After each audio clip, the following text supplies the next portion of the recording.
Hello, everyone. I'm Insane Lane, and welcome to Bad Erotica Book Club. Happy Saturday.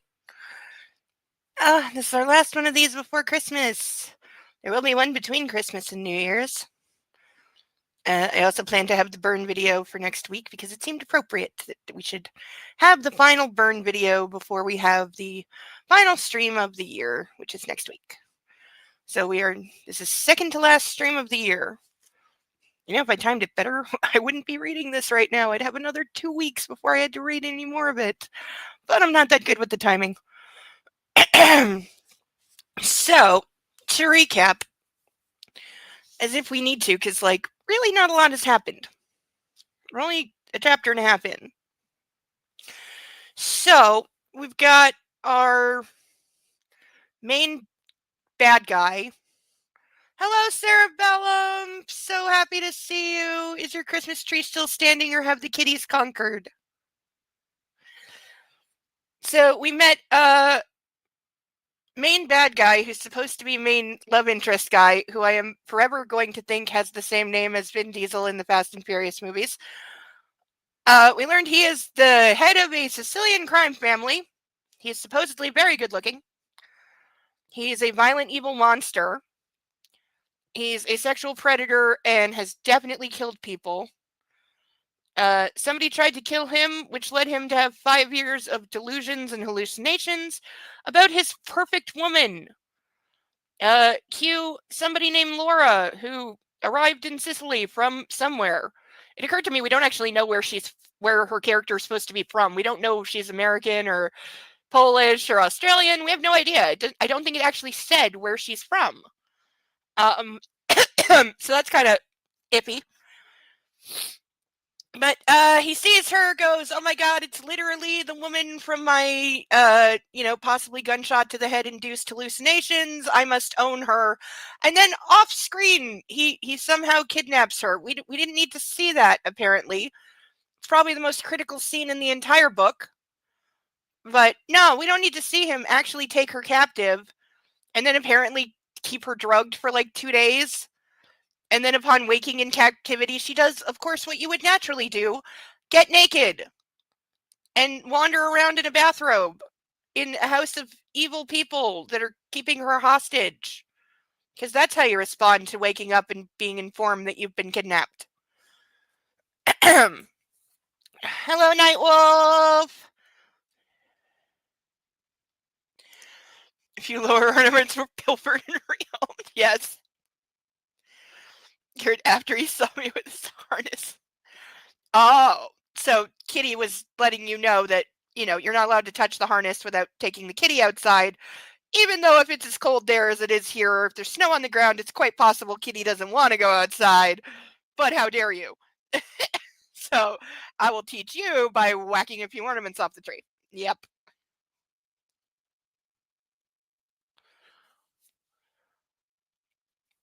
Kitties are vengeful little creatures. But this is why we love them. So, all of the mornings, this book is being read 100% blind, no matter how much that is killing me. Oh, the urge to scan ahead. Is negative 31 there? Well, we're having the weirdest effing weather here today because it has swung over 20 degrees in the last 3 days. 3 days ago, it was between minus 15 and minus 20. Today, it got up to plus 6. All the snow is gone. It's 5 days before Christmas and all my snow melted. I object. The world's not allowed to do this to me. I want snow on Christmas. We had snow on the ground for over a week and a half. I demand that it snows and stays. No, Ryan, that's not a joke. That's Alberta. That's in Celsius, by the way. There was some wailing involved. Yeah, well, Kitty had to inform you of what you did wrong, of course. I know, but as usual, it's stalled out over the plains.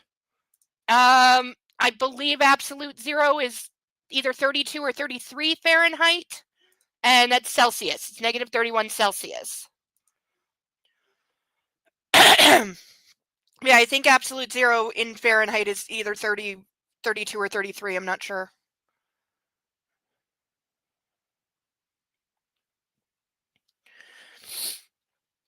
But this book does contain violent scenes and sexual violence. So it also contains a large amount of violence against women, as we found out. We've had 3 separate scenes so far. So that warning's going up. I may have to make more. I'm also putting this up because this already happened and it made me vomit and I don't want to puke again. I'm hoping that was just for initial. I'm hoping that scene that literally made me throw up was just for like initial hit person in face with theme of dark romantic sex book. I'm hoping that's what that was and that it's not repeated.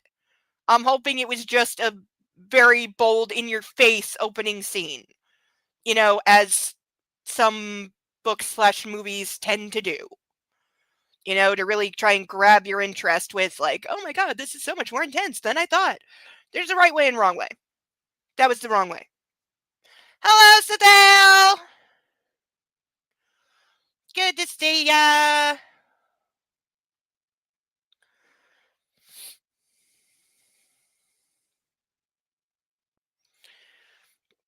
We will eventually burn this book, I promise. And I'm going to enjoy it. It may be the first time I actually burn the entire book.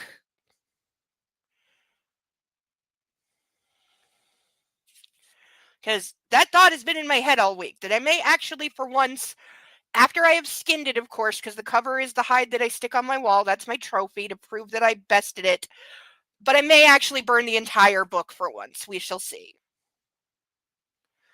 But I am starting a list of times we will play with fire anytime he refers to her as mine, because it gives me Christian Grey flashbacks. And he pretty much is like, I can't even call him evil Grey because he's not that far off. He's basically if Christian Grey was honest. That's what he is. He's honest Grey, which I may start calling him.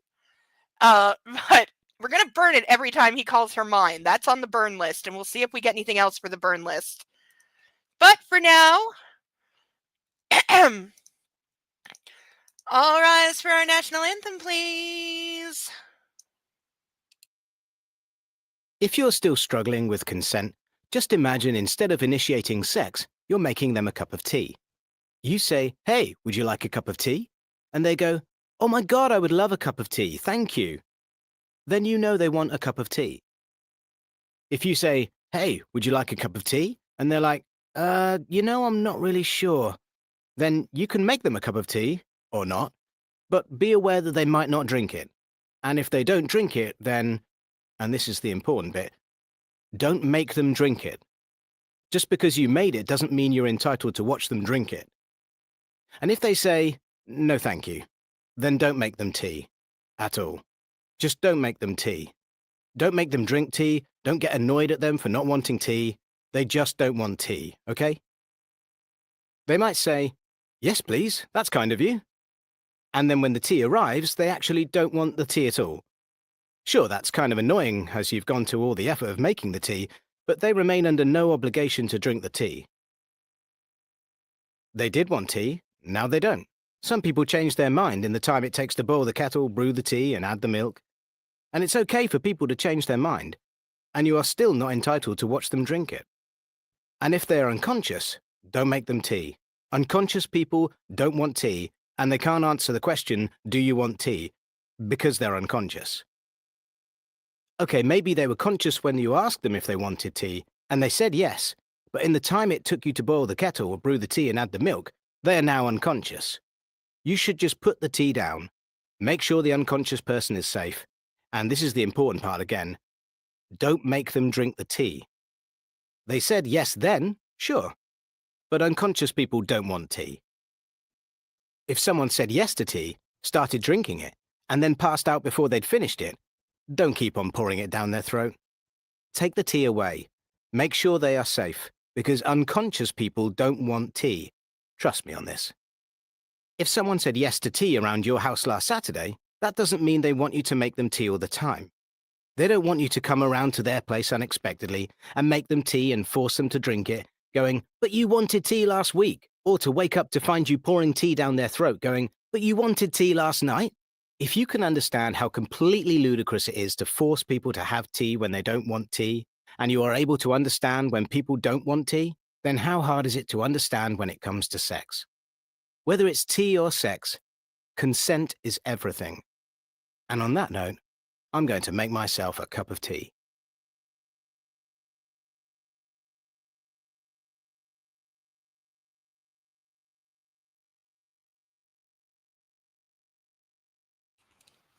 Hello, everyone. Oh god, my lipstick looks worse than I thought. It's running really low, so it didn't go on so well. And of course, once you get red on your skin, it doesn't come off so easy. So, as some of you know, we had a tragedy in book club in that I broke the glass. I broke the wine glass that we've been using for I don't know how long. I shattered it. I was going like this to dry it, and I whacked it off the table, and boom. Okay, really gotta get rid of the red. And just, I was so devastated because I don't like change. I don't like breaking things. I certainly don't like breaking glass, especially. That looks worse somehow. How am I making this worse?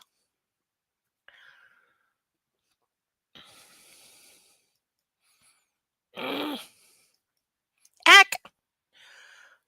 Okay, like seriously. When I want this thing to pour out at like a drop, it takes forever. Oh, I shake it and now it's all over my hands. Great.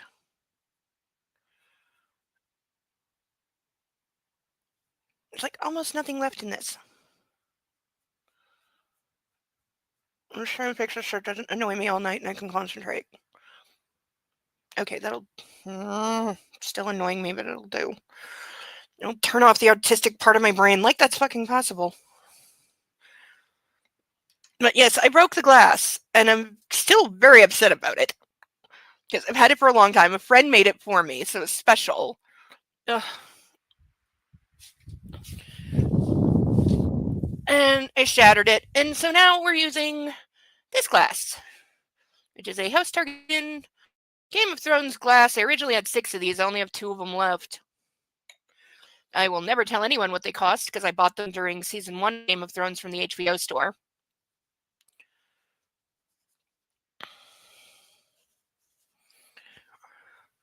But the part that annoys me, it's different size, so I'm not sure how much to pour. So I'm calling this a glass for now. I think this is low, though. Compared to what half a glass was for chugging before, I think this is low. I might top it up a little. But when we get to the drinking, we will figure that out. So for now... Oh, you're running errands, Sarabella? Like, girl, you must be doing some shopping. Because it is late to be out and about. Well, maybe it's not late where you are, I'm not sure.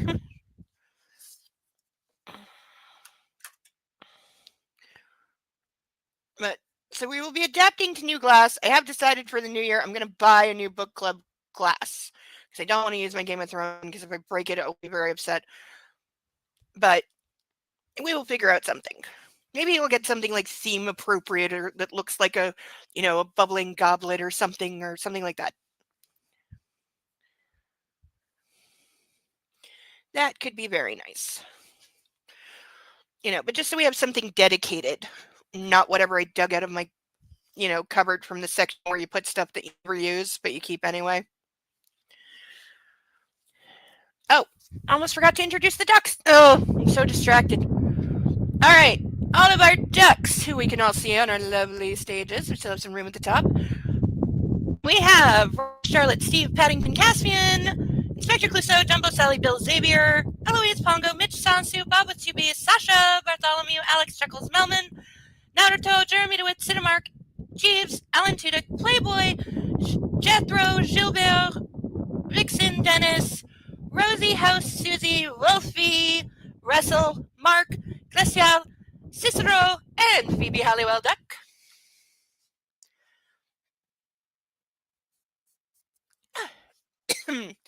And if you would like to see our pantheon of ducks expand and grow, PayPal link, if I remembered to put it up, because I posted the link at like 3 in the morning and it was very fried.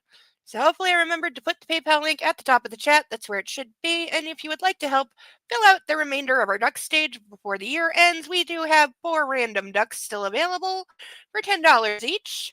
I will draw a duck at random. You get to name it, or I will name it if you don't want to. So those are our random ducks. We also have our painted ducks that are also $10 because it's the holidays. There's Wolfie. Wolfie is right there. I pointed to Wolfie and Wolfie's right there. He's on screen. I always make sure Wolfie's on screen. If you want to send Wolfie any friends, for painted ducks, we have Scuba Diver Duck, Flounder Duck, Mr. Spock Duck, Chicken Jockey Duck, Cupid Duck, and Orion Slave Girl Duck. And as I said, for the holidays, these are $10 each, but if you sponsor a painted duck, please specify which one you want. Please don't just write painted duck. Please say which one. And yeah, Wolfie sometimes goes out, he's got a prowl. He may be a duck, but he's also a wolf. But Night Wolf, I promise you, Wolfie is right here, very prominent. He's on screen, and everybody loves him. He's still the best paint job I've done so far.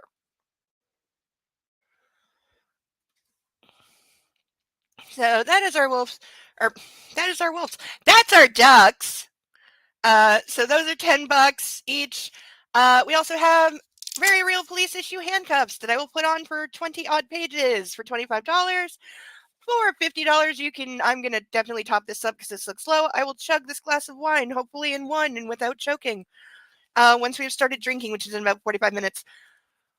And if anybody's absolutely insane and very much feeling the holiday spirit, you can make me put on this very spiked bra for $100. I will turn the camera off and put it on and prove that I'm wearing it when the camera comes back on, because YouTube has a thing about, nudity.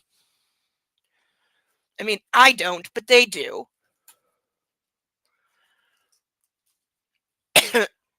YouTube can be really puritanical sometimes.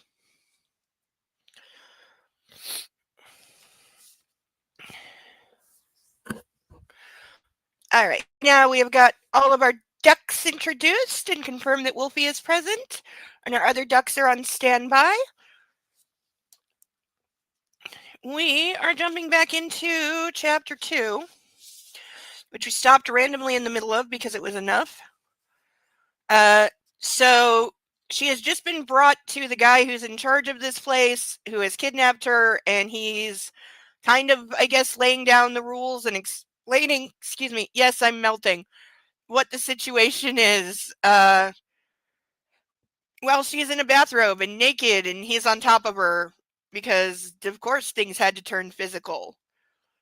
Oh, and he showed her, photos of her current boyfriend cheating, which, seriously, this guy just kidnapped you. Are you going to believe anything that he shows you? And, I'm not sure what that's supposed to prove. If it's supposed to prove the boyfriend doesn't love her, then fine. But there's still 3 people, the boyfriend, 2 friends, that are going to be noticing that she's missing. So, at some point, there better be an explanation for why nobody is looking for her. Sicily ain't that big.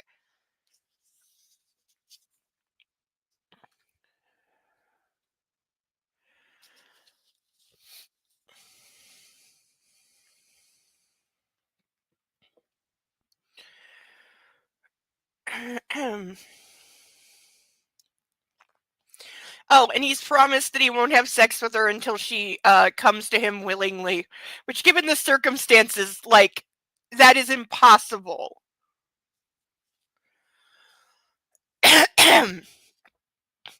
And he made it clear that he finds her hot. Those words, spoken so softly and silently, caused a wave of heat to ripple through my entire body. Oh yeah, she's really horny too. I forgot that. Now stop squirming and listen. I have a hard night ahead of me. The previous ones haven't been a walk in the park either, and you're not making it any easier for me. I'm sorry, if the person holding me captive tells me I'm not making it easier on them, I'm going to say good, and then I'm probably going to spit in your face. I'm not used to having to tolerate insubordination. I'm going to laugh at everything this guy says, aren't I? Because I'm sorry, it's so heavy-handed and so hammy, I can't take it seriously. I would be, genuinely, I would start laughing if somebody was talking to me like this, which is probably not good, but it's my reflex when somebody tries to come hard like this at me. I just laugh at them because I'm like, you are so goddamn full of shit. Like,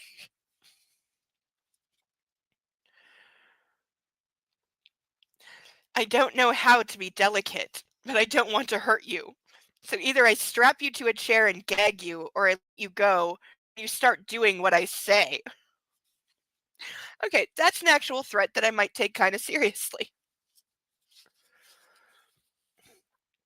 His body was stuck to mine. I could feel each of his perfectly toned muscles working beneath his skin. Yes, God forbid we forget that he's supposedly, like, really good looking.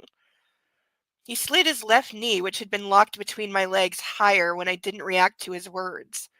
I moaned softly, stifling a scream when he pushed his knee between my thighs and rubbed it against my sensitive skin. Interpret that how you will. My back arched unwillingly as I turned my head away from him. My body only reacted this way when I was aroused. Because we needed to be fucking. Please tell me that's a translation error. Despite Massimo's aggression, that was exactly how I felt. Again, are we first person or third person? Because it's going back and forth and it's going to drive me crazy. Don't provoke me, Laura, he hissed. All right, I'll be good. Just get off me. Well, that was easy. Gracefully, Massimo stood up and put his gun on the table before taking me by the hands and leading me back to the armchair. This way it'll be a lot easier for both of us. Believe me. So back to those photos, he said. On your birthday, I witnessed a quarrel between you and your man at the pool. When you left, I knew it was the day I'd bring you into my life. Well, that's one way to phrase I kidnapped you. After your man didn't even move a muscle to stop you when you ran away. I knew he wasn't worthy of you. I knew he wouldn't grieve you for too long. When you disappeared, your friends went to lunch as if nothing happened. Okay, so she has really crappy friends. Like, why is it every leading, like, love interest female always has really shitty friends?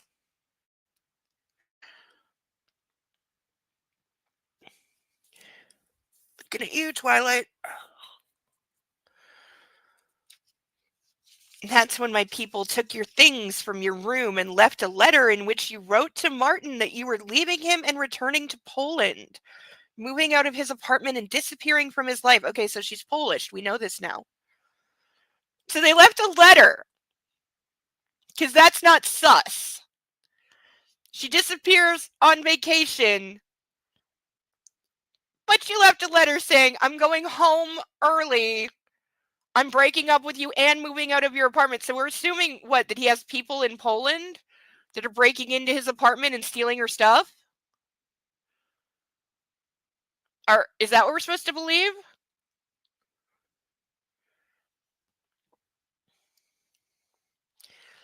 Moving out of his apartment and disappearing from his life. Like, seriously, if somebody just broke up with you and fully disappeared while on vacation, would you not, like, would you not have to, like, hear from them at least once just to know they're okay?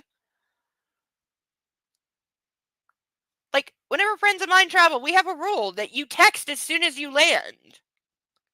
You know, you let everyone know you're okay. You check in, like, at least once a day, you know? Yeah, it seems to be a common theme of, like, I'm sure it's some, like, really hackneyed way of being like, oh, that's why she's vulnerable to the scary evil guy because she's got really nobody good in her life and, you know, her friends suck, her boyfriend sucks. You know, so she's, like, vulnerable to falling for the bad guy.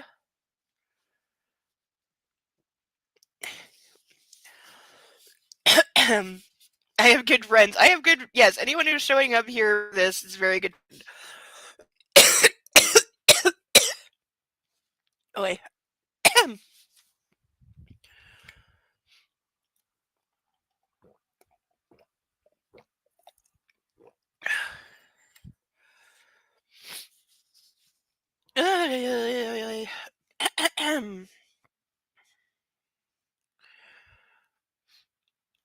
But this is how before hand-waving away her disappearance with a forged letter. There's no possibility that he didn't read it when he went to his room after lunch. In the evening, when they walked by the reception, dressed fashionably and in a great mood, your friends were approached by a staff member who recommended a club to them. Oh, so they all just apparently were just like, okay, I guess she's gone. We're just going to carry on with our vacation. That the entire point of it was for her birthday. So yes, they are all the worst. It's called Toro, and it's also my property. So he just owns like all of Sicily. This way I could control the situation. Check my DMs. Okay.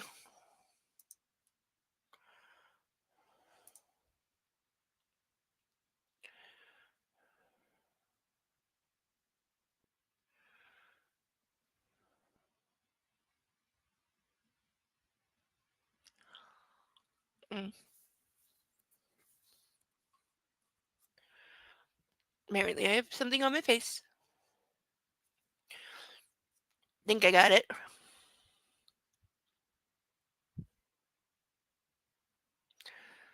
See, for some reason when I turn like this, it makes like half my face look red. Which it's not. And even though the camera has like anti-red filter, which it does, which sometimes is a good thing, sometimes not so much.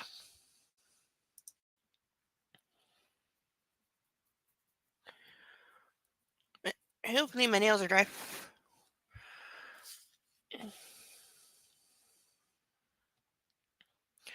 When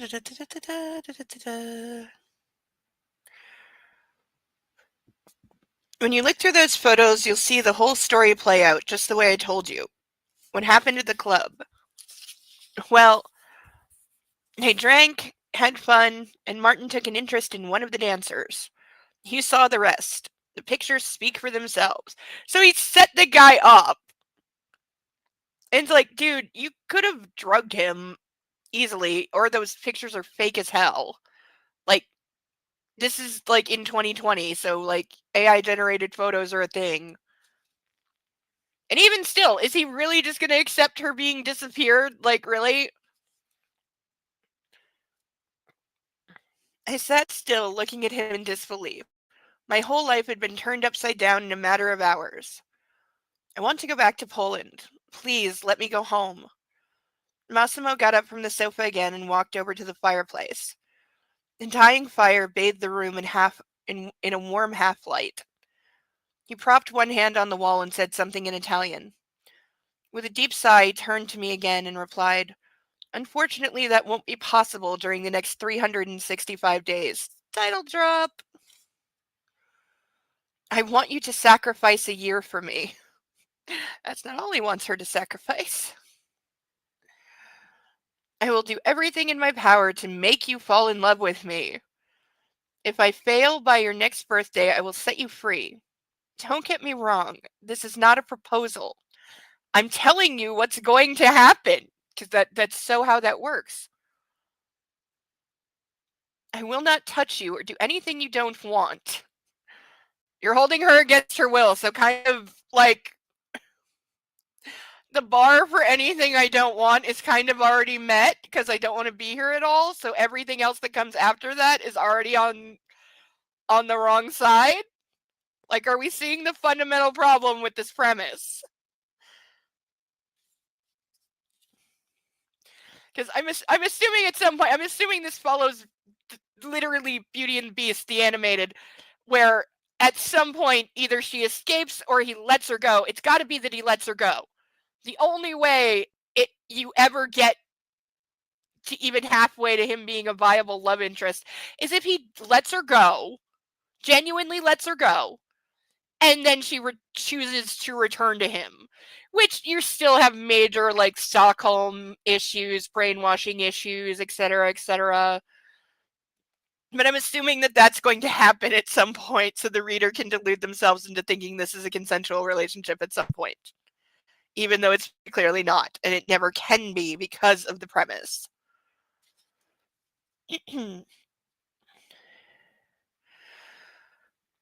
I will not make you do anything against your will. I will not rape you, if that's what you're afraid of. Because you're my angel. Oh, God, here we go. Here we go, with only she can save me, this magical angel deity creature with all the healing love, and she can fix him, and I want to show you all the respect in the world. Your value to me is as high as my own life's. Everything in my residence will be at your disposal. You'll get your own bodyguards, but not because I want to control you. No, that's just a helpful side effect. Yeah, the bodyguards are really, really for her. They're not at all to make sure she doesn't escape or, acquire a weapon like the gun he's left on the table right now. And then he turned his back to her facing the fireplace. I would have blown his brains out in a heartbeat.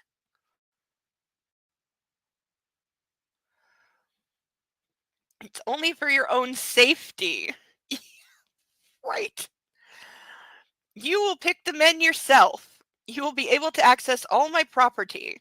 I will not keep you locked up. If it's your wish to leave the house and go to a club or wherever else, I have nothing against it. I'm betting that changes. Like he's gonna put an ankle monitor on her at some point. Something. He's not just gonna leave her to bodyguards to keep track of her, because in a club or something it gets busy, you cause a distraction, you set off the fire alarm, you can ditch these fools pretty easy. So there's gonna be a something else. As for her picking the bodyguard, she doesn't know any of these people. I'd be like, okay, do you have 2 guys that are gay? Because I'll take those. That's my best bet right now.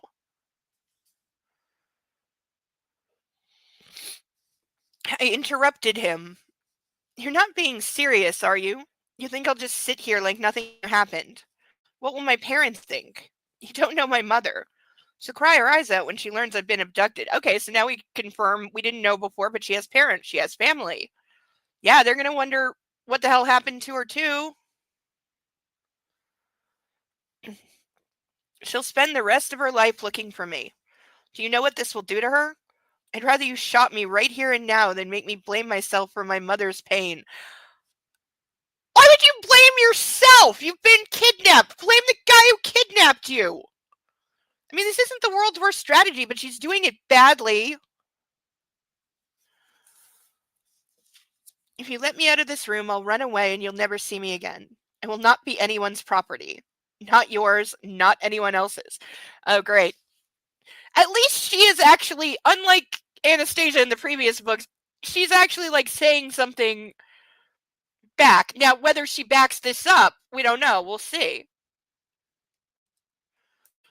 You know, The Lion King, Simba is your favorite tiger.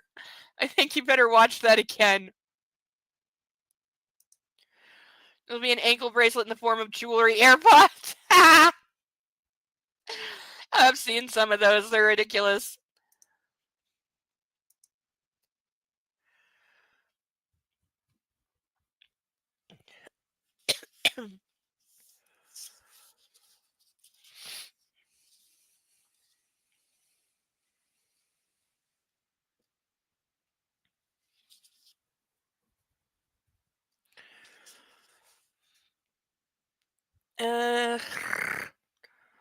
Massimo closed the distance between us as if he knew something unpleasant was going to happen. He reached out, passing me the other envelope. Holding it in my hands, I wondered if I should rip it open like I'd done for the first one. I studied Massimo's face closely. He was watching the fire, waiting for my reaction to what was inside the envelope. I ripped it open and pulled out another set of photos, my hands shaking. What the fuck? Those are photos of my family. Mom, Dad, my brother, in normal everyday situations, taken near our house, or at lunch with friends, through the bedroom window as they slept. Okay, so creepy stalker photos. What's this supposed to mean? I asked, disoriented and pissed to the brink of completely losing it. Oh, nice to be told she's mad. Would be nice if she acted like it. Hello, Deacon! Yeah, TY is, or YT, whatever I'm trying to say. YouTube is being YouTube. Yeah, I know they've been screwing with a lot of things lately. For, generally no good reason. Did anybody else look at their YouTube like year in review thing and have something come up on your supposed like top 5 favorites and go, who the hell is that? Because I did. under music. My third one, I have no idea who this artist is. But it's telling me they were in my top 5 most listened to songs, and I'm like, I don't think so.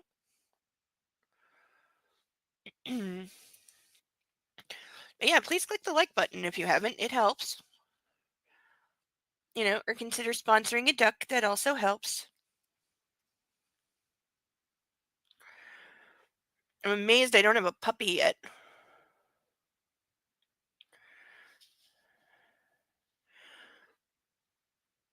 Okay, Nightwolf. Take care of your monster. We hope you come back. We'll miss you.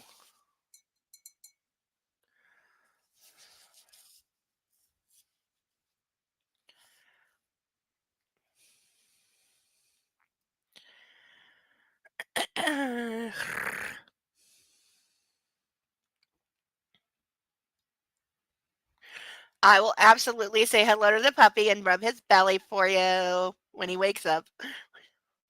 I know better than to disturb the sleeping puppy. Trust me, he'll be annoying enough when he gets around to it. He's just resting up so he can be extra bothersome.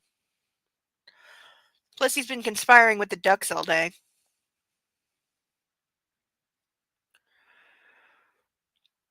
This is my insurance policy. You will not risk the life and safety of your family, will you? I know where they live, what they do, where they work, when they go to sleep, and what they eat for breakfast. I will not keep an eye on you the entire time. I know I won't be able to keep you in place when I'm out. I won't keep you under lock and key either. The only thing I can do is give you an ultimatum. You give me a year, and your family will be safe and sound. Okay, how much are we believing this guy? Again, this is 2020. He could have taken those photos off Facebook.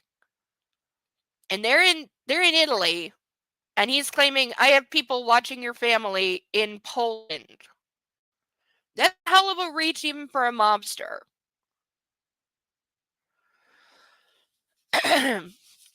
Thank you for the funny song in the music chat. I will check that out.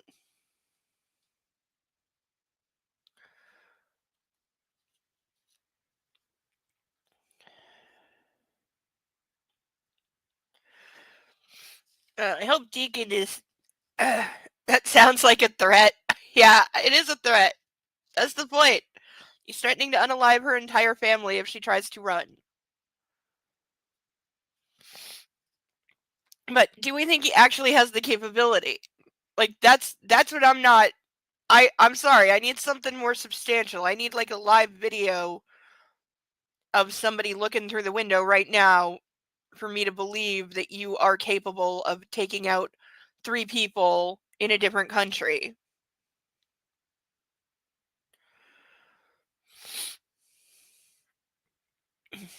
Facebook photos would be different. Yeah, true. Depends. Like, it's hard.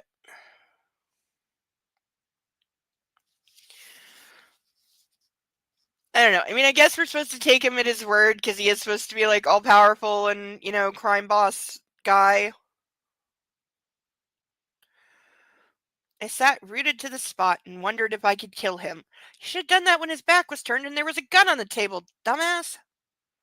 There was a gun lying on the table between us, and I was ready to do what it took to protect my family.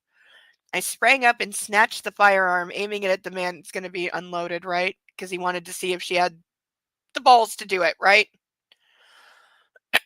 Yeah, I'm with Deacon. I think this guy's full of hot air. I 100% do. I wouldn't be believing him. Not with this. But I'm of the doubting Thomas variety, so that's me.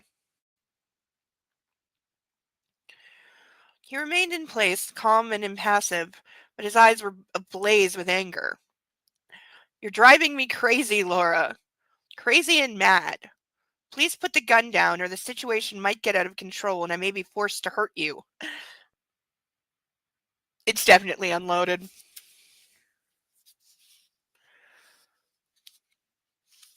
Cerebellum has a point. He was able to drug and kidnap her. He has kept her hostage for several days already. We do know that, so... yeah. I mean, like I said, I'm not the cautious type. And this is a situation where more caution than me is probably good. Oh, there's that owl again. It's got to be like a I don't know, like a great horned owl or a barn owl. We have so many barn owls all over Ontario, but I live in the city. Who wrote this? Blanka Lipinska. That is the author. I'm sure she's on social media if you wish to comment. But don't be nasty or troll or like spam or dox or anything. I'm saying that to the whole of the internet. Don't be one of those people. But, one comment about the book probably isn't going too far. As soon as he was finished, I closed my eyes and pulled the trigger. Nothing happened. Yeah, it's empty. Massimo pounced on me, wrestled the gun from my hand, and jerked me off the armchair, flinging me to the sofa he had jumped off of a second ago. He rolled me to my stomach and bound my hands with the decorative rope attached to one of the pillows. What? Decorative rope attached to one of the pillows is long enough to tie her hands up? Also, that's usually like thick braided, like silky rope that is shit for tying people up. And yes, I know that from experience.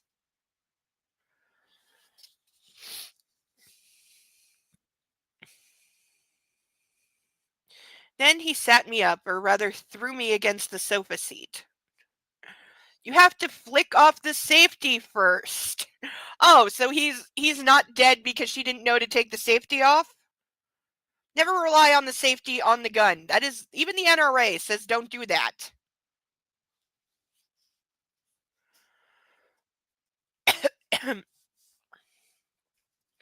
You want to talk that way?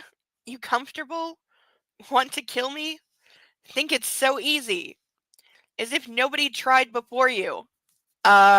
Dude, this is not about you being invincible. He trailed off, brushed his hair with a hand, sighed, and threw me a cold and furious glance. Dominic, he called out. The young Italian man immediately appeared at the door. He must have been waiting on the other side, ready to enter at any time. Take Laura to her room, but keep the door unlocked, he said in English with that British accent of his. What?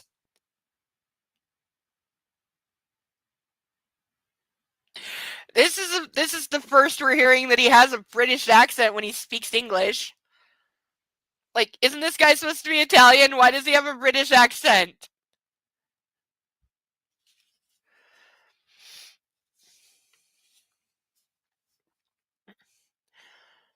He wanted me to understand.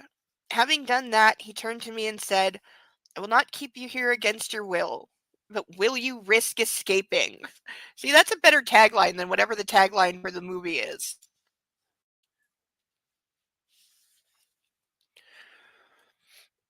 Yeah, I know, Deacon. It doesn't make any sense. It makes negative sense. I know, I know, I know.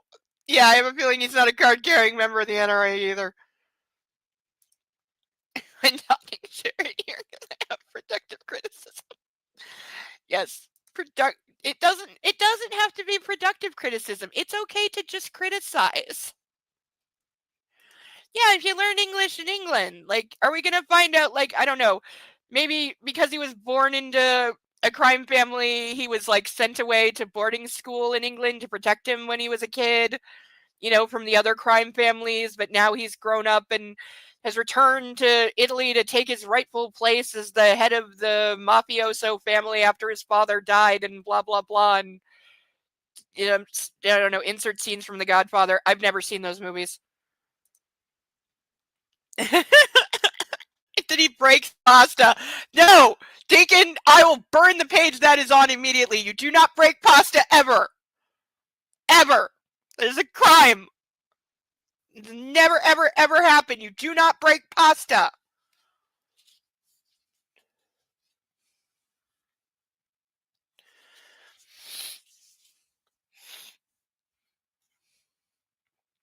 He lifted me by the rope and passed it to Dominic. So he's just being led around on a rope like a cow. Who accepted the thing with utter impassivity. Massimo tucked his gun behind his belt and left the room. So again, he's got the gun down the front of his pants. That's really smart. Shooting me a last warning glance as he did so. The young Italian gestured to the door and led me by the leash Massimo had bound me with. After walking the same labyrinth of corridors, we reached the room where I had woken up a few hours ago. Dominic untied my hands and closed the door as he left. I waited a couple of minutes, grabbed the handle. The door wasn't locked. I wasn't sure if I wanted to cross the threshold. I probably wouldn't. If it's night, I'm probably gonna not. Well, I'm not gonna escape tonight, but I would definitely be looking around the room for any kind of a weapon, or maybe clothes. Clothes would be a good start since she's naked. I mean, they said they got her stuff from the hotel, so I assume her suitcase is in the room.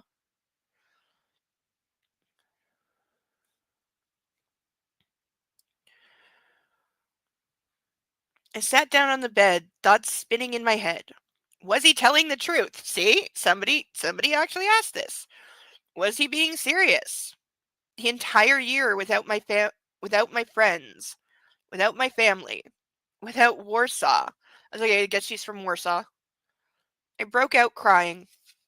Would he be able to do something that cruel to my family? Well, if you believe him, then yeah. But seriously, we're just saying she's disappeared for an entire year and nobody cares. Even if you chalk up the boyfriend and friends to being the shittiest people on planet Earth, we're saying her family, because he didn't say anything about explaining anything to her family. He didn't say, I wrote a fake letter to your family as well, saying you're, I don't know, taking a job abroad for a year somewhere with no Wi-Fi. Like,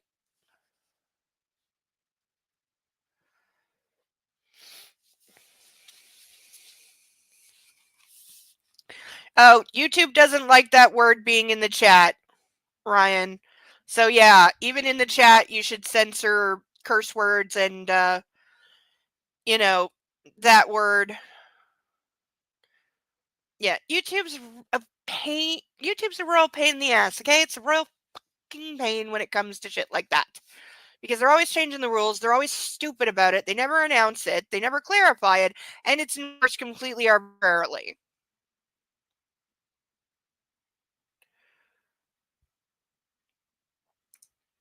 Or he has that weird syndrome that has you speaking foreign languages or accents after brain damage. Yeah.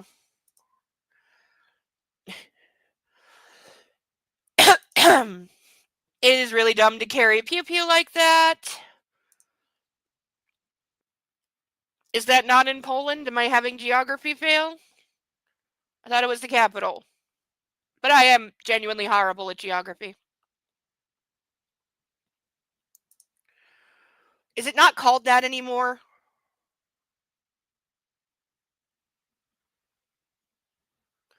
Like, it is, I think it is in Poland. It was in Poland. Did it change names?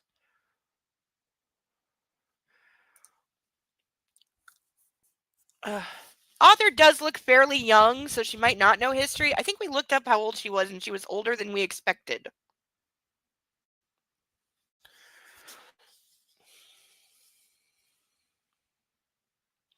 It is in Poland. Okay.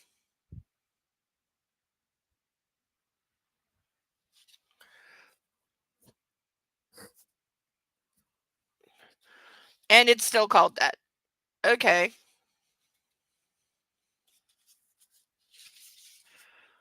If you had the choice to be in Warsaw in Poland or in Sicily, Italy, where would you rather be for a year?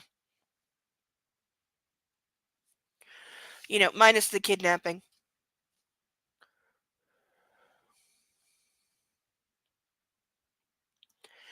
I wasn't sure, but I didn't want to test him. A wave of tears flooded from my eyes. I don't know how long I spent crying, but finally exhausted, I fell asleep. It's the capital and the largest city. I'm sure it's a very lovely place. I woke up curled into a ball, still wearing a fluffy white bathrobe. It was dark outside. I wasn't sure if it was the same horrible night Or maybe the next one. I heard hushed male voices from the garden, so I went to the balcony. I couldn't see anyone. The sounds were too quiet for the men to be anywhere close by. Something must be happening on the other side of the property, I thought. Reluctantly, I grabbed the door handle to check if I was free to go. The door was open, and I crossed the threshold. You're gonna go walk up to random voices? Girl, put some clothes on! You've been naked for like 2 days. Put some clothes on!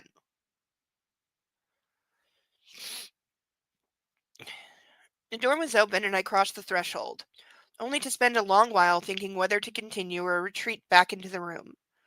My curiosity won that struggle, and I headed down a long hallway, in the direction of the voices. It was a hot and breezy August night. The drapes in the windows fluttered in the breeze that smelled of the sea. The house was dark and calm. I wondered how it looked by day, without Dominic. I couldn't Without Dominic, I couldn't find my way through the tangled corridors. In just a short while, I was hopelessly lost.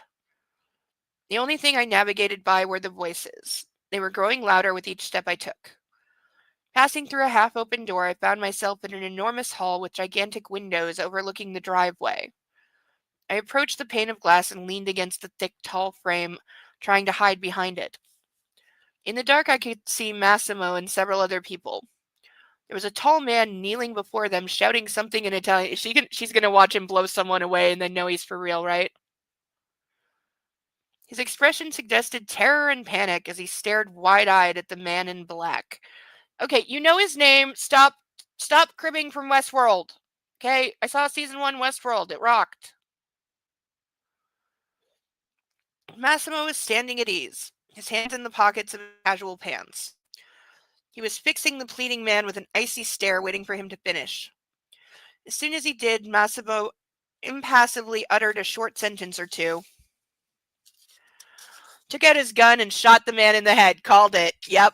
Of course. We have to have her witness him blowing somebody's brains out, because now we know to take him seriously. Now we know that he's a real bad guy and he really will kill her family, etc., etc., etc. Now we know that he's for real because we saw him commit a violent murder, or at least we think we did. The victim's body flopped to the stone driveway. I yelped and put my hands to my mouth to stop myself from screaming. It was no use. Massimo heard me, turned away from the body and looked straight at me. His stare was cold and emotionless, as if killing a man was nothing to him. Well, duh. He grabbed the silencer of the gun and passed the weapon to one of the men standing next to him. I slumped to the floor. Not what I would be doing. I couldn't breathe. I gasped for air. My heart was thumping, but its rhythm was quickly slowing, and so was the pumping of blood to my head. I saw darkness and my stomach cramped, signaling the inevitable release of the champagne I had drunk earlier. That's like 2 days ago, girl! Trust me, there's nothing in your stomach. With trembling hands, I tried untying the belt of the bathrobe that seemed to constrict me so tightly I could barely breathe. I had witnessed the death of a human being. In my head, I could see the scene of execution replaying over and over again. The image made me choke, my lungs completely void of air. I let go, succumbed to the feeling, stopped fighting. During the last moments of consciousness, can I just point out she has spent more of this book unconscious than conscious so far? We're 45 pages in, and she's been unconscious for like 30 of them.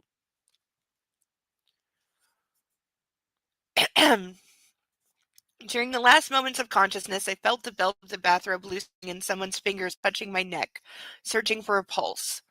One hand slid under my back and went up, passing my neck and holding my head. Another supported my legs. I felt movement. I wanted to open my eyes but couldn't lift my eyelids.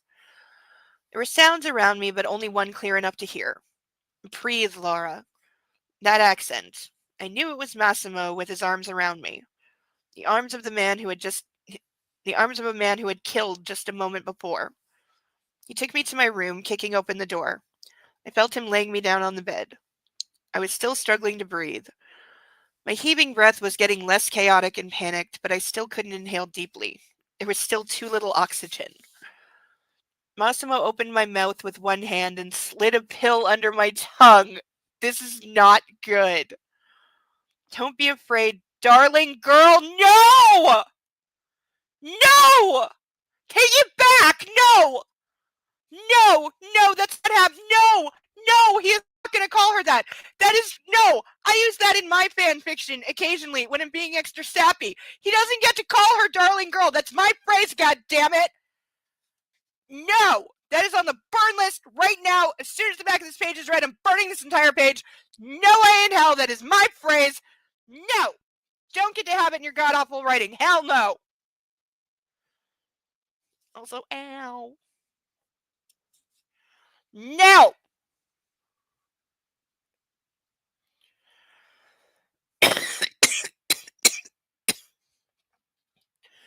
Don't be afraid, darling girl. Suck it so hard.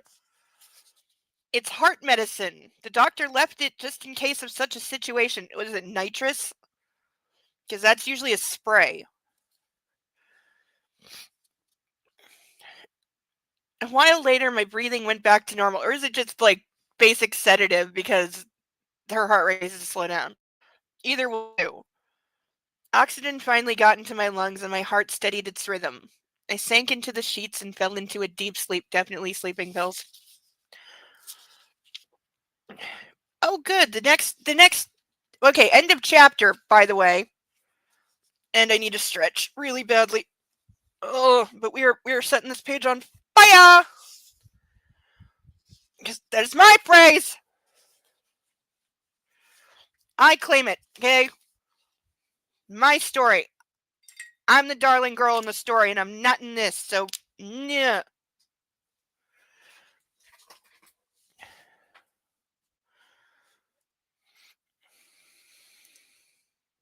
It's called Bad Books with the goal is to find good ones. No, not really, no. Can't stand authors that don't take the time to learn history, because all of that makes sense. Thank goodness what, that we're about to play with fire. Yeah, book really deserves it.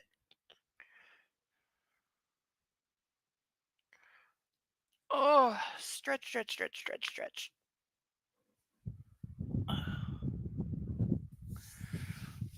Always try to stretch when you've been sitting for a while, especially if you're like me and you tend to hunch.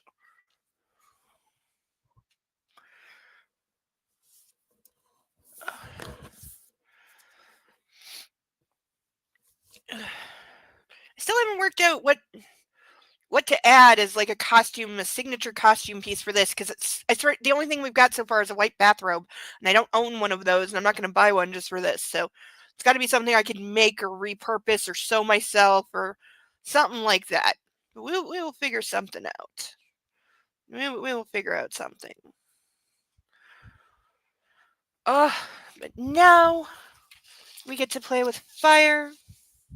I'm going to be so happy and try not to burn through several pages. This is the first time we're setting the book on fire, so I don't know how it's going to react. I'm assuming it's not printed on flash paper like the others were, but we'll see. For anyone who's new here, I have a working smoke alarm. I have a glass of water, a glass of tea, and a half a liter of water in a jug beside me, so if the fire gets out of hand, we'll be okay. We planned for all contingencies, and we do practice safety here. Again, if anyone would like to put handcuffs on me because it makes me feel calmer and somehow more in control, don't ask me why. I'm a fucked up individual. That's how it works. This would be a good time for that. Or chugging as we are coming up to the appropriate hour to start drinking heavily.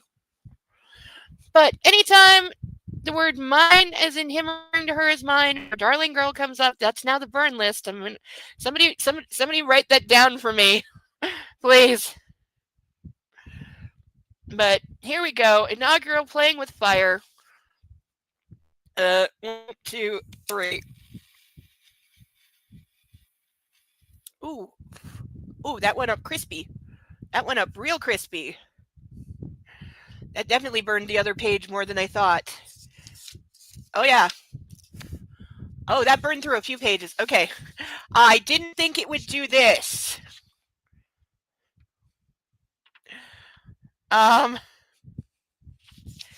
It didn't go up like flash paper. This is actually pretty thick.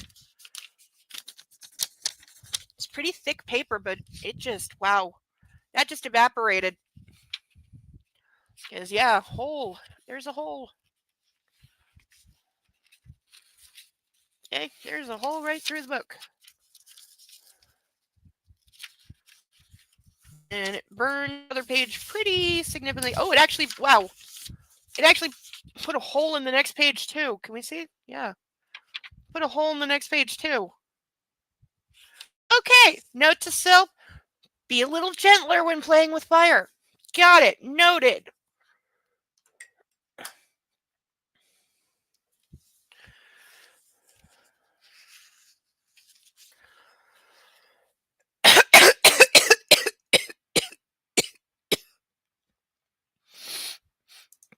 Just remember, this is a translation, I know. Having had nitrous before for panic attacks, she's gravely mistaken. That's what I thought. I don't think nitrous is a panic attack thing. That's why I think he probably gave her like Ativan or something. You know, or Xanax or...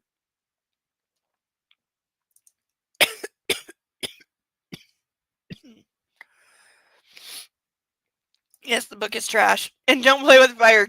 Yes, that's true. Don't play with fire. Really. Do as I say, not as I do. Ever try telling that to a kid? The look they give you is spectacular. Because I remember giving it. Now, granted, my mom didn't often try to pull that because she thought it was bullshit too. No, she was more the type to say to me, I know you're going to make your own mistakes and that you can't learn from mine. Just tell me when you fuck up. It was fair.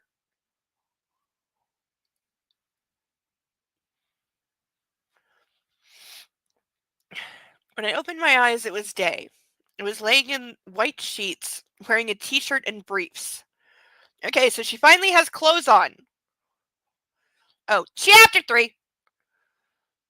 I seem to recall falling asleep with the bathrobe on. Had the man in black changed my clothes? Why are you still referring to him as the man in black? You know his name. Whether you like him or hate him or whatever, you know his name. Like, it's just stupid. In order to do that, he'd have to first remove the bathrobe. He's already seen you naked, girl. And that meant he's seen me naked. No, that happened the night before. That thought wasn't exactly pleasant, even though it had to be said that Massimo was as handsome as they got. So because he's good looking, it's okay that he completely violated her and had seen her naked while she was unconscious. That's fine because he's good looking, because that's how that fucking works.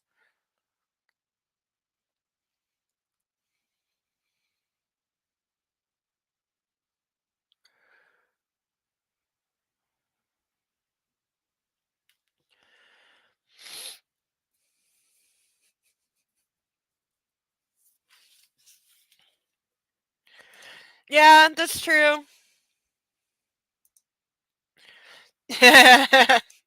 Well, there are all those old cliches about, pastors' children.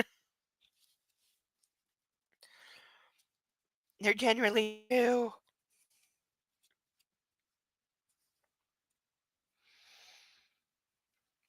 The events of last night flitted before my eyes. I gasped in fear and pulled the duvet over my head. All this information, the 365 days he was giving me, my family, Martin's betrayal, and the death of that man. It was too much for one night. Are we still saying that neither the boyfriend nor the friends nor the family are going to report her missing?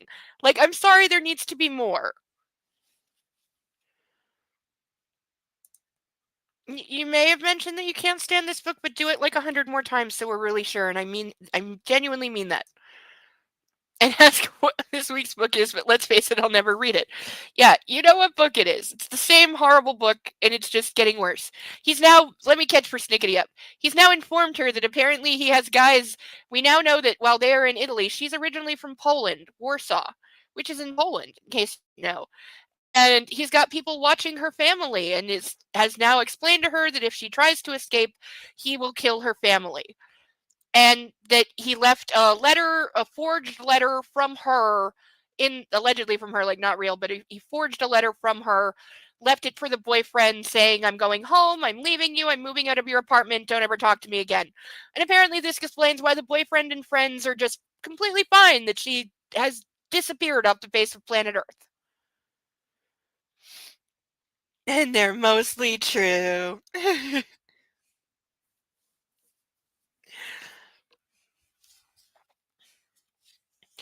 Oh, and then of course she like accidentally witnessed him executing someone so that we know that he really is a bad guy and he really will kill people. So now we believe him.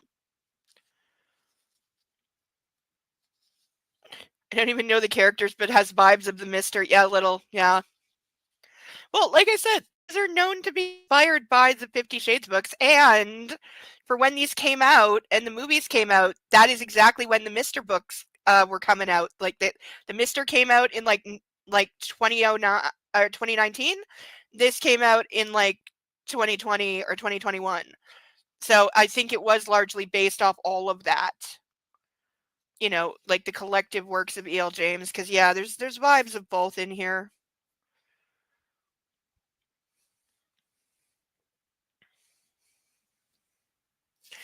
Oh, and of course you haven't seen our new wine glass because I broke the old one, and I'm very sad about it, and I don't like this glass at all. It's too light. I don't know the size of it, which is making it hard to calculate how much wine to pour. And yes, I calculate things like that. But on the other one, I knew how much was how much. On this one, I don't know how much is how much, but this doesn't seem like enough. So we're gonna chop this up a little. I really gotta, like, in the new year, I gotta find a proper glass. Okay, that's better. That's probably too much. An old alcohol is not to love. Okay. I'm like neurodivergent girl. I had the same glass for years. I understood it. I knew how it felt in my hand. I knew how much wine to pour exactly to where the line was. Okay, it's a very me being a little OCD-ish thing, and also being autistic and not liking change. And also, I broke it. Like, I didn't lose it or sell it. I broke it. And I couldn't believe it. I was very upset. I was genuinely very upset for several hours. I was absolutely fuming. And I don't like this glass at all. Okay, I don't like it. It's not my glass. It's too light. I don't know the measurements. I don't like it. But it's all I've got. So I'm trying to suck it up. But part of me is like, I'm genuinely tearing up right now, which is disgusting. And I feel really stupid for it. But it is happening because when I get frustrated, I bawl my eyes out. It's one of the most annoying things on planet Earth that when I get this much frustrated, just bawling, and I don't even feel like I'm crying, but I will just start hysterically crying if I get really frustrated. I've never been able to control it. It's the most annoying thing. Like, I absolutely hate it.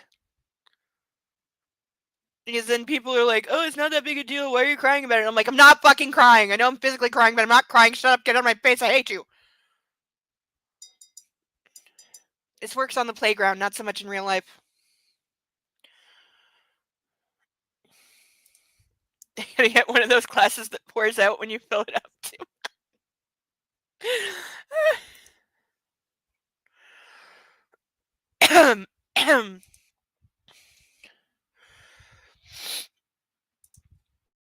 The desire with which I want to slam that whole glass right now.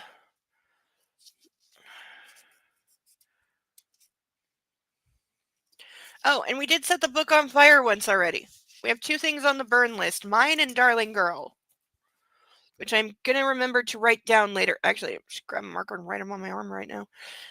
Who else is above the age of 30 and you still write on your hand, arm, or something when you need to make a note? Even though you have a phone with a memo pad on it.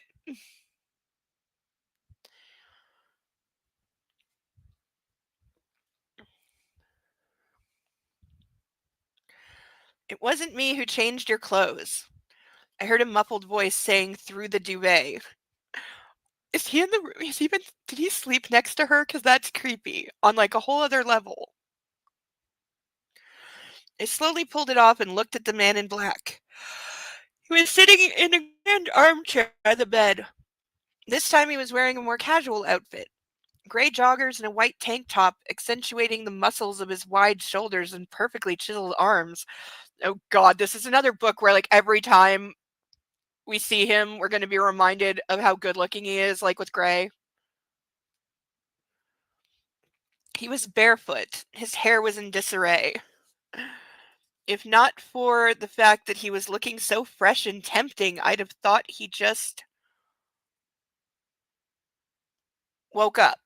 I accidentally burned this part of the page. Give me a second. Maria, my cousin, did it. He was saying. He was saying. Maria, my cousin, did it. He was saying. I wasn't even there. I promised you I won't do anything without your consent, though I won't pretend I wasn't tempted to watch. Yeah, do we think there's not cameras in this room and everywhere in this mansion?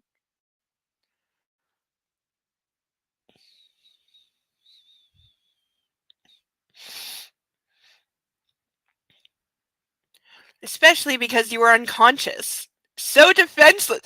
I'm sorry, you were especially tempted to watch her having her clothes changed and seeing her naked because she was unconscious and defenseless? As if we needed to hate him more. But I suspect this won't be the last. And I was sure you wouldn't slap me in the face this time, said the guy holding her hostage with the threat of killing her entire family. And you're worried about getting slapped in the face, really?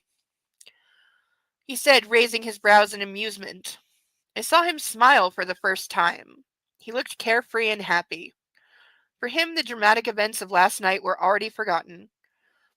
Like, is she writing this after the fact? Is that why it keeps switching into third person? That's going to be a thing at the end that she's like writing their love story, her memoirs, or something like that. I sat up and rested my head against the wooden headboard. Massimo, his roguish smile not disappearing, reclined in the armchair, crossed his legs, and waited for me to speak. You killed a man, I breathed, my eyes tearing up. You shot him just like that, without emotion, as if it was just another thing. His eyes immediately lost their playfulness, and the smile vanished from his face, replaced with an unflinching mask of severity I already knew. He betrayed the family. I am its head, so he betrayed me. Massimo leaned closer. I told you, but apparently you thought I was joking.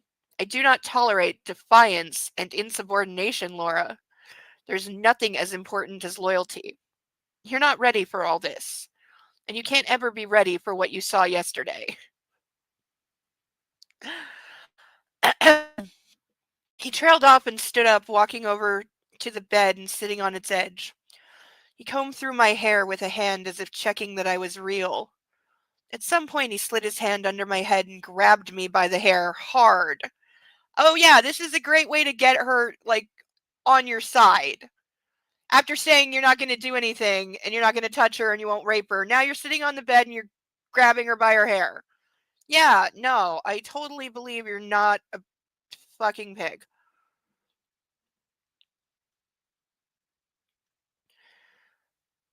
And I was debating whether that was going to be a thing in this, because what is it? What is it with rapists and perverts in books always grabbing the hair? Why is this a thing? Seriously, why? Like, my neck hurts just reading it.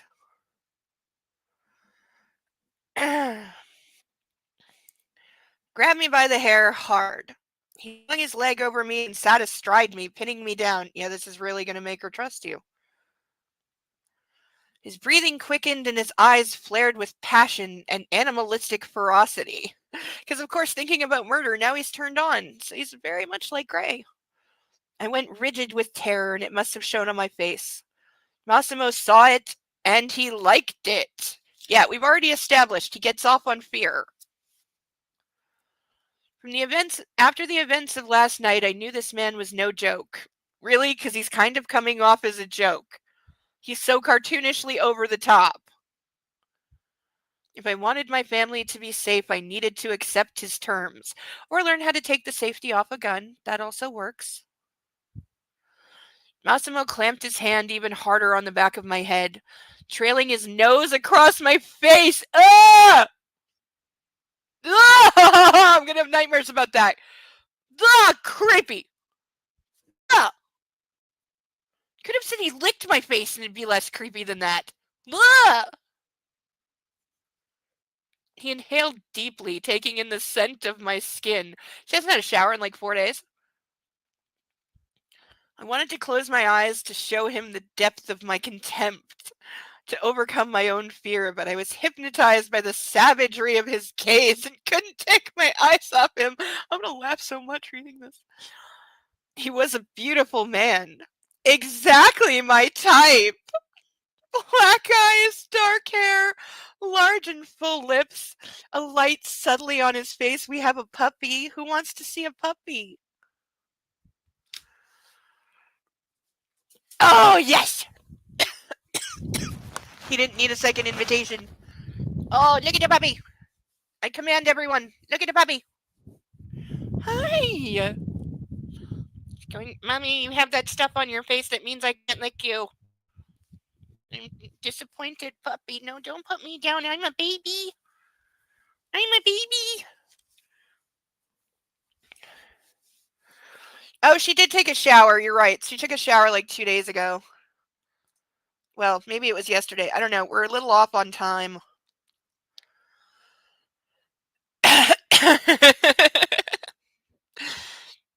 Yes, we all take notes in our hand. Love that puppy used to be with the students. They're not traumatic for him. No, he's definitely killed people before. He doesn't feel anything. It's always about control, yes. But what is he even trying to control in this moment? There's no reason for him to be a violent, sex predator right now. Like, if anything, yeah. Will you be arrested? But you will also survive, yes. Exactly. Blow his fucking brains out and run, girl.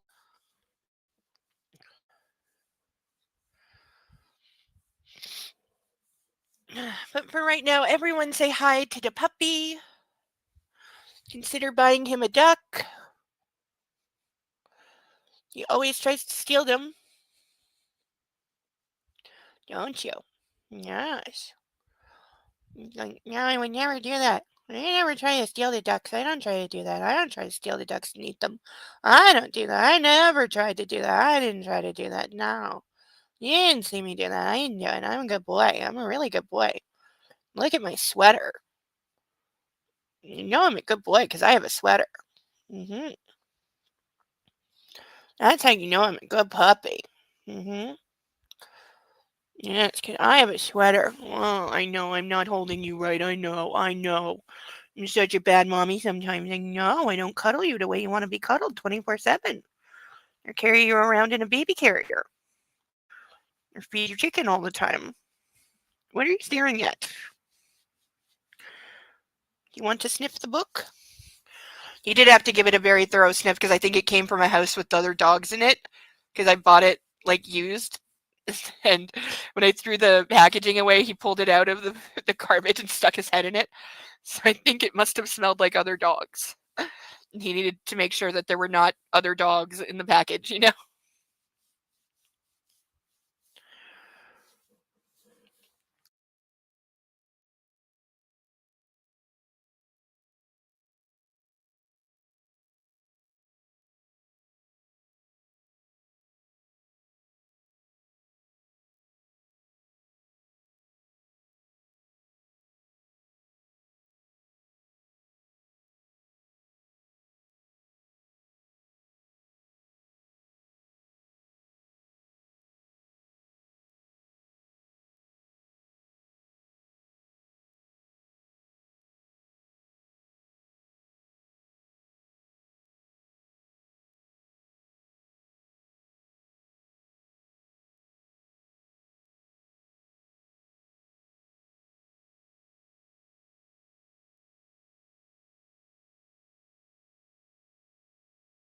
And he put me on mute because that's what he does.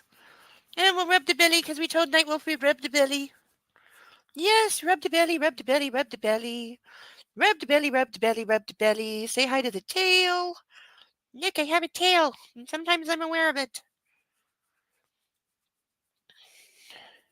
Of course, you used to only be aware of your tail when you wanted to smack the kitty in the face with it. Or if Kitty ran up behind him and bit him on the tail, which he kind of deserved. Because you whacked him in the face with your tail first. Good baby. Yes, good baby. Yeah, sure. Okay. I'm gonna put you down, okay? Go hold your pillow down for a while, okay? Okay? Yeah, you do that. You go hold your pillow down. Like a good puppy. There we go. Yeah, good boy. There's a good boy. Yeah. Alright, I'm gonna start drinking in 10 minutes, so if anybody would like me to start off by chugging this entire glass, now is definitely your moment.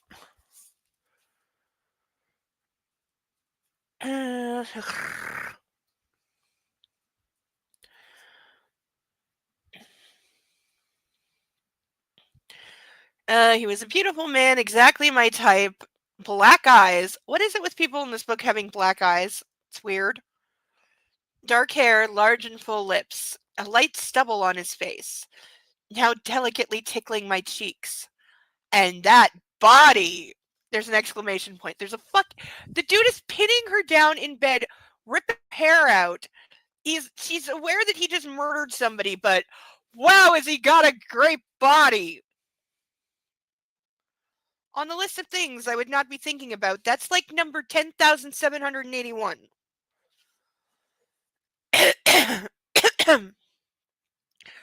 Long, lean legs around my hips, strong and muscular arms, and a wide chest that I could see through the tight tank top. What kind of guy is like? I swear, tank top is being mistranslated because tank top to me is a spaghetti strap top. If they mean what's also called a wife beater, I get that, but still, bleh. I said I won't do anything without your consent, but I don't know if I'll be able to stop myself after all. So there we go. Well, and also, dude, you're sitting on top of her on the bed, you know, so kind of no consent for what you're doing right now. He whispered, looking me in the eyes. He grabbed my hair and jerked my head back, pushing it into the pillow.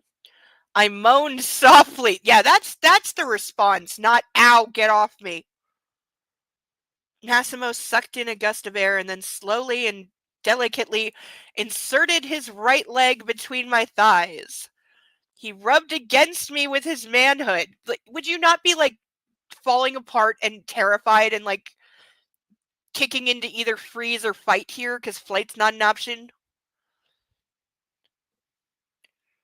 I could feel it on my hip. He wanted me so bad. I, on the other hand, could only feel fear. Maybe you should act like it. I want to have you, Laura. I need to have you whole. He was trailing his nose along my face. Why is this a thing? Nobody does this in the real world. When you're so fragile and helpless, I want you even more. I want to fuck you like nobody ever did before. I want you to feel pain and rapture. I want to be your last lover. That sounds like he's gonna fuck her to death. That's how I'm taking that. And thank you, creepy murderer, rapist, kidnapper guy, for saying, even when she eventually goes to him willingly, that he likes a high degree of pain as part of sex. Again, if that's you, fine. And I'm somebody who definitely, has spent time in that territory on both sides of it. So I'm all for you do you here. But this isn't consensual. If you like pain or you like inflicting pain and you can find somebody who is happy to be on the giving or receiving side and it works and everyone's of age and consensual, do anything you fucking want. Enjoy it. And then do it again and enjoy it more. But this is not that. And that owl is really making the laps.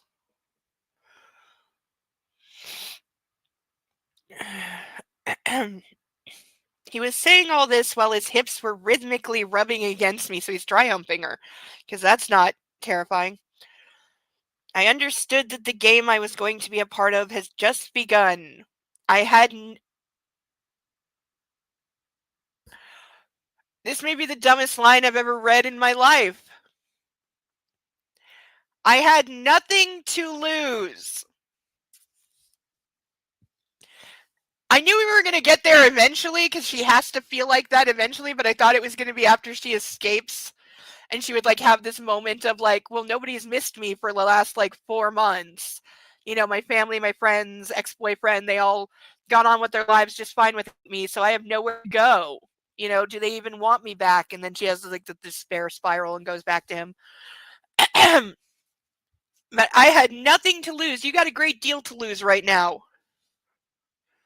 My options were either to spend the next 365 days fighting with this man, which could only end in defeat, or learn the rules of the game and play it. No, that is not what it is. Because he has said, if you don't fall in love with me in a year, I will let you go. So I'm going to spend that year spending as little time with him as possible. And I'm definitely going to try to escape as much as I possibly can, or just off him, whichever one. But you have plenty to lose, girl. I would think what he's doing to you right now would be a major indicator of some of what you have to lose.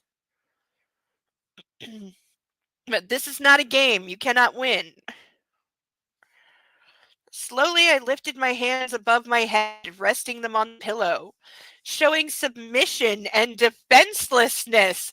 So yeah, let's just invite the rapist to keep going. After he said, "I want you helpless and defenseless," let's give him that. And what? What is your end game here? What if I sleep with him? His guard will fall down, and I'll be able to. No, she's not even thinking like that. Like, in the moment, he is physically hurting her, so she could just be going like, okay, if I want him to not hurt me, I should maybe play along a little bit. But that's not how you do that. Seeing that, the man in black let my hair go and intertwined his fingers with mine, pinning my hands to the bed. That's better, he breathed. I'm glad you understand me. Oh, God. I need a drink so very, very badly. Massimo's impressive cock was rubbing against my hip faster and harder. I could feel it slide over my tummy. I'm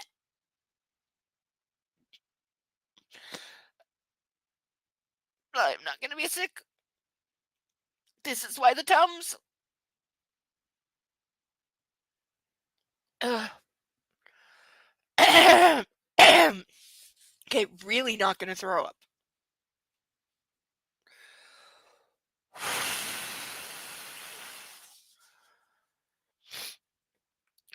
Do you want me? I asked, lifting my head slightly, tracing my lower lip across his chin. I'm sorry, she's gone from like, again, like, no.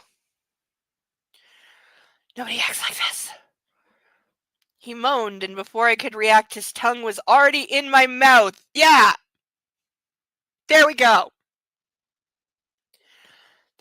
She's been calling for about an hour and a half around him. And already they're this. Pushing itself in frantically, deep, in a desperate search for my own. His grip on my hand slackened and I could free my right arm. Engrossed by the kiss, he didn't notice. I raised my right knee and pushed him away, simultaneously slapping him in the face with my free hand. Okay, I wish he'd said I raised my knee into his balls and grabbed the gun that he seems to perpetually have in his belt and remembered to take off the safety this time and shot him in the face. That's what I wish she had said. Slapping him in the face with my free hand. Is this the respect you said you'd show me? I screamed. I remember you saying something about waiting for my express consent instead of misinterpreting any perceived signs. Okay, so I guess we're supposed to think she has, like, I don't know, moxie or balls or something, or like she's, you know, she's a fiery, deceptive little thing or whatever. I'm sure this is supposed to make her look good somehow.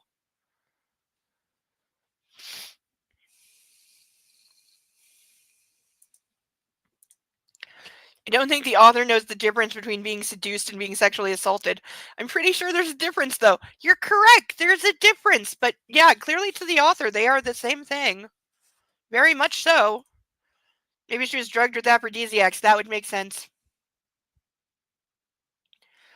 You know, or if they were being pumped into the room through the vents, you know, that thing. Or just oxytocin. Every other line is her being turned on, then she's talking about trying to survive. Yeah, I know, it's so... Like, the book is practically bipolar. With how it's behaving. Like, seriously.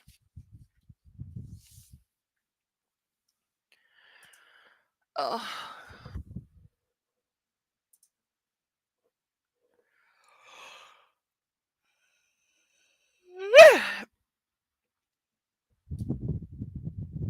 Okay, that owl is looking for someone. Probably another owl, but it's calling to somebody because I can hear it doing loops. And it's calling out for, like I said, I'm guessing another owl. I don't know when their mating season is, but it is unseasonably warm right now, so maybe that, you know, stirred up some...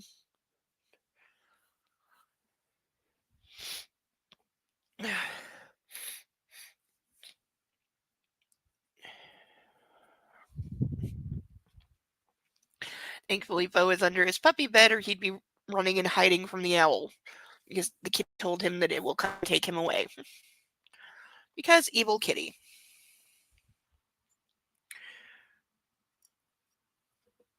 Freaking gnats.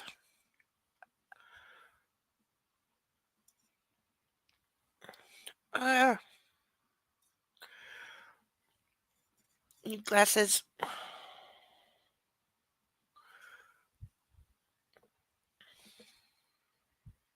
Okay, I think we're good.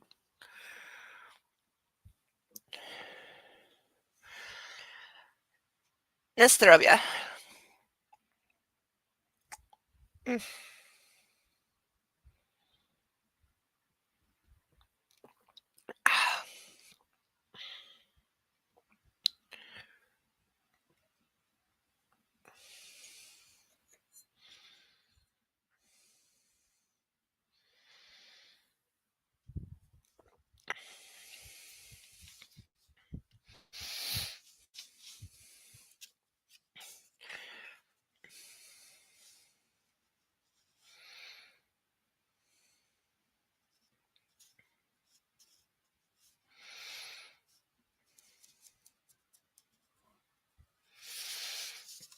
You know, also, are we going for the,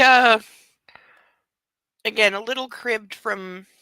Winter is the great horned owl mating season. Yeah, because I think there's like a 50-50 chance that it is a great horned owl for the area that I'm in. It's either a great horned owl or it's a barn owl. One of the two.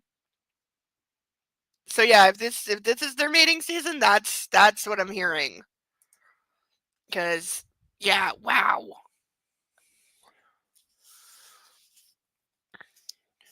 You know, but are we going for the whole, you know, oh, he's such a monster, he only knows how to be a violent rapist when it comes to sex, and she's gonna, like, teach him how to have, like, calm, normal sex like Grey and the whole pretending to be vanilla thing? Or, Dany in Game of Thrones Season 1.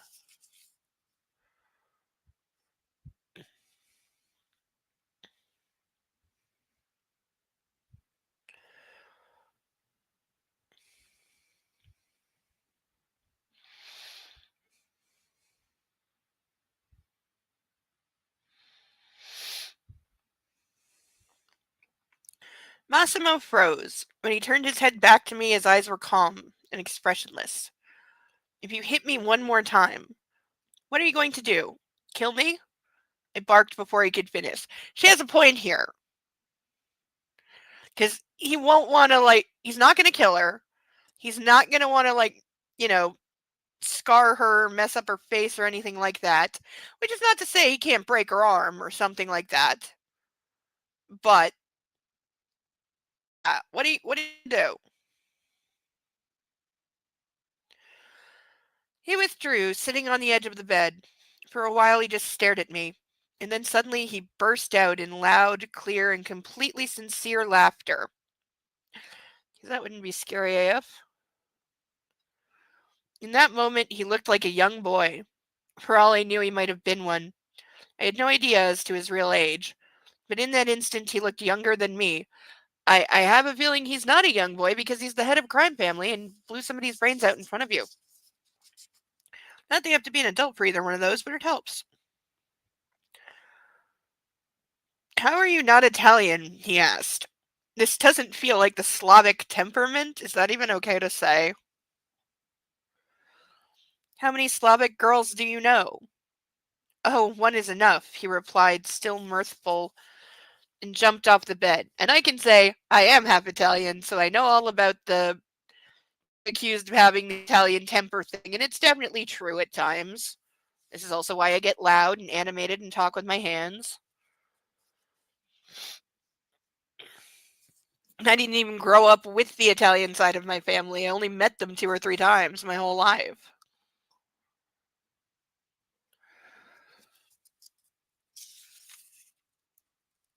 Still mirthful and jumped off the bed. He turned to me smiling and said, "This is going to be a great year, but I do have to learn to dodge faster. You caught me off time. You caught me off guard this time, sweetheart. Any term of endearment is on the burn list. Fuck it."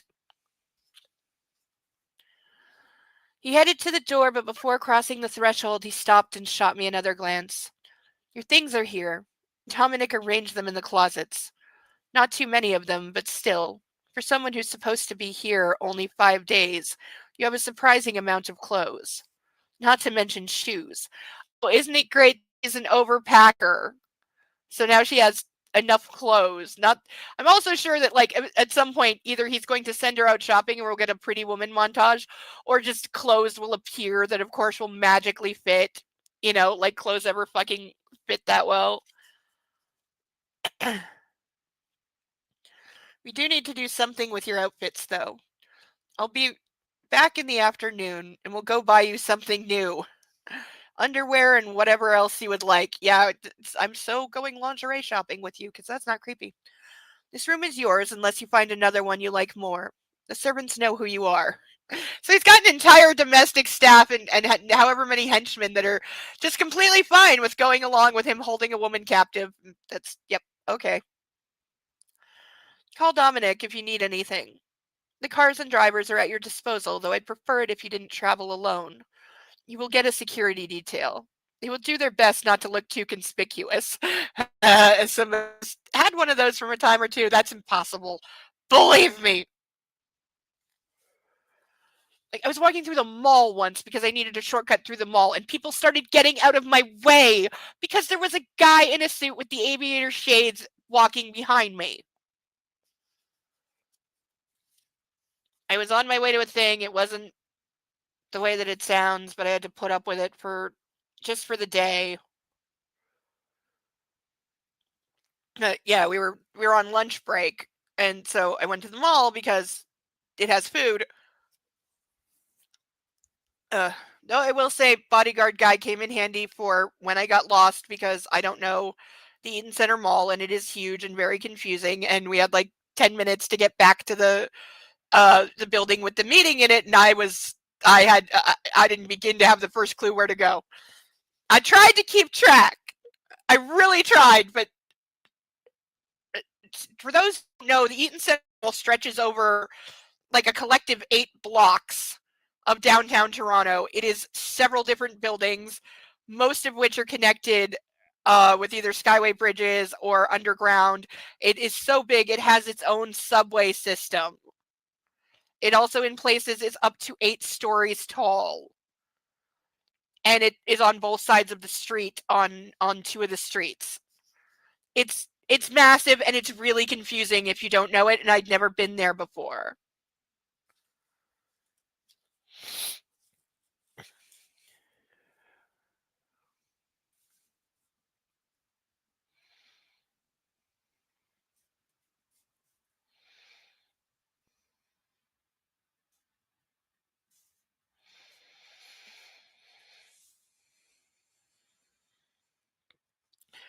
I will give you your telephone and computer in the evening, but we'll have to discuss some terms before I do.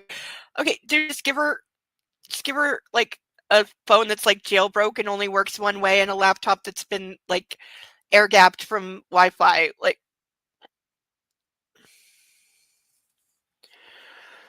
I stared at him, eyes wide, wondering what I was actually feeling.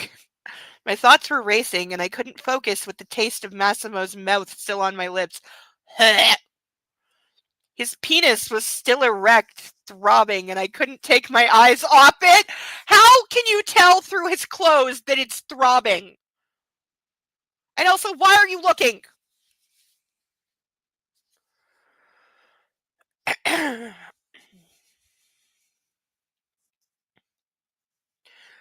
I think I had a crush on my captor.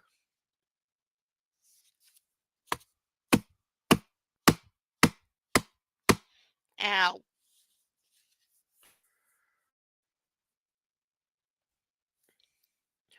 There was no way to know if it was my subconscious reaction to Martin's betrayal, a need to take some kind of revenge, or else the desire to show Massimo just how tough I could be, because you slutting for him makes you tough.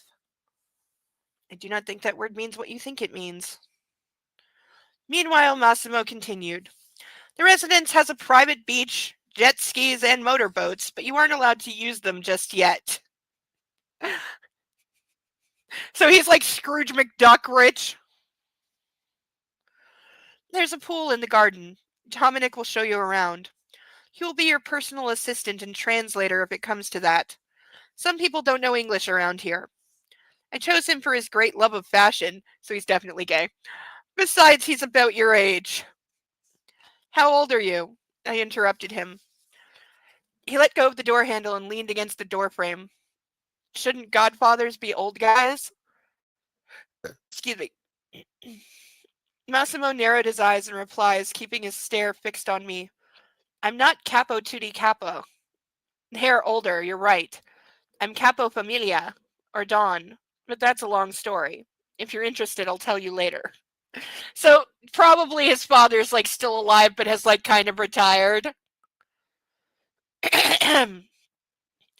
He turned around and walked down the hallway until he vanished through one of the dozens of doors. I stayed still for a moment longer, analyzing my predicament. Thinking about it felt exhausting, so I decided to keep myself busy. I'd had my first real chance to see the mansion in daylight. My room must have been at least 860 square feet. It had everything I could want. A walk-in closet straight out of Sex and the City, for instance. Only nearly empty. The things I had taken with me to Sicily filled only about 100th of the gigantic room. Shoe shelves were empty, too. Most drawers contained only satin lining and nothing else. The place needed some filling. These are not the thoughts you have being held hostage. Aside from the walk-in closet, I also got an enormous bathroom, the one I had used during the night. I'd been too shocked and dazed then to really take in the impressive room. The huge open shower had steam sauna function and was lined with massage jets that looked like towel hangers. Inside the dressing table with the mirror, I was delighted to find some cosmetics of all my favorite brands. Here we go, and here's a puppy. Dior, Louis, Yves Saint Laurent. No! Guerlain and Chanel. No, you fucking bitch! No! Again, that is mine. Guerlain is mine, okay? That is mine. It is in my book. It's not allowed to be in this book, and I'm gonna burn this entire fucking, you stupid. That is mine. Book's been reading my secret writing. Alright, up, come on, up. But no, Guerlain is mine. That is my signature scent for my character. You don't get to use it. Puppy, eat the book. Just eat the book, okay? If I put peanut butter on it, will you eat it? That actually wouldn't work with him. He's not so much of a peanut butter dog. No, doesn't get to use that brand. That brand is mine. We can share Yves Saint Laurent, but not Guerlain. That's mine. I need a puppy. Puppy, make it go away. Eat the book. How about you pee on it? You want to pee on it? Look, I'm holding your leg for you. You can pee. He's going, what are you doing? What are you doing, Mommy? You've lost your mind. What are you doing?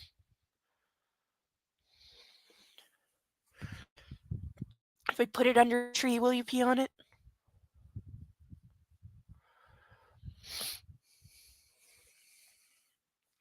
He's helping. Aren't you pretty, baby? Aren't you helping? Yes, you are. You're helping.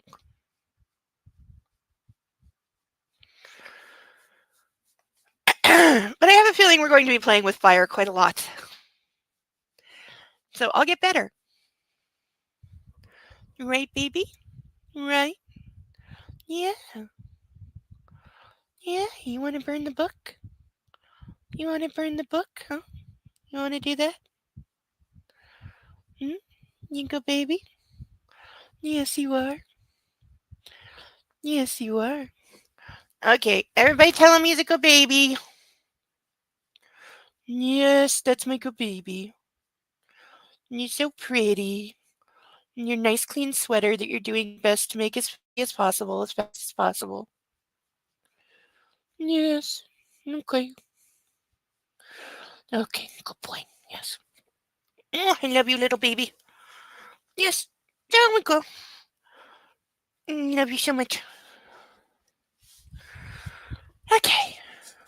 I have to read the other side of the page before I can burn that. But I can burn Sweetheart, because fuck this book.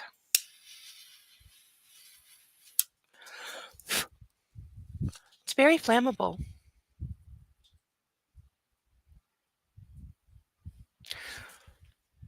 I'm encouraged for when we shall burn the entire thing. I think it will work.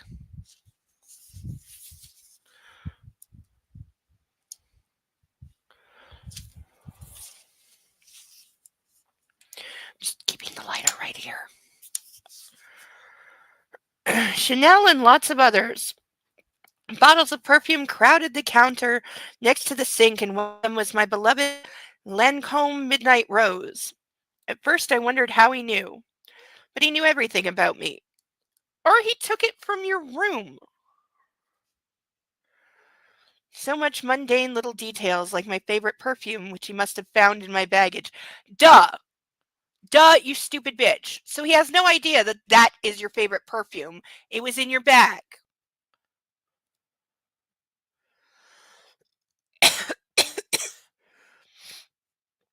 Shouldn't have been a mystery to him.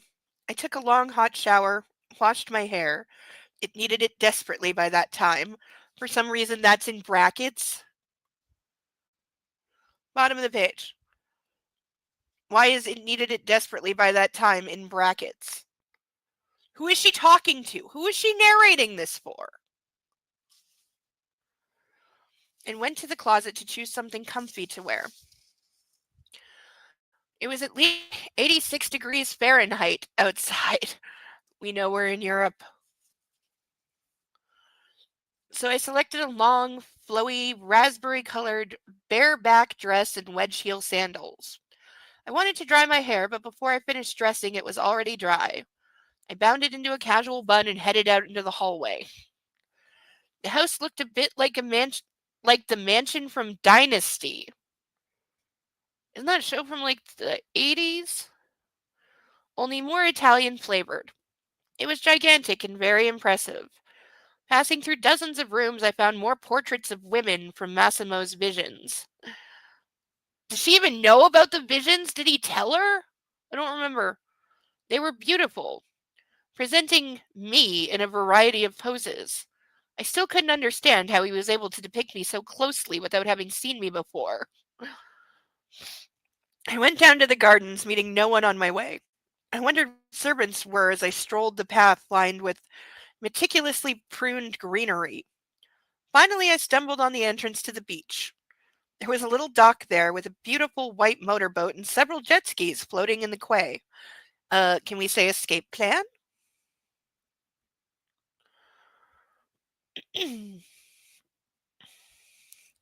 I took my shoes off and stepped onto the boat.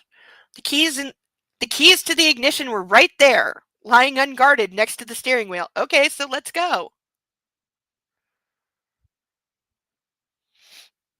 For a moment, I entertained the thought of breaking Massimo's laws. As soon as I touched the keyring, I heard a voice from behind me.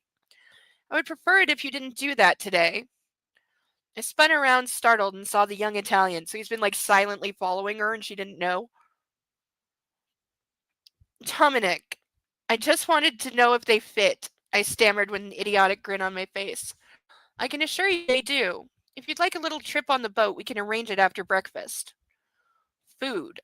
Oh my god, when had I last eaten? I wasn't sure how much time I'd spent asleep. In fact, I didn't have an inkling as to what day or hour it was. Yeah, she probably hasn't eaten in 4 days, but. All right, come here. One more cuddle. Come on. Up. Come on. Okay. Yes, you all know how he gets when he's sleepy. Turns into a baby, a little toddler that needs a cuddle before you go back to sleep. Yes. Yes, baby. You're gonna go to sleep, okay? It's nap times. Go into your puppy bed so the owl can't get you. Yes. He's very sleepy. He's just being stubborn. Yes, you're sleepy. Sleepy little baby. Yes, you are. Yes. Sleepy baby. Oh, yeah. Yes, yes. Sleepy baby. That's my good boy. Yeah. That's my good boy. Good baby. Yes, you are.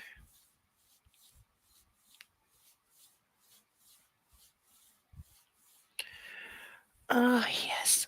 Yes, yes, yes. There we go. There we go. There we go. Yes. Yes, yes, yes, yes, yes. Yes, yes, yes, yes, yes. Oh, yes, yes, yes, yes, yes. Oh, good squishy. Okay. Go lay down, okay? It's nap times. Go, baby.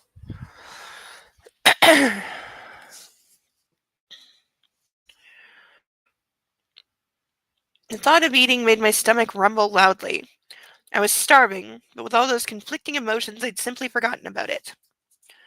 With an expansive gesture, Dominic directed me to get off the boat, offered me a hand, and led me up the quay. I allowed myself to prepare you breakfast in the garden. It's not that hot today, and I thought you'd enjoy it, he said. Yeah, right, I thought.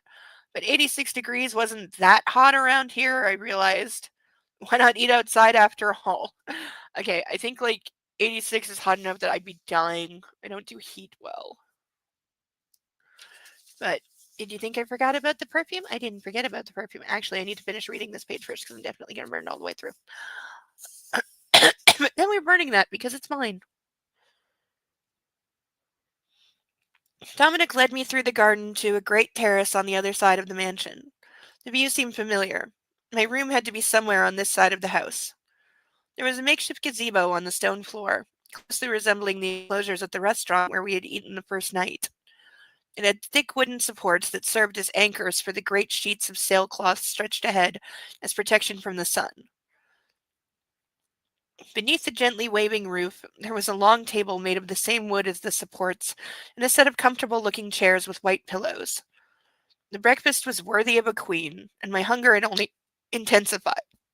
There were platters of cheeses, olives, aromatic cuts, pancakes, fruit, eggs, everything I loved. Basically, that's standard breakfast. I sat at the table and Dominic vanished. I was used to eating alone, but dealing with the heaps of delicious food would be all the more pleasant with someone to accompany me. A while later, the young man returned carrying a bundle of newspapers. I thought you might want to read today's papers, ma'am. Having said that, he turned away and walked into the villa. I glanced at the papers and realized they were all Polish. Oh, there's words in Polish I'm not even going to try to pronounce. I'm assuming they are the real titles of actual like Polish newspapers. and a Polish issue of Vogue and some British tabloids. Because if you go for British papers, just go for the tabloids, really.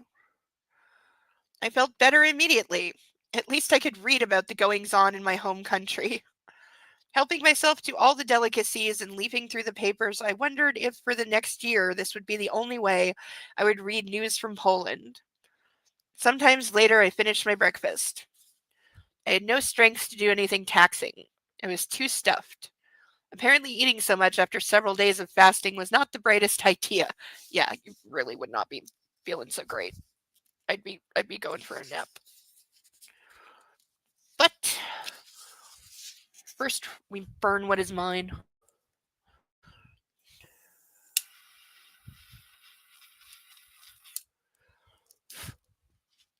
Okay, it really does like to catch fire.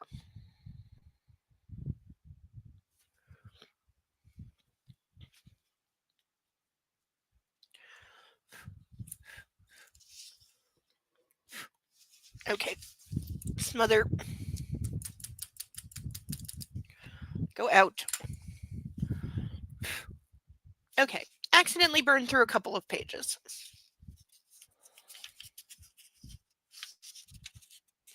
Just little. Ooh. Okay, I burned the back of a page I haven't read yet. Oops. I'm sure we will not miss anything too terribly compelling. But yeah, book has extreme flammability.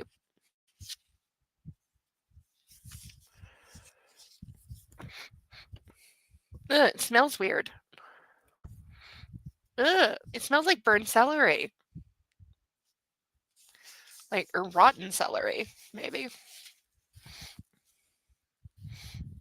Yeah, weird. It smells like celery. But like burned or rotten celery or something.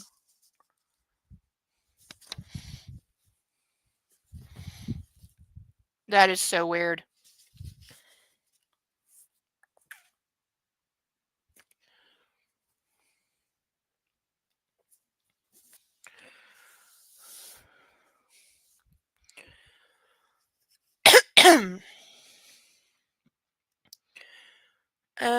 In the distance, in a remote corner of the garden, I noticed a large beach sofa in the shade of a canopy. It would be the perfect place to wait through the stomachache. I headed that way, taking the rest of the papers with me. I took my shoes off and crawled onto the soft couch, tossing the magazines next to me and making myself comfortable. The view from the sofa was amazing. Small boats floated lazily on the sea. A motorboat was towing a parachute with two people enjoying the ride. And the azure water looked so inviting with the monumental rock formations jutting from the waves, offering the promise of equally beautiful views below the surface. A cool breeze was blowing from the sea, and all the sugar in my blood was making me drowsy. I allowed myself to recline deeper into the soft pillows. Okay, so if there's people that close, there's got to be a way that you could, like, either swim out to them or signal for help, hold up a very large sign. Like, but apparently no, she has just, like, lock, stock, and barrel bought his, premise of if you try to escape, I will kill your family, and therefore she just has no thought of escape. Not that she did before she knew that. Like if she had started out by like planning to escape and then like came to realize that he's serious and he is that powerful and that well connected and etc., I can approve of this. But she has just been acting like she's still on vacation the entire time when not saying how incredibly hot he is. And has chat stopped working or has everybody died?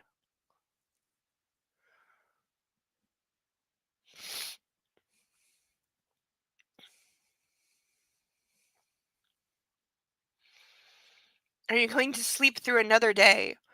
A quiet whisper with a British accent woke me up. I opened my eyes only to see Massimo sitting next to me, observing me. I miss you, he said, lifting my hand in his and placing a kiss on the back of my hand. I've never said that to anybody. I never felt this way. I've been thinking about you the whole day, that you're finally here. Still a bit dazed after the nap, I stretched out lazily, arching my body. The thin dress must have exposed my curves. Massimo shot up and took a step back. His eyes were full of that animal lust again. Dear God. Still here, spinning yarn. Are you spinning it into gold? Or ducks?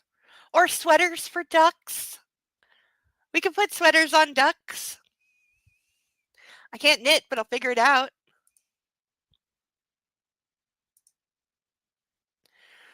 Oh, and since I said I would promo stuff more, a reminder to everyone that the link at the top of the chat for the PayPal, which helps me do things like groceries and hydro and phone bill and internet bill and blah, blah, blah. We have for $10 these ducks left there, the only ones left in the bag. We only have 4 of them left. And then we have 6 painted ducks, also for $10 because it's the holidays. So why not share the love? Even the ones that were more expensive have come down because it's the holidays. Though if you do sponsor a painted duck, please specify which duck. For $25, I will put on these handcuffs for the remainder of the evening at this point, so that's a bargain. There's a key in here as well as one on a string around my desk because we practice safety here always. So even though these are real cuffs, we have 2 keys to make sure that we are always safe. For $50, I will refill this glass slightly higher and chug the entire thing, hopefully in one. Or for an insane amount of $100, I will put on this spiked bra for the remainder of the evening. Not penetrative spikes. They are a little bit blunt. They do not cause blood, just pain. And that's why they're fun.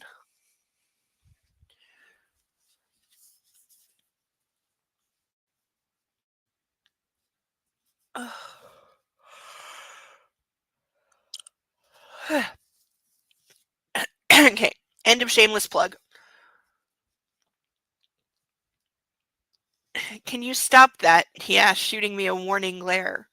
If you keep being so provocative, you may regret it. So he's again, we're already victim blaming. Yes, I can't possibly have self-control with you having, a body. Seeing his stare, I jumped to my feet and stopped right in front of him. Without my heels, I didn't even reach his chin. I was stretching. It's a natural thing you do after waking up, isn't it? But since you're so touchy, I won't do it again with you around. I said, pouting. Why are you pouting? Throw a rock at this guy. I think you know perfectly well what you did there, Massimo retorted, lifting my chin with his fingers. He does all of the great things! The grab, the hair, the tilting her chin, the being a pig. Like, I swear, she was reading 50 Shades, and, like, she had 50 Shades on one screen and was writing this on the other, probably by copy-pasting and then just deleting parts of it and changing some names. That's all I'm getting so far. Again, how did plagiarism lawsuits not come out of this? Like, I'm genuinely having that question.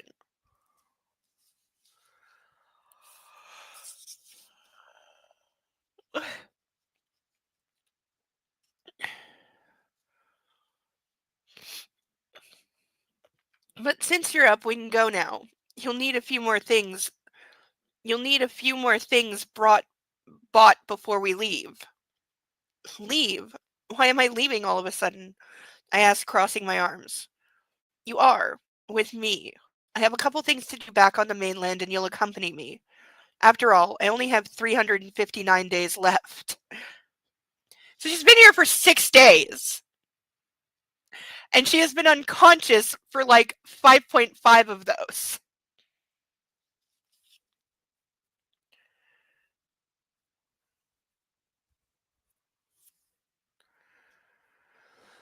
I was also half listening to chaos in the kitchen where my husband gave my daughter the meat mallet to break candy canes, and she decided to use ceramic plate. Oh no! I am sensing broken plate.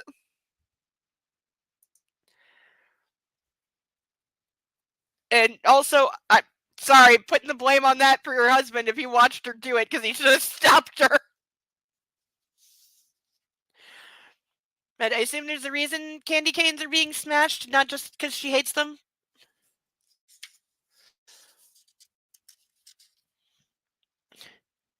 Metal meat mallet on a breakable blade. Oh no. Oh no. Oh no.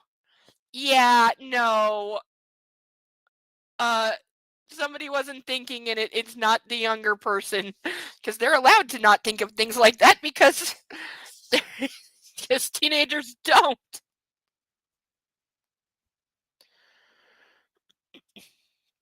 Massimo was clearly amused, and his carefree attitude quickly rubbed off on me. For a while we stood face to face like a couple of flirting teenagers. Really, really, really, really. Oh, luckily he did stop her before it was broken. Good.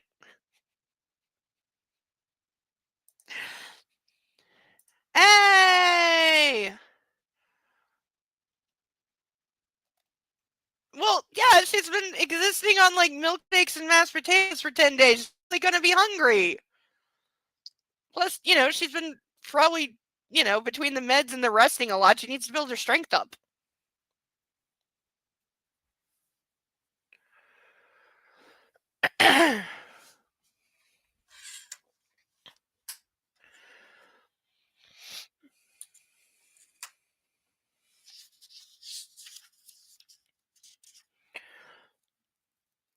We are still duckless this evening, but I still have my hopes up that there will be ducks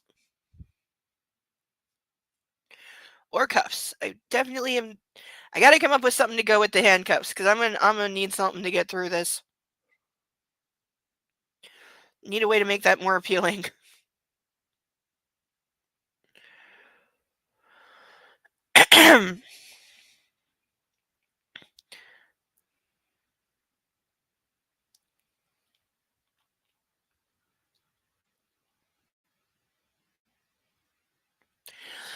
Oh, chocolate spoon melts with peppermint dust. Nice. See, this is a good thing to make. Safely.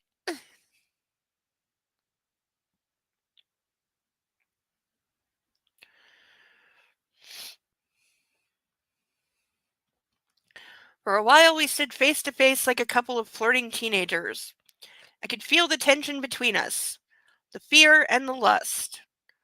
I thought we were both feeling the same thing, only the cause of our fear was different.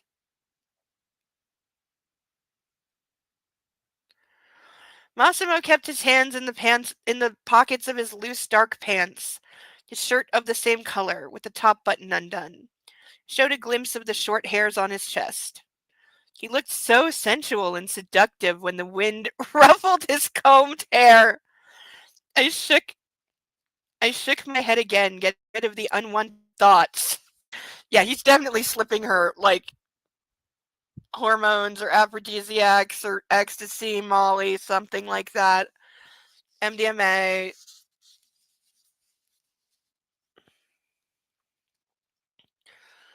I would like to talk, I stammered. I know. Not now. There will be time for that during dinner. You'll have to be patient. Come with me.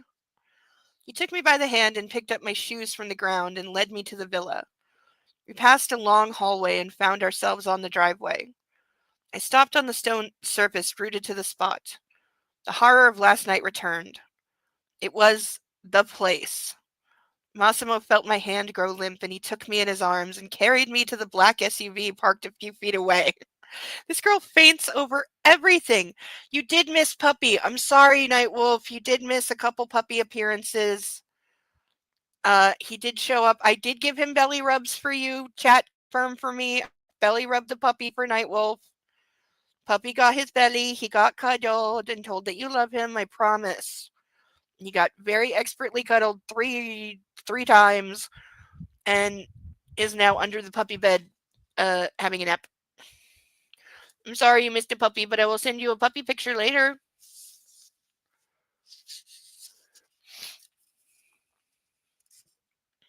You really want to get Bo a little Santa hat.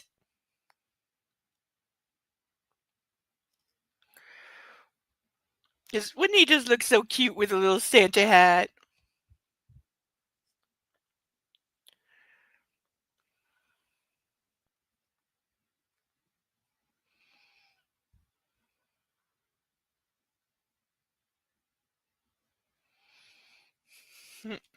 Thank you, Cerebellum. Yes, belly rubs and cuddles were given.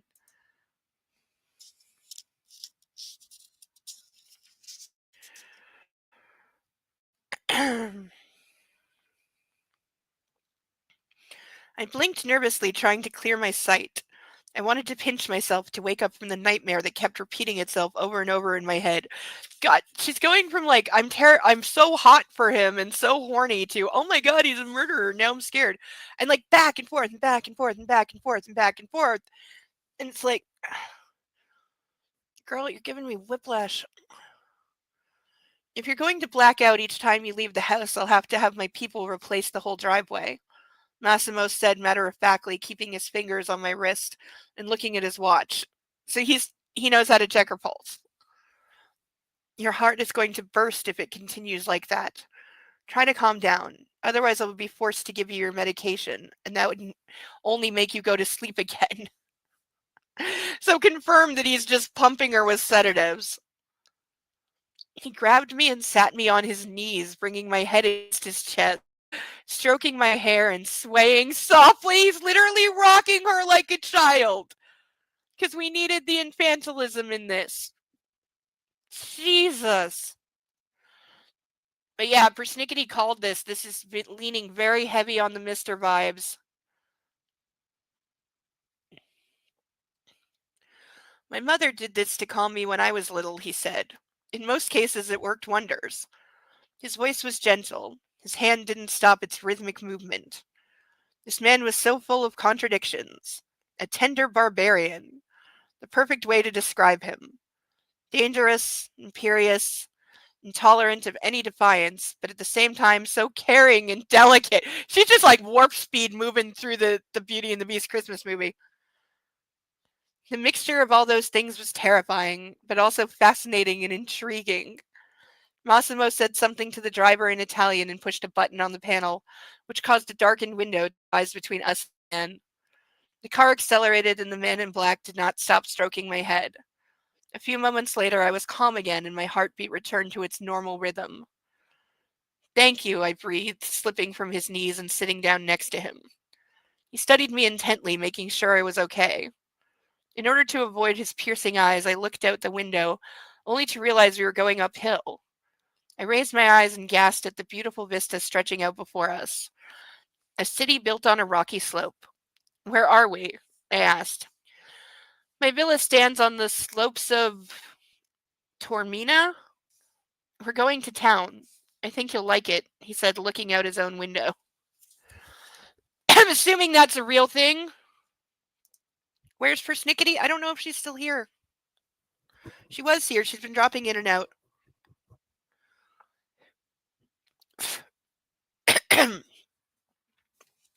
She may have had to take Sasha, one more time for the evening. But that's the end of the chapter. So, stretch break. Oh.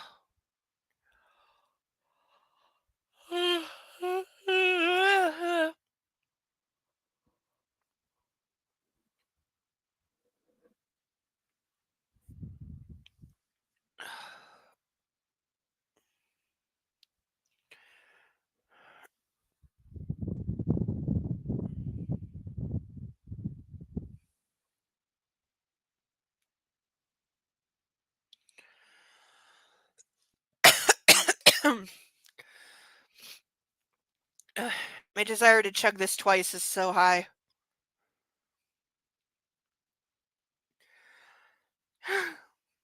Sometimes having your own rules sucks. I can only chug when somebody sponsors. I cannot do it on my own accord. I've always had that rule, thus I will abide by my own rules.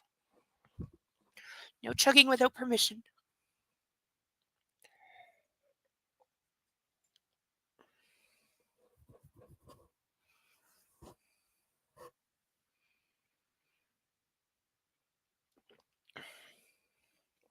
Ew, freaking gnats.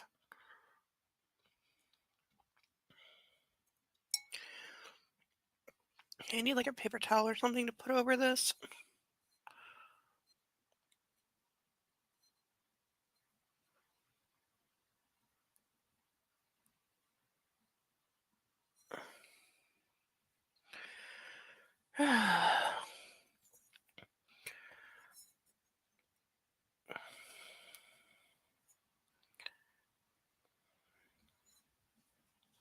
Ew. Oh, and of course I have nail polish on the glass because I get polish on everything. I just fix my nails up and then I forget that I have wet nails and touch things.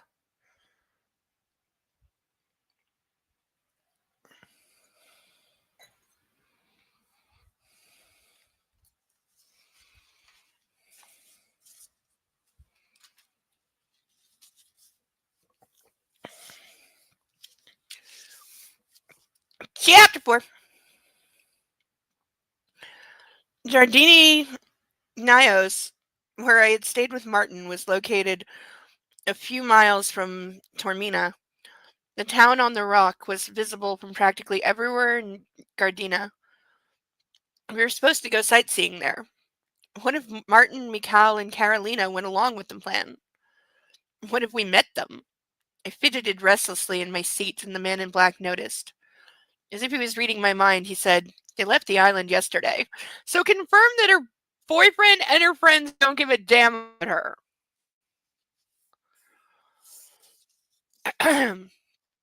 How could he know what I was thinking? I sent him an inquiring look, but he didn't so much as look my way. Well, also, it's been 6 days. And did you think he was going to risk you running into anyone you know? Like, the guy may be a rapist, but he doesn't strike me as being all that stupid, other than where he chooses to keep his gun.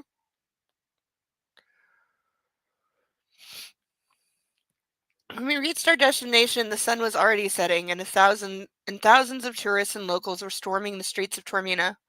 The town was brimming with life, and the narrow, picturesque streets were lined with hundreds of small cafes and restaurants. Signboards of expensive boutiques beckoned to me. Exclusive brands? In the middle of nowhere? Yeah, almost like Italy is like a huge tourist destination. Duh. Especially, like, I think I've actually heard of this place. And I swear to God, I'm going to look it up. But please tell me please tell me that it's St. Martinique that they go to in Thomas Crown Affair. Because it sounds and looks like this in the movie, and I don't know where it was actually filmed. I think they say it's St. Martinique, but where it actually was, I don't know. And it was like up a mountain too. Check your email, have a drink. Aww. Nightwolf, you are a sweetheart. I love you so much. Thank you. Nightwolf has sponsored a drink. I will definitely have one on you. But now I'm terrified that this is where the Thomas Crown Affair actually filmed. And that's why it's here. This book has already been caught spying on my fan fiction. Nightwolf, you missed it, but the book not only name dropped my phrase for what Hannibal calls her in my story, which is darling girl. It also name dropped Guerlain, which is her favorite perfume, which is I'm sorry, this book is not allowed to have those. So I had to burn it repeatedly. You missed some of the burning, but yeah, I had to play with fire a few times, okay? Also learned book is very flammable and smells like celery when it's burned.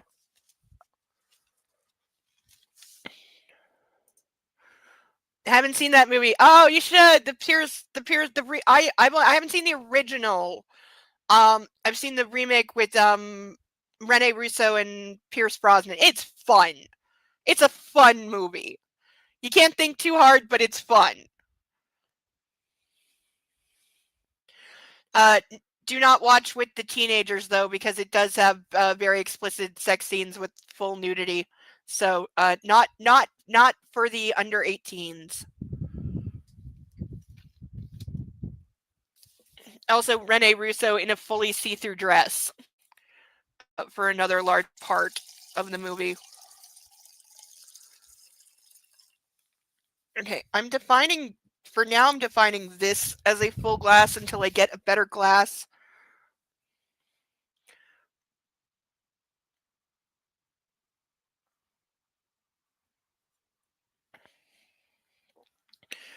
Okay, so tonight we are defining this as a full glass as I am. Cheers. Yes, Nightwolf, cheers. I'll go all the way to the camera and not touch it because I don't want to disturb it. Now I have to touch it or it doesn't count. Okay, gentle. Okay, clink. But here's to life, here's to love, here's to all the times that we fucked up.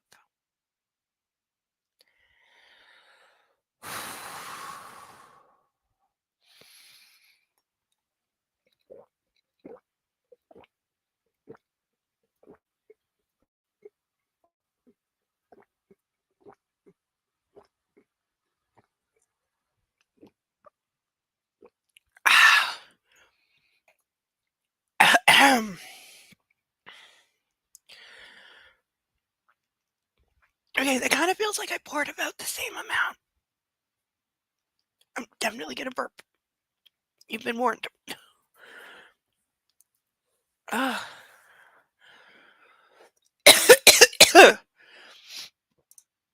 sense an adult, but that's awkward. Yeah, I gotta imagine at any age watching a movie with sex scenes with your kids is awkward. You having one with us, Ryan? Yeah, everybody do a shot. Or chug a beer or whatever you got.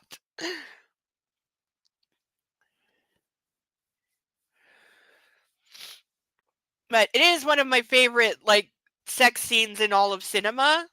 Because it's not just, it doesn't go like porno, it's very artistic. There's like a song playing over the whole thing. It's again, it's a lot of fun. It keeps the funsies spirits. Oh, also, if you watch the Pierce Brosnan Thomas Crown Affair, if you have seen any of the 50 Shades movies, especially the first one, you'll see every single scene that E.L. James ripped off from Thomas Crown Affair, especially the glider scene. And how much of the character of Grey is overlaps, shall we say. Excuse me. I warned you. Excuse me. I said to love as well. Yes, always to love. And that is, I was referencing a song by, I believe, Hailstrom.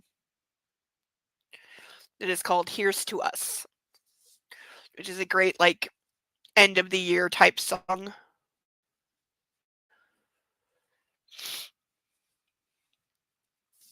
Oh, I was on the other page, wasn't I?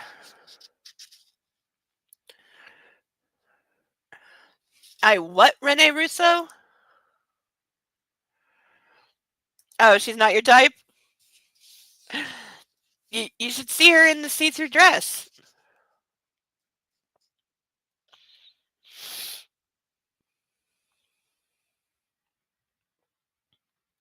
Also worth noting, during the glider scene, all her screaming was real because she didn't know what gliding was. So when she agreed to it, she thought it was some kind of skating. She had no idea what it was, so all of her screams were real. Oh, you thought I said you because your name is Love. I didn't even put that together. I'm sorry, Ryan. I was quoting song lyrics. Not that I don't love you as well. I love all my viewers.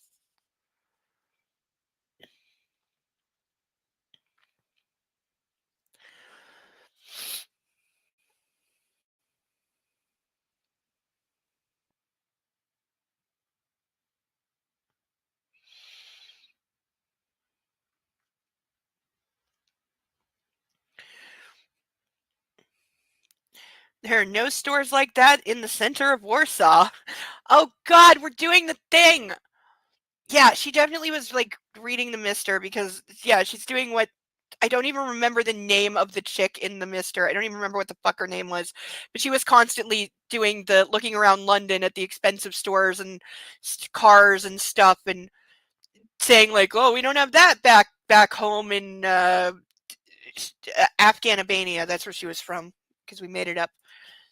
Yes, I love you the best, Nightwolf. Of course I do. I always will love you the best. You're one of my oldest friends. Quite literally. And I don't mean by age. I mean, I've known you the longest out of anyone I currently know in my life. I think you actually do come out as the person I've known the longest. Genuinely. Well, one exception. My friend in England I've known for 20 years. So, sorry, but 20 years is hard to beat. But, that's a whole other relationship. We met on a poetry site, and we were never a thing. Everyone always thinks that I had a thing with him, just because we talk like several times a week, and we do all the Times, the New York Times, the online games they have, like Wordle and Connections and Strands and all that. We do them together at night. We were never a thing. We're just friends. We share like certain interests. That's it.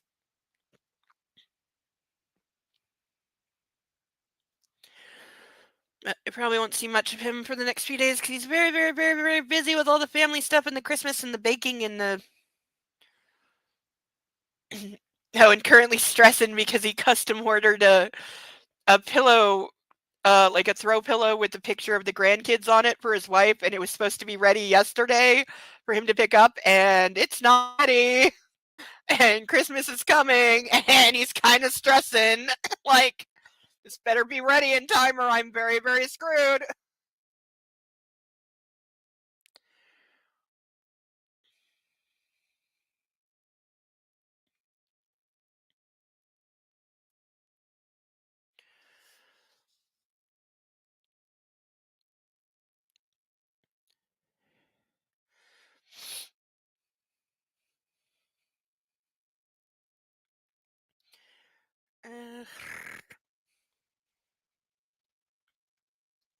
The car stopped and the driver stepped out, opening the door for us. The man in black offered his hand and helped me out of the large SUV. Okay, I really need to know, why does she keep going back and forth between the man in black and Massimo? Pick one. If there was a reason for it, I could get behind it, but there's no differentiating. She doesn't call him Massimo sometimes and the man in black at other times. If you want to call him Massimo when he's being nice to you and then call him the man in black when he's being a rapist, that's fine, but she's not doing that. After a while, I realized there was another car with us, just behind ours. Two tall men dressed in black emerged from it. Massimo grabbed my hand and led me to one of the main streets. These people followed us at a distance that was supposed to be inconspicuous. Yeah, because I'm sure 3 guys dressed all in black, literally dragging a woman around that's completely inconspicuous. Even in Italy, people would be like onto you in a second. It all looked kind of grotesque. If they really wanted to remain unnoticed, they should be wearing shorts and flip-flops, not Undertaker suits. See? Even Book knows this is stupid. It's a really stupid book. It would be pretty difficult to hide those guns in tourist outfits, though. Though, in case we didn't know, they're armed.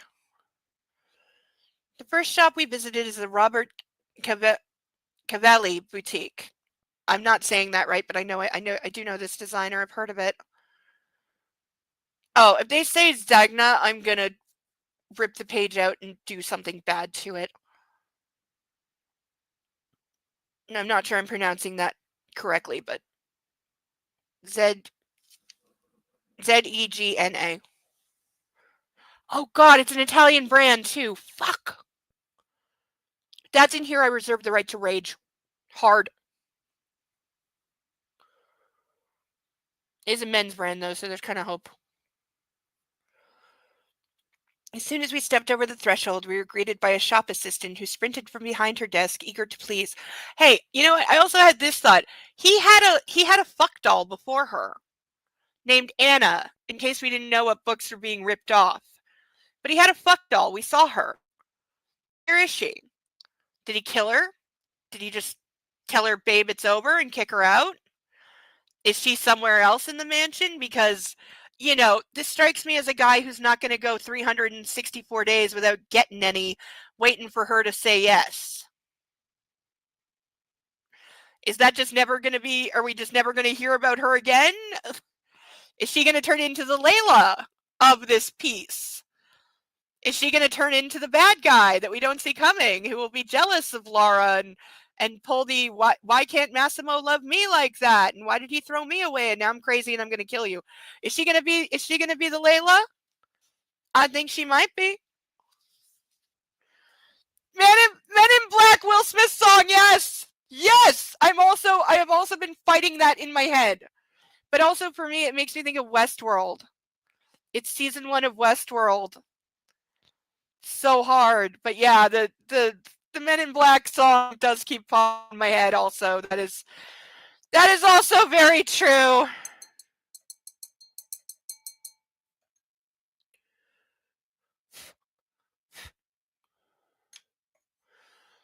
Why do I not have a napkin handy? When I need a napkin.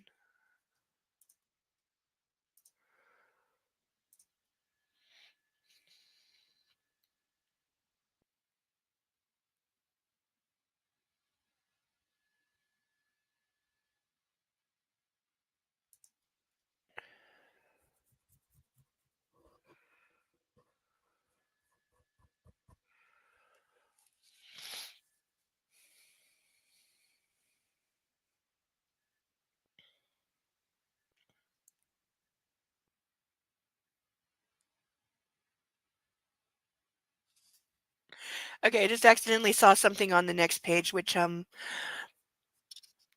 I predict any more of this book, I'm gonna proclaim that I'm psychic.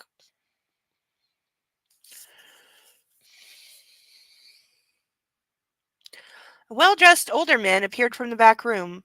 He kissed Massimo on both cheeks, saying something in Italian before turning his attention to me. Bella, he said, reaching for my hand. Oh, God. I spent a couple years living in an extraordinarily Italian neighborhood. Best pizza in the fucking world. However, older Italian men are the only people who ever recognize me as being Italian. I get called every other race, but only other Italians recognize me as being half Italian.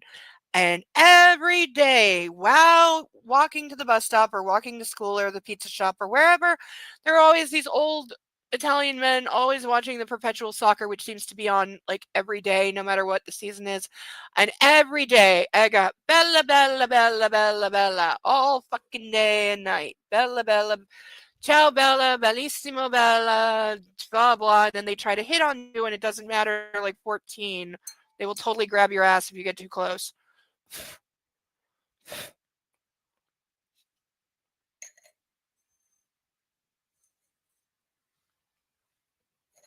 Though, if you were willing to, let them grab your ass and smile pretty, they would definitely buy you a slice and a soda, so there was that.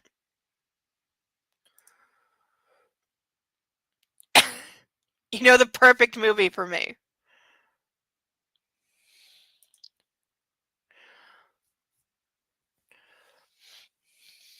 Which half? Which half of what? If that's the title of a movie, I don't know it. I know Escape from Witch Mountain, which I got in trouble for watching, even though, by the way, adults put it on. And then I got in trouble with different adults for being caught watching it. How is that my fault?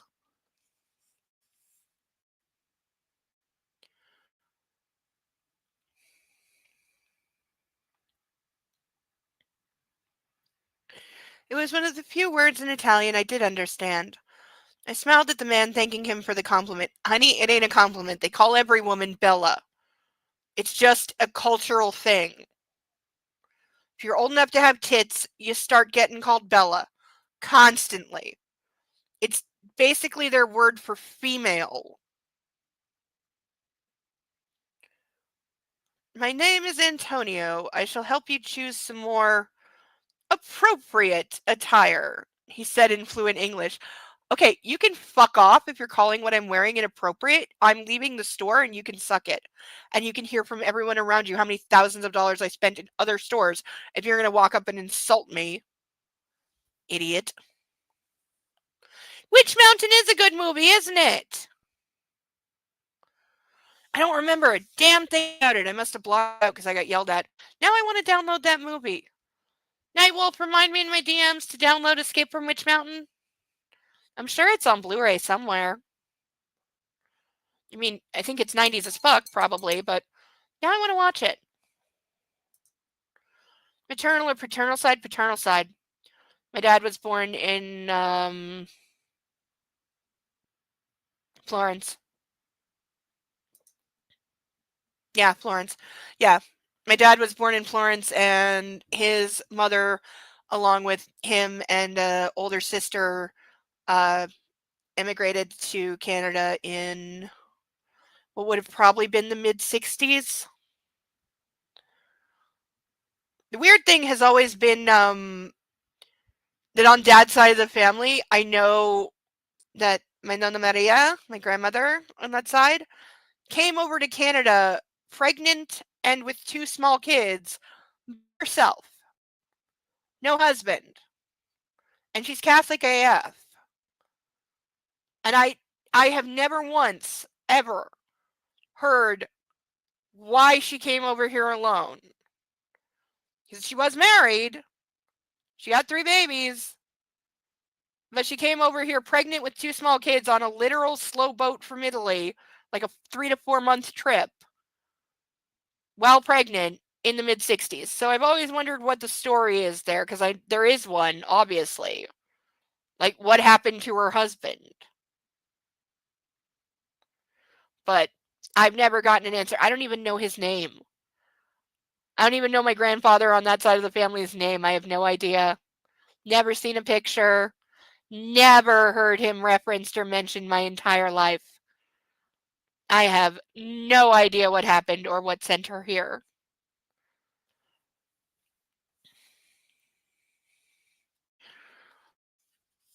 But I'm betting there's a good story there somewhere that I'll never know, but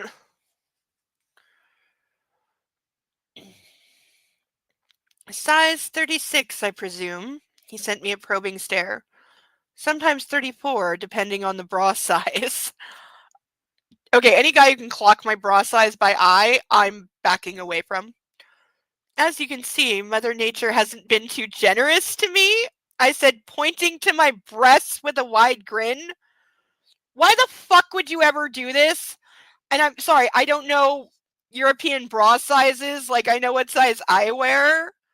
And well, again, it depends on brand. Like, it really does. Some of my bras are a 40, some are a 42, some are even a 44. It depends on the brand.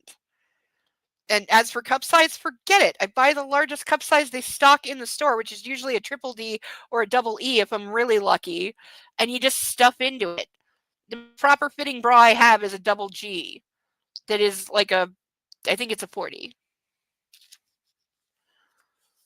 But I don't know European bra sizes at all. So I mean, I assume they're saying she's like a B cup. I don't know. But the band size is the number, the cup size is an alphabet, and they have nothing to do with each other, because my cousin is a like triple D double E cup size, but she's very skinny, so she wears like a 32. Which, we both have an atrocious time, finding bras that fit, which is to say they don't fit, and you learn to deal with it. You definitely learn to make do. You also learn that once you go above a C cup, the price of your bra doubles, which is so much goddamn bullshit. Like, same bra, a C40, a C cup 40, where it'll be like, say, 45 to $50. Soon as you get up to like a triple D, exact same bra, exact same brand, you've just gone up a couple cup sizes, now all of a sudden it's $80 to $90. And people wonder why I own like 3 bras. It's because nowadays they're like 120 to $150 each, which is insane. And again, that's if you can even find ones in my size, which there's so many stores I know to not even look, because they won't have anything that fits.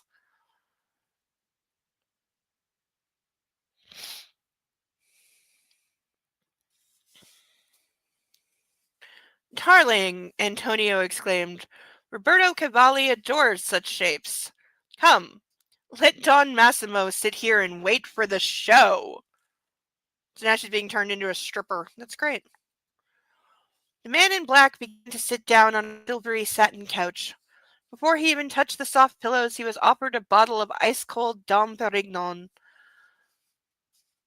Perignon. One of the shop assistants filled his glass. So we're going the full Pretty Woman here. Massimo shot me a lustful glance before hiding behind a newspaper. Antonio was hauling dozens of dresses to the changing room, helping me into them all the time, clicking his tongue with appreciation. I'm sorry? She's saying there's a guy in the dressing room helping her get changed? And this is okay? With either her or Massimo? Because I'm sorry, he's not, like, possessive and jealous? And also, what the fuck are you doing in the dressing room? Get the fuck out before I slit your throat? I stared wide-eyed at the price tags of the outfits.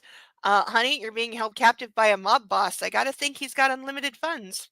Also, I would be buying the most expensive things in the store just to spite him. And I would probably accidentally break a few things, too. The little heap of dresses Antonio prepared for me would probably buy you an apartment in Warsaw. Okay, this is gonna be a thing. This is gonna be a thing. This is why she's gonna decide to be his, like, captive princess the rest of her life, because he can give her, $5,000 dresses and beautiful villas, and why go home to Poland where we don't even have stores like this, and my family doesn't even care that I'm missing, and we have nothing there, and here I can be a princess, and that's what's gonna again, you want to be a sugar babe, you want to be a kept woman, you do you, girl. Make sure you get your terms in writing and you have an exit strategy at all times. But you want to do that, you want to live that way, you want to be a kept woman, you go right ahead. I don't shame anybody. If you make it work for you, then fine. But again, this is not what this is.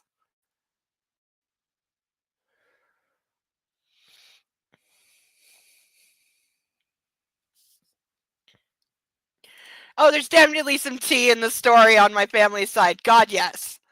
Like I said, there's not even a picture. The last time I was in my Nonna Maria's house, I deliberately went looking for, like, their wedding picture, because I was like, she's got to have the wedding picture, okay? Everybody has the wedding picture on the mantle. I went all over that house, and she has hundreds of framed photos of her family, of her kids, grandkids, like, a lot of photos. None of her and Grandpa.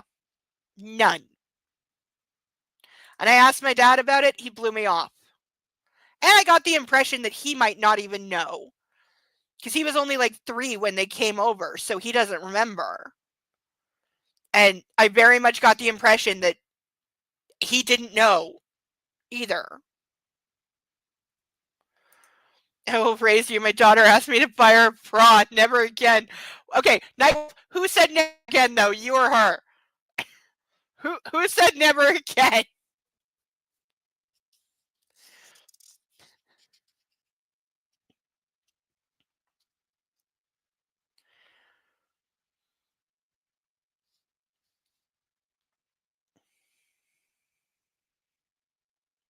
You.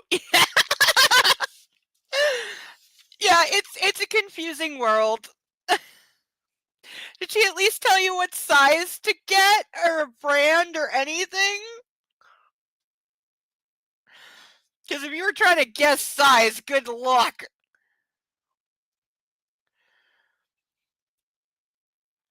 The little heap of dresses Antonio prepared for me would probably buy you an apartment in Warsaw. Nearly an hour later, I finished picking clothes, and my choices were packed neatly into beautiful decorative boxes.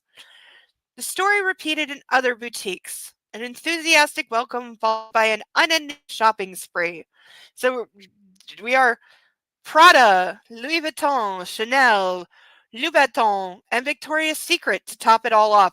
I'm sorry, you went lingerie shopping with your kidnapper?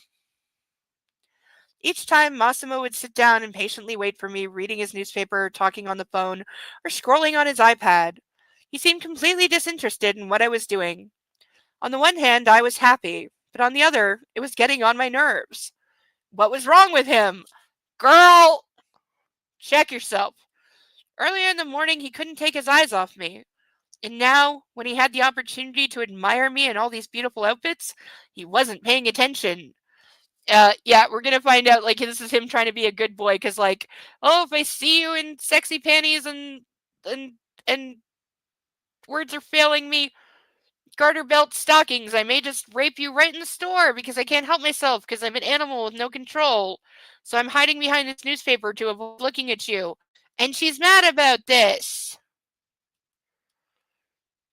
But happy to be spending probably $100,000 on clothes. This definitely didn't go hand in hand with my concept of shopping straight out of Pretty Woman. Called it. Me showing off in new hot and sexy outfits and him playing the role of my horny fan. Okay, this woman is cracked. Okay, in case anyone thought I was lying about it saying Pretty Woman or horny fan, okay? Right there.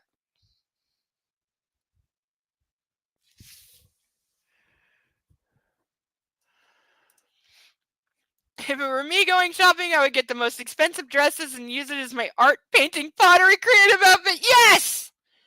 Yes! Sarah Bellum, you understand me. I would, yes! Put on some spiked heels and then walk over the fucking sofa, putting holes in it on purpose just to make him pay for it.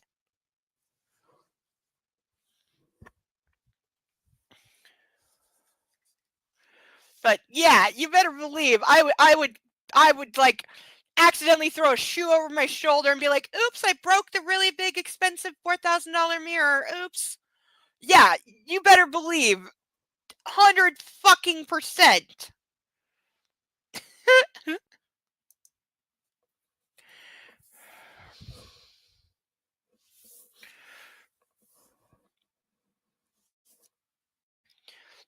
I would be making this guy flex his money on so many levels and making sure that the stores never wanted to see me again. But also, isn't this where you like write on the back of the receipt, help me, I'm being held hostage, and slip it to the, sales girl? Like, come on. Am I the only one who's ever seen a movie? Ah, ow.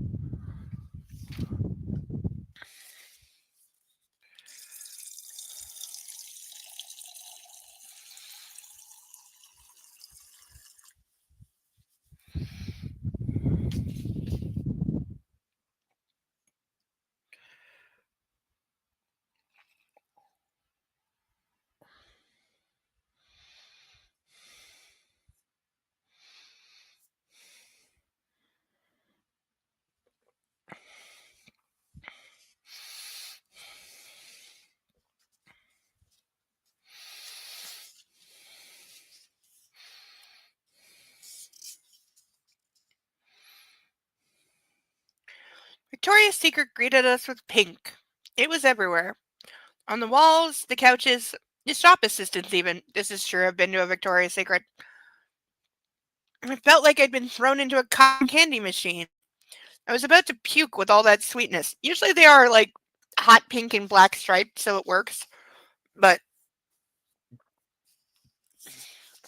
it's certainly a place I can never shop because about 10 years ago they finally admitted that no, we don't make sizes for all women. We only make up to like a size 12 on the panties, and we don't make any bras bigger than a B cup. You know?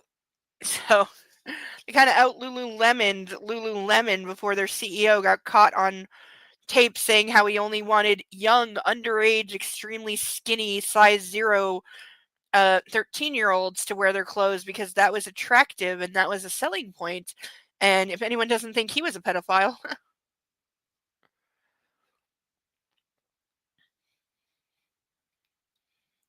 The man in black glanced at me, taking his eyes off his mobile for a moment. Okay, we're going to have the back and forth with the European English words because she said cell phone before. Then she also said telephone when referring to a cell phone. And now again, we have mobile, which is mostly British, actually. This is the last one. We've got no more time. Please take that into account when choosing your outfits here, he said nonchalantly, turning his back to me. Sat down on one of the couches and got back on his phone. I grimaced, glancing at him with disapproval. It wasn't about the fact that we were nearing the end of our shopping trip. I'd had enough by that time, but rather by the way he'd addressed me. He's the man holding you captive. Pick up something heavy and bash his skull in with it. And then when people ask why, you explain because they will call the police and then you will be rescued. And you can tell them you need to call Poland and get police to protect my family immediately because he threatened to have them killed. Like, there's so many ways out for her. Also, I didn't think he would be taking her out in public for at least like 3 to 4 months. I don't know if that's supposed to be a flex of like how much power he has here, but power like that tends to be very local. You get 10 minutes outside their zone, they're helpless. So you still have payphones in Alberta? Are you serious? Are you lying? I think you're lying.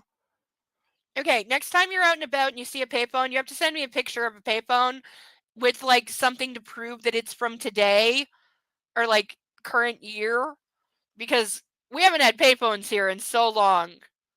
So long.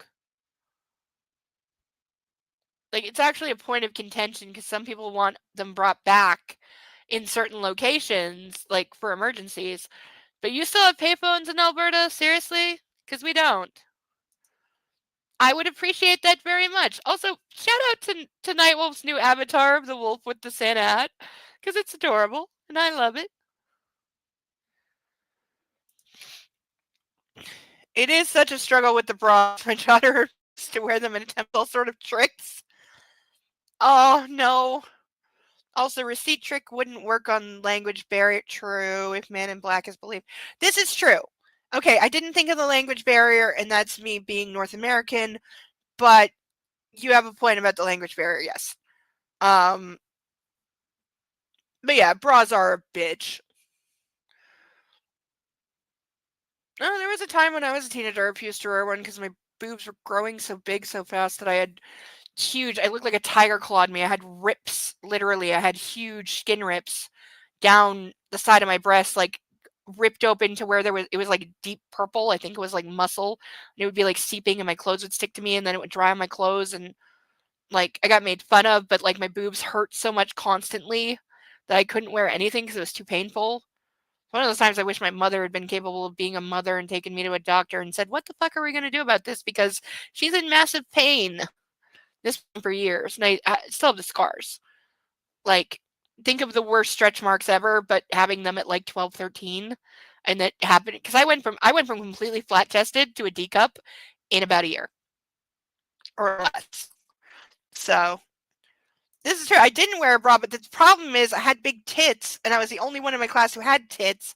So I got made fun of a lot, and the boys tried to touch. And then you're in gym class, and you got to run, and it's like every step fucking hurts anyway. So then you're doing this, and then you get made fun of, and it's like, why aren't you wearing a bra? And it's because I'm in massive pain. Like, just wearing clothes hurts. Anything touching hurts. So anything constricting, I wanted to scream. Again, somebody should have taken me to a doctor or figured something out because something wasn't right, but I didn't have parents or anyone who gave a fuck by that point. So, I was half time on the streets, working a corner at that point. So nobody was paying any attention to what I did, and certainly nobody was going to take care of me. So calling it a mobile is pretty common. A generation and younger, when a smartphone became a thing, cell has become more common. Most people I know ask for your mobile number. Really? What state? What state is that? I've never heard of that in the States. It England and other parts of Europe, yeah. Not in Asia. No, she would not be going to Victoria's Secret. It would be somewhere practically bespoke. Yeah, Victoria's Secret is kind of like cheap for this place. In Texas? They say mobile in Texas? Isn't mobile also a cell phone company or a gas station or both? You have a lot more gas stations in the States than we do here. Like there's some that until recently I didn't even know were a gas station, but I'd heard them referenced in like body cam vids or American vids. They didn't know what they were. Like BP is one. I had no idea that was a gas station. Circle K for the longest time. Didn't know that was a gas station. We really only have like 4 here. And then like Shell is one. Petro Canada. Canadian Tire.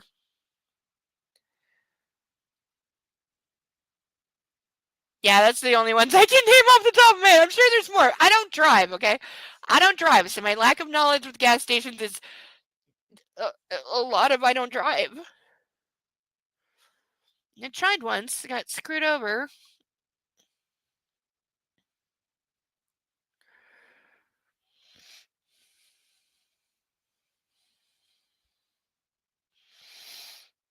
Mobile is petrol and motor oil. There's a mobile gas. There's a mobile gas company? Really? Okay, I trust you. That's a lot of things with the same name. That's got to get confusing. Like, it's not just me, right?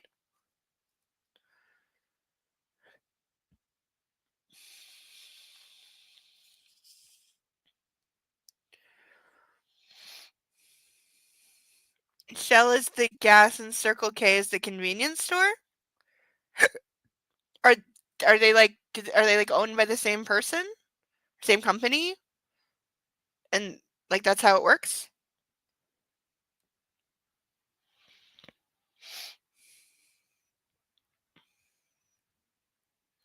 Circle K is Shell?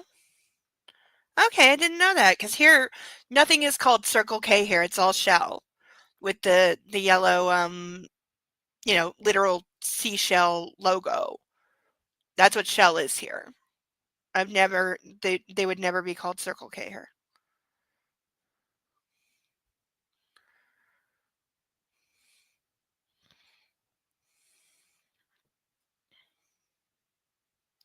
Signora, the shop assistant called out, inviting me into the changing room with a gesture.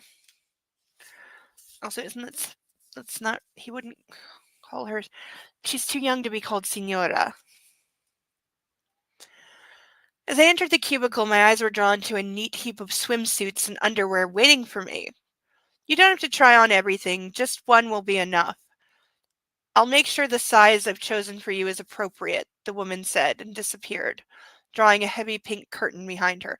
That is a good way to shop in a hurry. Just try on one of a certain brand, and if you like it, but buy five more. Why would I want so many pairs of underwear? I haven't had this many through my entire life. Okay, we get more of like, this is why she's going to fall for him, because he can give her everything. So if she has to put up with him being a murderous, violent, raping thug, it's worth it because she gets clothes and lots of food and a really great view. Again, you want to be a sugar babe, you want to be a kept woman, you do you, but not like this. I stood there gaping at the tower of colorful fabrics, mainly lace. I peeked outside and asked who picked all these. Noticing me, the shop assistant jumped to her feet and came over immediately. Don Massimo asked me to prepare those specific styles. So he's pre-chosen underwear that he wants to see her in. Because that's not creepy. I understand, I replied, retreating into the changing room. I deliberately make everything 5 sizes too big and go, oops. Sorry, translation error. Scouring through the heap, I noticed something. All this stuff was made of lace. Thin lace, thick lace, regular lace, maybe a couple of cotton briefs thrown in just in case. Great. Very comfy, I thought ironically. I picked a red lace and silk set and started to pull off my dress and get this over with. Or how about you just literally rip them all apart with your bare hands and then walk out and say, sorry, nothing that appealed to me. What the fuck is he gonna do? The fine bra closely fit my small breasts, even though it wasn't a push-up. They looked really sexy in the new lingerie. This is not a natural thought.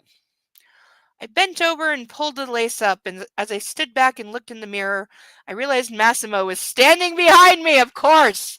Of course he's gonna barge in on her in the lingerie, and he's definitely seen her naked for at least the 3rd time. He was leaning against the changing room wall with his hands in his pockets, observing. Hands in his pockets is code for he's jerking off, right? Taking in the view, I spun around glaring at him. What are you? I managed before his arm shot up, grabbing me by the throat and slamming me into the mirror.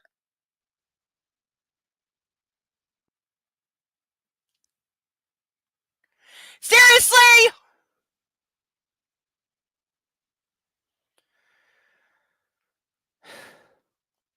taking the beast side of this a little too far.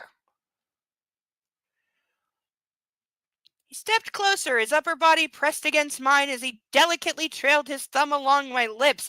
He just grabbed her by the throat and slammed her into the goddamn mirror. I don't care what he does next. You scream as loud as you can, girl. Then you grab a piece of broken mirror and you slit his fucking throat. I froze, paralyzed. His taut, muscled body made it impossible for me to move away. He took his thumb away and lowered it to my neck. His grip wasn't too tight. It didn't have to be. It was a message. He was in charge here. You're in the middle of a store! The mirror. That's what it said. That is what it said. That is what it says. That is what it fucking says. Right here. Okay? Right here. Before his arm shot out, grabbing me by the throat and slamming me into the mirror. Right here. I wish I made it up. There's no way the mirror ain't broke. Yes. That was my thought too. That's why I said grab a fucking shard and slit his fucking throat. Because yeah, if he grabbed her and slammed her, it definitely broke. Yes! Pocket pull. That's exactly what I was thinking. Make you go with that. Yes. I'd rather spend a year with no panties. I hate not wearing panties. I absolutely fucking hate not wearing panties. I hate not wearing panties. But I would go a year without wearing panties rather than wear the shit that this guy pre-picked for me because it's what he finds hot. There's a big difference between wanting to be a sugar babe and being a sugar babe to survive a crazy dude. Thank you, Sethdale. That's exactly my point. That is exactly my point. This ain't being a sugar babe. This is survival. Except she's really bad at this. And he's bad when it's like, oh, I'm not going to rape you. I'm going to walk in on you putting on lingerie and slam you into the fucking mirror. Like, can we also admit she would have so many bruises from every way he's touched her? She would have so many bruises and head injuries, plus he's drugging her. He's openly drugging her. And, like, yeah! Yeah!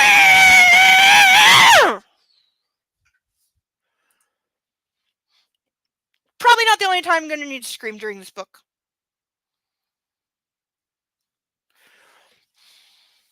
Yeah, I think I'm actually going to do it. I'm going to find, I have like a small little pillow. I can see it in my head, but I don't know where it is in my apartment. I will find it. I'm going to have a screaming pillow. For next week, we're going to have a screaming pillow. For when I need to bite into it, or just press it against my face and scream really loudly. Probably not with the biting, because my teeth aren't so great. But definitely going to have a pillow that I don't care about getting lipstick or makeup on, that I can press into my face and scream really loud when I need to scream really loud at this book. We're going to make that a thing.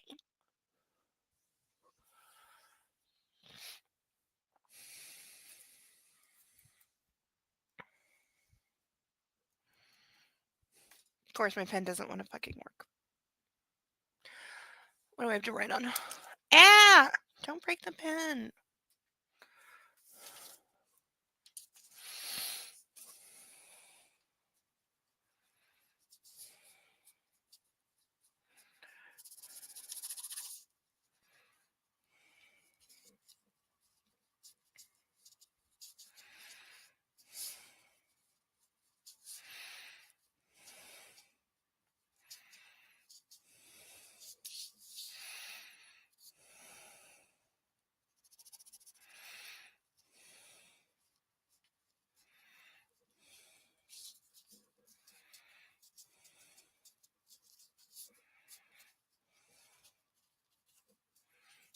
Okay. Notes acquired.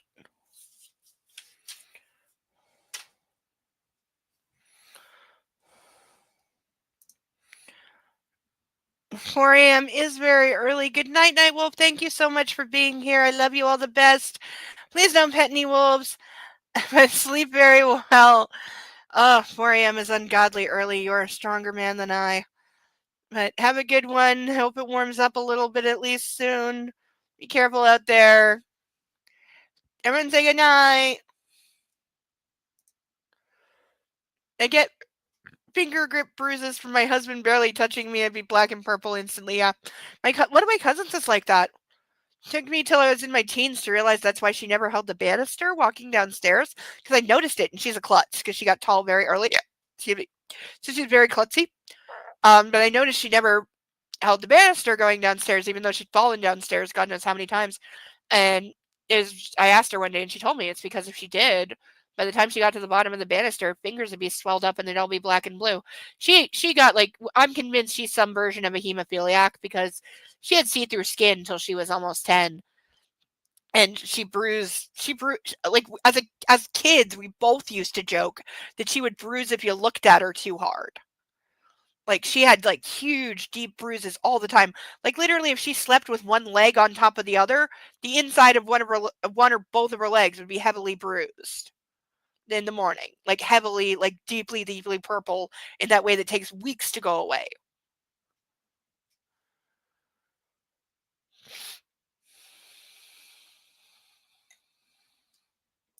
Good night, Wolfie. Well, Wolfie is here. Wolfie is our favorite duck. I want more Wolfie ducks. Need more ducks in general. But we do still have 10 ducks available, so until those 10 ducks are gone, I am contractually obligated not to order more ducks until those 10 ducks are gone. EDS, can I get, are you saying Ehlers down low? Because I've had people suggest that I have Ehlers down low, type 2 or 3, I can't remember which. So that's possible. Yeah. I was supposed to get tested for it, but then something about getting it paid for, and I don't remember why it didn't happen.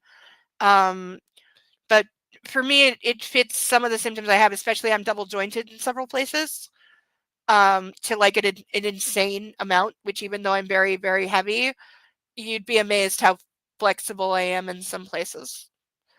When I was a kid, and I was obviously skinny because I was like a normal size until I hit teenagerhood, and certain hormonal things made me gain a lot of weight. But again, nobody cared at that point, so nobody did anything to stop it. And now it's 30 years later.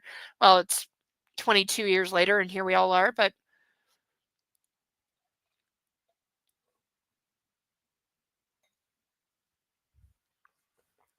that would certainly make sense for the both of us. It's more common in preemies, and we're both preemies. It was 9 weeks. She was like 4 weeks. So yeah.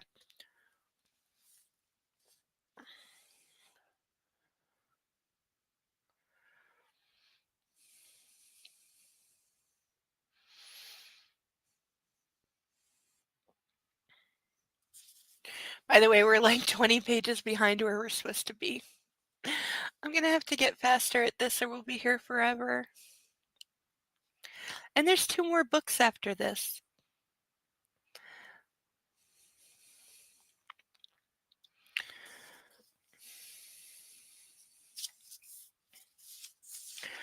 Don't move, he purred, pinning me with his wild, icy stare. He dropped his eyes and moaned softly. You look pretty, but you can't wear these. Not yet. We're gonna have to, like, I'm an uncontrollable monster. If you look sexy around me, I have to rape you. It's gonna be a thing and I'm gonna die. The words "you can't" sounded like an encouragement to me, so she has a death wish. Like a provocation.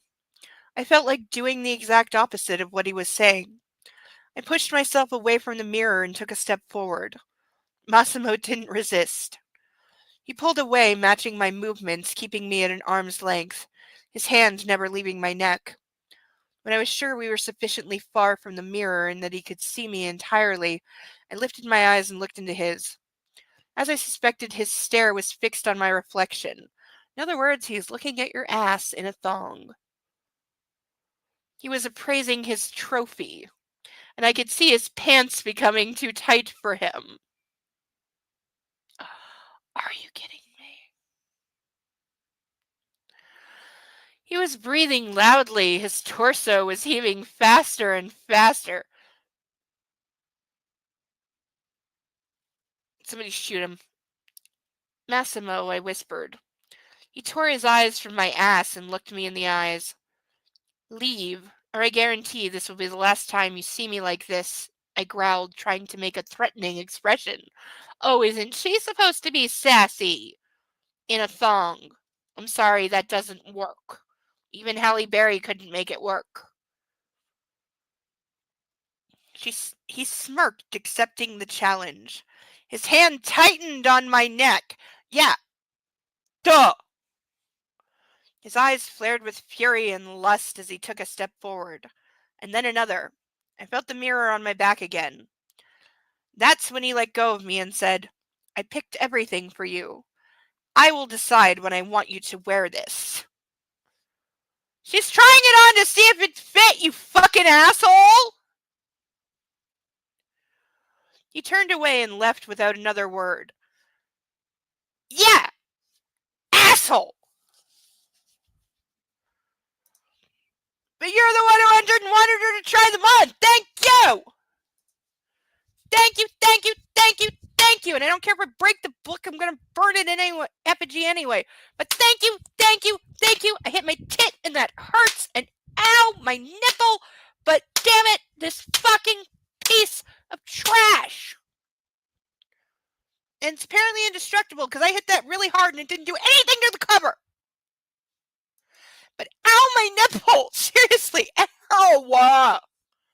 You know, you hit just the tip of the titty and it's like, ow! This is why breastfeeding, like, frightens me. Not that I'll ever have kids, thank God. I don't mean that for me, I mean for any potential kids I might have had that might have been mine. There's a reason that I wanted kids since I was 6, and there's a very good reason I never had them. Because I would never give a child the burden of me.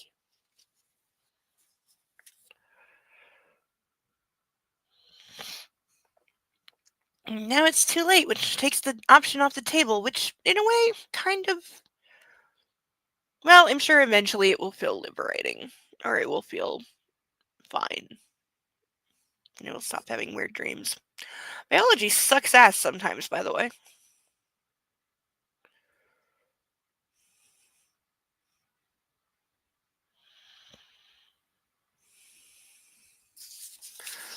I keep forgetting what page I'm on.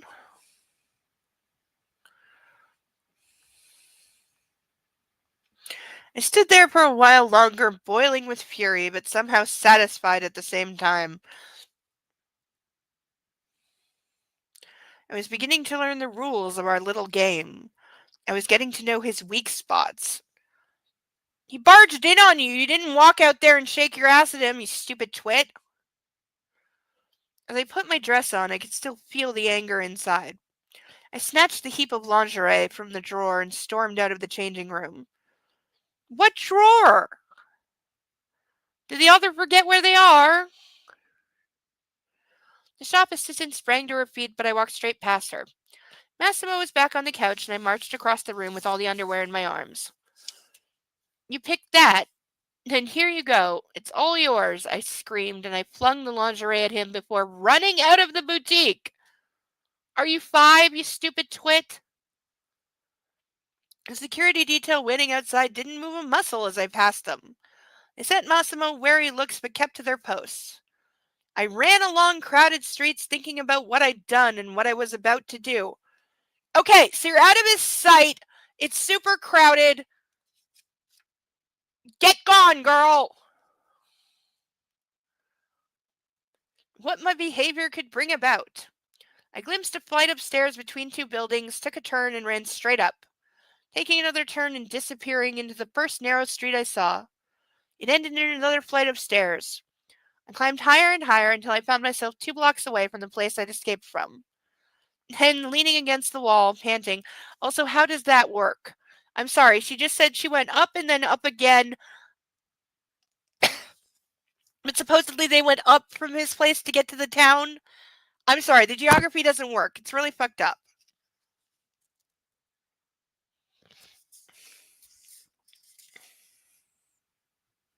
It's possible we will make it to the end of this chapter. I'm going to try.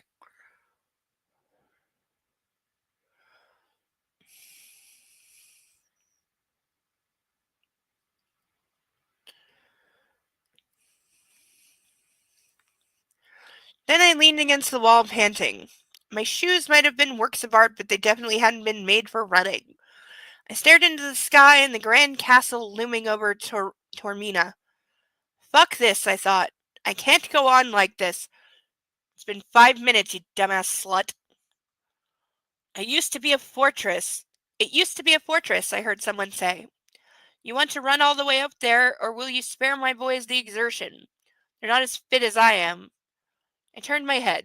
It was Massimo, staring at the top of the stairs. We're gonna find out, like, while she was asleep, he had, like, an RFID chip implanted in her somewhere that she's unaware of. Like, on her back, or her ass, or her hip, or her thigh, or somewhere she wouldn't be aware of it. And so he always knows where she is. I promise you that's gonna be a thing. Standing at the top of the stairs. It was clear he hadn't followed me at a run. He had followed me in a run. His hair was disheveled. He hadn't even broken a sweat, unlike me. The man in black leaned nonchalantly against the wall, sliding his hands into his pockets. We need to go back now. If you'd like a workout, there's a gym and a pool back home. Or if you're more of a staircase marathon kind of girl, there's a lot of those back at the villa too. So we're supposed to, like, think that, like, she has nowhere to run. Even if she takes off, she can't escape. You know, etc., etc. Because he owns the entire town. But he also just said, like, he's taking her to the mainland. If she takes off there, what the fuck are you gonna do about it? Like,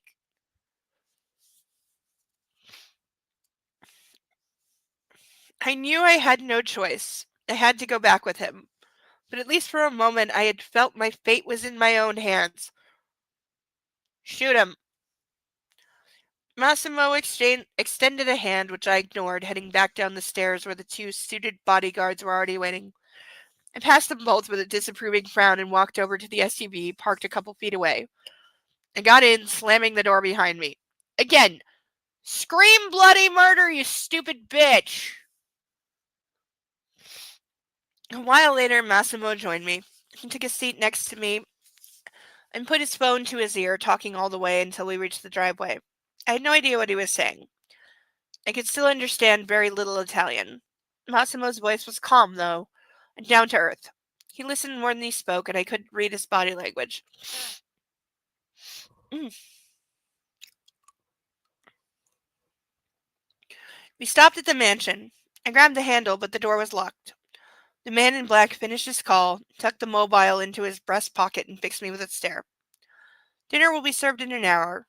Dominic will come for you. The car door opened, and I saw the young Italian, his hand outstretched to help me. I let him do so, sending him a wide, ostentatious smile. Then I ran into the building, looking straight ahead, not wanting to catch even a glimpse of the spot where the nightmare last night had taken place. Dominic followed me. Turn right, he said quietly as I started to lose my way in the labyrinth of corridors. I turned back, thanking him for his assistance, and a while later I was back in my room. The young Italian stopped in the doorway as if waiting for me to allow him in. They'll bring you all the things you've bought in a minute. Do you need anything else? I asked. Yes, I could use a drink before dinner. Unless I'm not allowed, of course. Dominic smiled and nodded understandingly, disappearing into the darkness. I went into the bathroom, took off my dress, and locked the door behind me, stepping into the shower and turning on the cold water. It was freezing. I could barely breathe, but after a while I got used to it. I needed to cool off. When the chilling stream calmed me down, I turned up the temperature. I washed my hair, massaged in some conditioner, and sat down with my back against the wall. The water was pleasantly warm. It cascaded down the glass shower wall, relaxing me. I had a moment to think about what had happened in the morning, and then the afternoon, back in the shop. I was confused. Massimo was a complicated man. No, he's an animal. Put him down. Totally unpredictable. No, actually very predictable. Slowly it was dawning on me that if I wouldn't accept my newfound circumstances and start living normally, I'd simply die of exhaustion. Living normally, that's not a thing here. Come on. Hi, somebody. Oh, I'm so sorry Nightwolf isn't here to see this. Oh, I will send him a puppy picture after, as I promised. I really will. But we have a puppy. It's very sleepy. Oh, you're very sleepy. Yes, you just came in from the couch. You're very sleepy. Yes. He is very sleepy. He is a very sleepy puppy. Look. Look at your puppy. Yeah, he's really sleepy. He's really, really sleepy. bed, Jen, aren't you? Yeah. That's all you're checking. Yeah.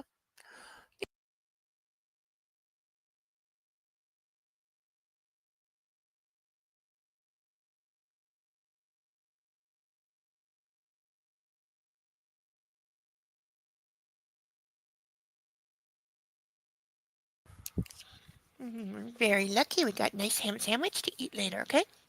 So Mommy's gonna make a ham sandwich, and you can have some. Because we're very lucky. And got good food, and good baby, yeah. Okay? Okay. Yes. Yes. No, I know. I know you're so sleepy. I know. Okay. Say good night. Good night. I know he hates it when I do that. He hates it when I do that. He absolutely hates it. I'm sorry. I'm sorry. Mommy's silly sometimes, okay? Mommy's silly. Yeah. Mommy's silly. Good baby. I love you so much. I love you so much. Yes, I do. I love you so much. You're such a good boy. I love you so much.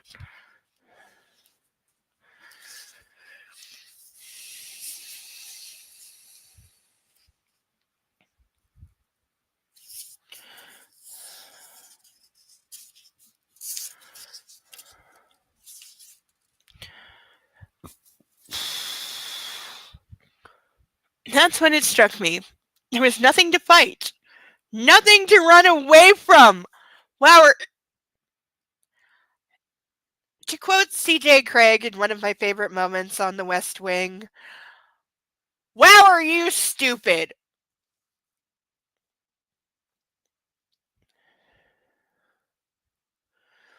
There was nothing for me back in Warsaw. I called it. But I thought it would be like to the end of the book. I thought she would get here to the end of the book. But did I not fucking say, not like 2 hours ago, that that was how it was going to go? That she was going to have there's nothing for me out there, but here I can be a captive princess. Did I not fucking say that? You gotta build.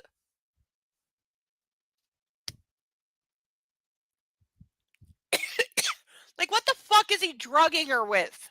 Because it's a lot more than Molly and sedatives. Like, and as I said before, I said this last week, you can completely destroy somebody's personality, break them down, and rebuild them within 48 to 72 hours. It's possible, but it takes a fuck ton more than we've seen here. And people who know what they're doing.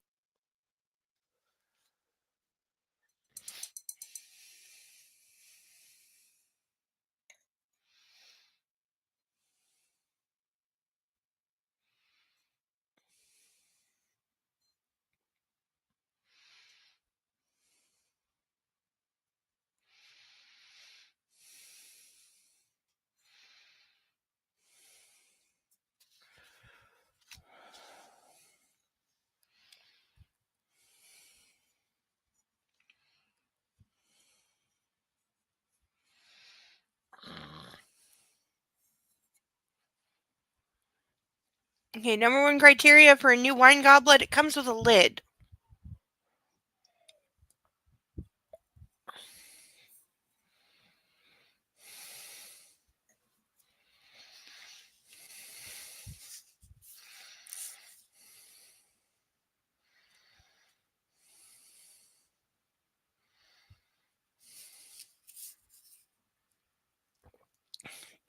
Maybe like a beer stein.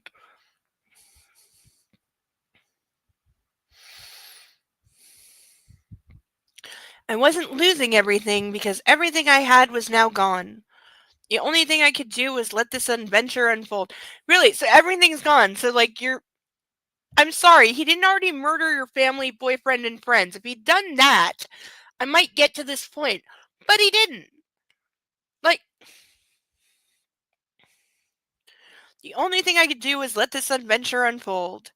It's time to accept your situation, Laura, I thought, standing up. This has taken her. She's been conscious less than, like, 15 hours in this scenario. I rinsed my hair and wrapped it in a towel, put on a bathrobe, and left the bathroom. My bedroom is filled with dozens of boxes. I couldn't help feeling elated at the sight. In the past, I would have given everything to be able to go on a shopping spree like that. Nothing was going to stop me from enjoying this now. I had a plan! Why do I think this is going to be a stupid plan? I rummaged through everything, finally finding the Victoria's Secret bags and digging through the dozens of lingerie sets until I found the red lace one. Then I picked a black see-through dress and a matching pair of Louis Vuitton high heels. Massimo would have a heart attack. If he rapes her, I'm going to have so much trouble not slut-shaming. I poured myself a glass and downed it in one gulp. I could use some liquid courage. A glass of what? When did booze arrive? Pouring another glass, I sat down by the mirror and took out the makeup set. When I was finished, my eyes were heavily accented, my skin perfectly coated with foundation, my lips shone with Chanel nude lip gloss. I dried my hair, curling it slightly for the wavy effect, and tied it into a high chignon. I heard Dominic calling from outside. Dinner is served, miss. Putting on the underwear, I called back through the door. Give me 2 more minutes. I pulled on the dress and stepped into the impossibly high heels, and sprinkled myself with a generous dose of my favorite perfume, stopping in front of the mirror for a second to nod with approval. I looked gorgeous. The dress fit perfectly, and the red lace visible beneath it matched the red soles of the stilettos. Yeah, I saw that episode of Sherlock as well. It was provocative but also elegant. I downed another glass of champagne, feeling ready to face the world and a little tipsy. This is not a good idea. As I left the bathroom and presented myself to Dominic, his eyes widened. You look... He broke off, looking for the right word. Yes, I know, thank you, I replied, smiling coquettishly. I'm sorry, you are not coquettish in a fucking see-through dress. And again, Rene Russo in Thomas Crown Affair. Those high heels are incredible, he added in a whisper and offered me his arm. I took it and let him lead me down the corridor. We went to the terrace I had had breakfast on earlier. The canvas-roofed gazebo was illuminated by hundreds of candles, and Massimo was standing beside it, his back turned to the building, staring into the distance. I let go of Dominic's arm. I'll manage on my own, thank you. The man retreated into the darkness while I headed towards the man in black with a steady gait. Hearing the click-click of the heels on the stone floor, Massimo turned around. He was wearing gray linen pants with a light gray sweater with its sleeves rolled up. He walked over to the table and put down the glass he'd been holding. His eyes trailed my every step as I closed the distance between us. When I stopped just a step away, he leaned back against the table, widening his stance. I took another step, halting between his legs, keeping my eyes on him.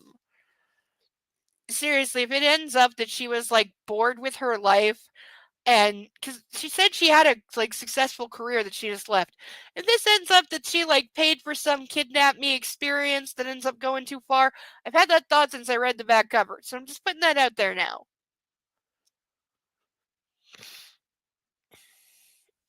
Keeping my eyes on him, he was burning with passion.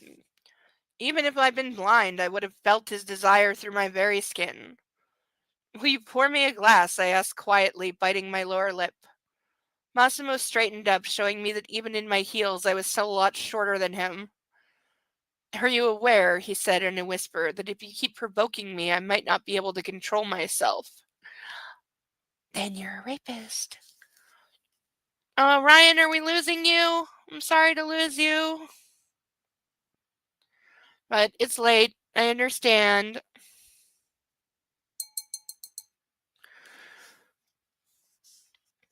Have a good one. Sleep well.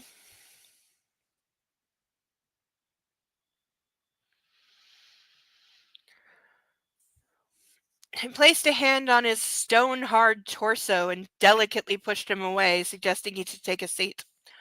He didn't resist and did what I asked. Instead, he watched me with curiosity, still flushed, devouring me with his eyes. My face, dress, shoes, and equally the red lace dominating my outfit. I stood close to him so he could enjoy the scent of my perfume. My right hand went to his nape and my fingers combed through his hair. Seriously, the guy blew somebody's brains out yesterday and you're doing this? 'Cause I don't think so. Oh, good night to Wolfie. Are you extremely behind?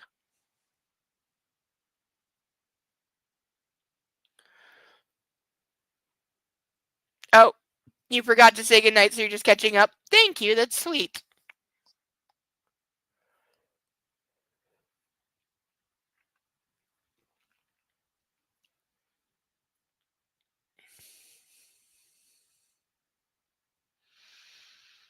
Pulling his head down. He didn't resist, but his eyes never left me. I neared my lips to his and asked once more, "Will you pour me a glass, or should I help myself?" A moment later, I let go of his hair and went over to the cooler, filling my glass. Massimo was still sitting propped against the table, watching me closely. His lips spread into something approaching a smile. I sat down, playing with the foot of the wine glass. "Dinner time?" I asked, sending him a bored look. He got up, drew me near, and placed his hands on my shoulders, leaning over and whispering in my ear, "You look gorgeous." His tongue delicately skimmed over my ear. I can't remember any woman having such an effect on me. There are some cliches I absolutely abhor. That's one of them. His teeth trailed along the skin on my neck. I felt shivers going up my spine all the way from between my legs. So they're equally just horny and stupid people. "I want to lay you on your belly right here on the table, pull up that short dress of yours, and fuck you hard without taking that thong off." I gasped, aroused, and he went on, "Your smell. I felt it as soon as you stopped in the doorway. I'd like to lick it off you." Okay, I don't know if you've ever gotten perfume in your mouth. It's not great.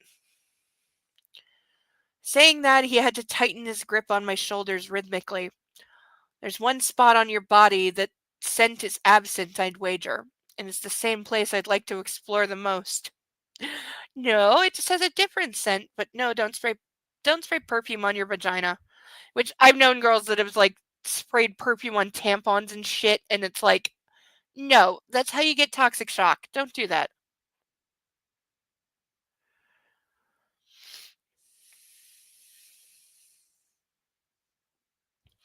He broke off and started to kiss and gently bite my neck again. I didn't resist, instead turning my head and giving him more space. Are they actually gonna fuck? His hand slowly slid down my cleavage and closed on my breasts. Hard. I moaned. See, my thought there is, ow! "You see, Laura, you do desire me." See, he's telling her, "Oh, you want me because you're naked." I felt his hands and lips retreating. "Remember, it's my game. I make up the rules." He kissed me on the cheek and sat down on the chair next to me. So somehow he's aware of her internal monologue of calling this a game, because she never said that out loud. He was triumphant. We both knew that. It didn't change the fact that I could clearly see the bulge in his pants. He has a penis, we get it. I pretended not to care, but it only made him laugh. He sat back playing with his champagne glass, with an impish smile on his face. So now they're having, what, a sexual battle of wills? This is boring and stupid. Dominic arrived at the door only to disappear an instant later. Two young men showed up in his place, serving appetizers. Octopus carpaccio. It was delicious and delicate. I'm sorry, octopus is not fucking delicate. I don't care if you know the cork in the water trick, it ain't fucking delicate. And the dishes that kept arriving were even better. We ate in silence, shooting each other glances from time to time. After dessert, I pulled back from the table, took a glass of rosé wine, and said, my voice unwavering, "The Cosa Nostra." Massimo shot me a warning stare. "As far as I know, it doesn't exist. Is that true?" He laughed mockingly and asked in a low voice, "What else do you know, baby girl?" Is he gonna call her a different stupid pet name every fucking time? Disoriented, I started turning the glass in my fingers. Well, I've seen The Godfather, but who hasn't? Me, I haven't. I was wondering how much truth there is to it. "About us?" he asked. "There's nothing there about me. As for the rest, I don't know." Hey, it's before his time. He can at least say that. He was making fun of me. I knew it. What do you do? I asked. Business. Massimo. I refused to back down. I'm asking for real. You want a year of my life and my unswerving obedience. Don't you think I should know what I'm getting into? You've been here almost a week. You're into it, girl. Shut the fuck up. You've already decided you're gonna slut your way through this, so just own it. Like, again, no judgment. If I had to use sex to get through a situation like this, you're damn right I would. But I would do it better than this. Also, she's being held captive by a stupid animal. Like I couldn't fucking get out of that in a hurry.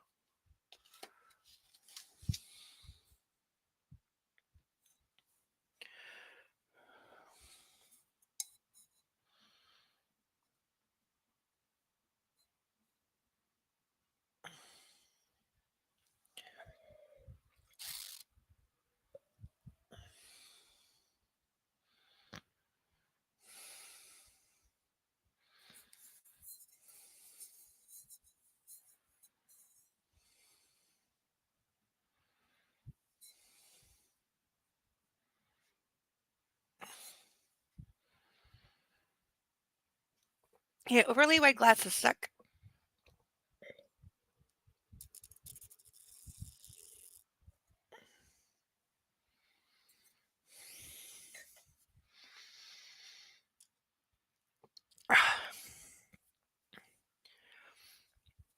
Mm.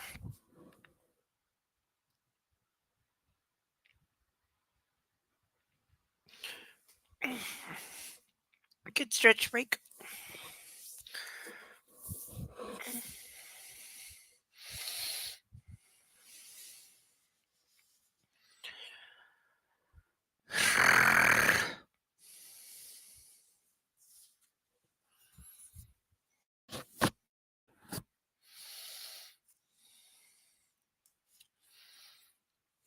His face became serious, and he caught me in his gaze.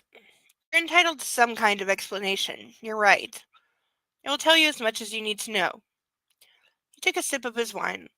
After my parents died, I was chosen as the next head of the family. That's why people call me Dawn. I own several companies, clubs, restaurants, and hotels. We're just like a regular corporation. Uh-huh. I'm the head. Excuse me. But all that is part of the bigger picture. If you need a list, you'll get it. Though I believe the less you know, the better. Of course.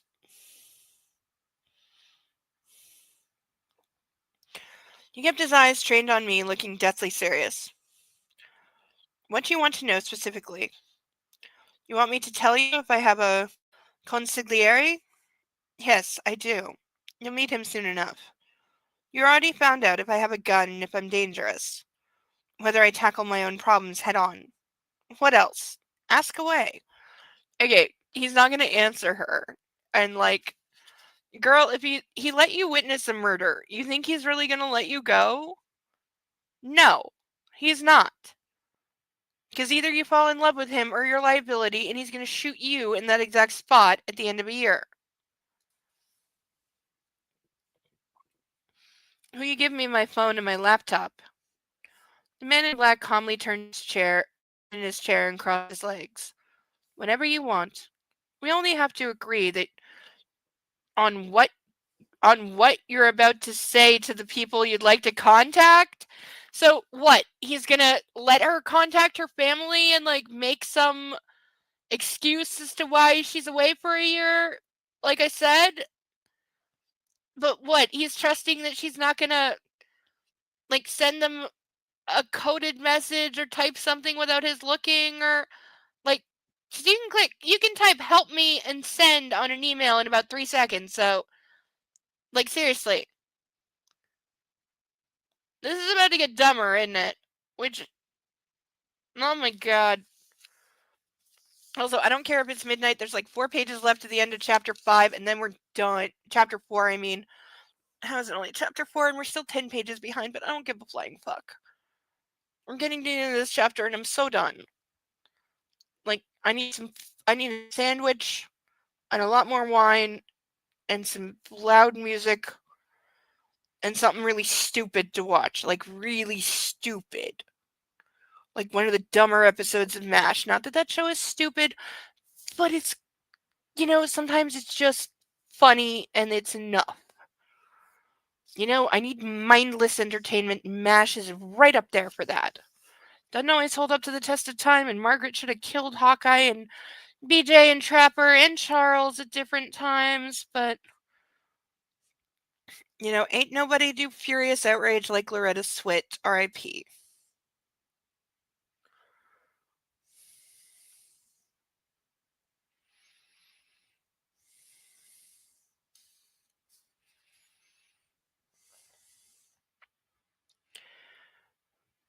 I took a breath preparing to say something, but he lifted his hand before I could start. Before you interrupt me, I'll tell you where we stand. You can call your parents if you think it's necessary.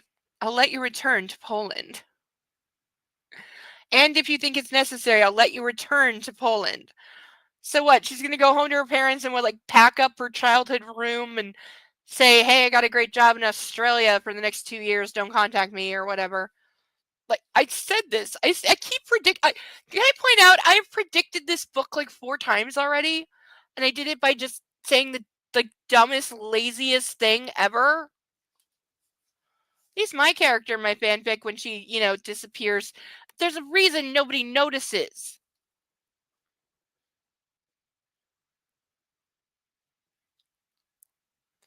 My eyes grew bright and my face bloomed in happiness. You'll tell them you received a very lucrative work proposal! No! No! No! I fucking called it! I swear I didn't read ahead! I swear to fucking God I didn't read ahead! I called it! I said! She's gonna say she got a job! I said it! Motherfucking Christ!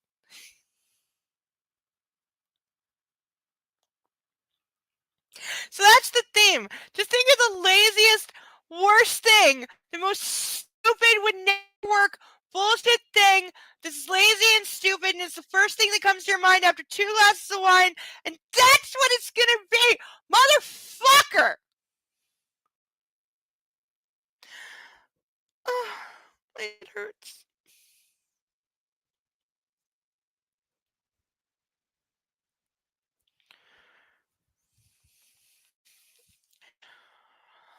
A book that is so lazy it's predictable by sarcasm!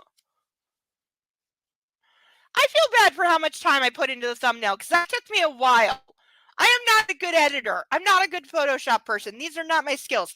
I worked really hard on the thumbnail to make it really pretty.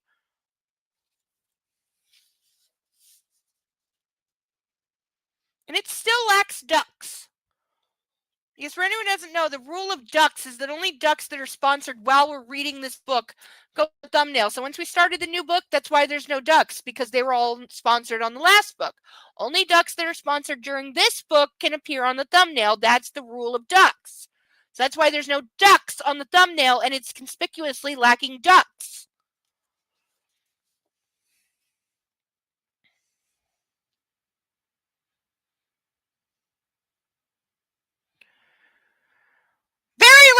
Lucrative work proposal in one of the hotels on Sicily. Why are we still saying on Sicily and not in Sicily? So now you changed your avatar and it looks fucking amazing. Is that the... Okay, I say it's the Ice Dragon horns, but it's not because it's better. And that looks fucking cool. I love the jewelry on its horns. I want to pet it. I want to pet it. Can I pet it? Can I pet the dragon? Can I pet it? Please, can I pet it? Can I pet it? It looks magic. Can I pet it? I want to pet it. Can I feed it? Can I feed the dragon? What does it eat? I want to feed the dragon. Can I feed it? It looks so cute. It looks so cute. I want to pet it. It's so cute. I want to pet it. See, this is why I told you earlier that the ducks were considering a mutiny and they were very mad at me because the 10 or 12 of them that were on the previous thumbnail are now no longer on the thumbnail. And I tried to explain it's because they were sponsored in the previous book and that book is over. And so I have to make space for the new ducks. Okay, third and final shout out, and the ducks and chugging are the only things available. But I had to make space for the new ducks. See, we still have 10 ducks waiting to be sponsored. We have 4 rando ducks that have never left this bag. They've never seen the real world. They've never left this bag. And we have our 6 painted ducks. So we have 10 ducks to add to the stage that will fill up the entire thumbnail once they're all sponsored eventually. But for the moment, we have no ducks that have been sponsored during this book, so that's why the thumbnail is duckless. You know, and it makes me cry too that there's no ducks, because it's not right when there's no ducks. There should always be ducks because they make everything better. So it's not right when there's no ducks, but right now there's no ducks because that's the rule. Until somebody sponsors a duck during this book, I cannot put any ducks on the thumbnail. My hands are tied, literally. I can't do it. It's in the rules. I can't put a duck just because I want a duck, no matter how much I want a duck. You can pet that dog. You can absolutely pet that dog. I don't have that clip, but I know the clip, and yes, you can pet that dog. That dog is currently under his puppy bed over here asleep, but when he is not asleep, I will definitely pet that dog for you, and I will rub his belly, and I will scratch his back, and I'll scratch his ears, and I'll cuddle him the most cuddly way, and I'll wrap him up in a blanket and extra cuddle him, and kiss him on the head and tell him how much I love him. I promise I will do that for you, Cerebellum. We will absolutely pet that dog. Or you can also pet a duck. I will also, no, ducks can be petted. I can pet a duck. I still can't believe that Mr. Spock duck, which is probably the finest, next to Wolfie, this is probably the finest duck I ever ducked. Because look at those sleeves. Look at those, like, season 1 TOS sleeves that I did in one pass because I was never going to get a second. But look at the Mr. Spock duck, and nobody wants to sponsor the Mr. Spock duck. Look at the ears. Look at the effort. You know, or the flounder duck, which will crack if you breathe on it because it's got 47 layers of paint to make it yellow. Because originally it was green. You can't tell anymore, but it was originally green and had no distinctive characteristics, so I painted it into flounder. And let's just say the eyes are better than I thought they would come out, okay? Don't judge me too harshly. I'm not an artist. I did my best. But I made sure the stripes matched. I made sure they were accurate to the actual flounder in Little Mermaid. I made sure the stripes matched and were accurate. That says something.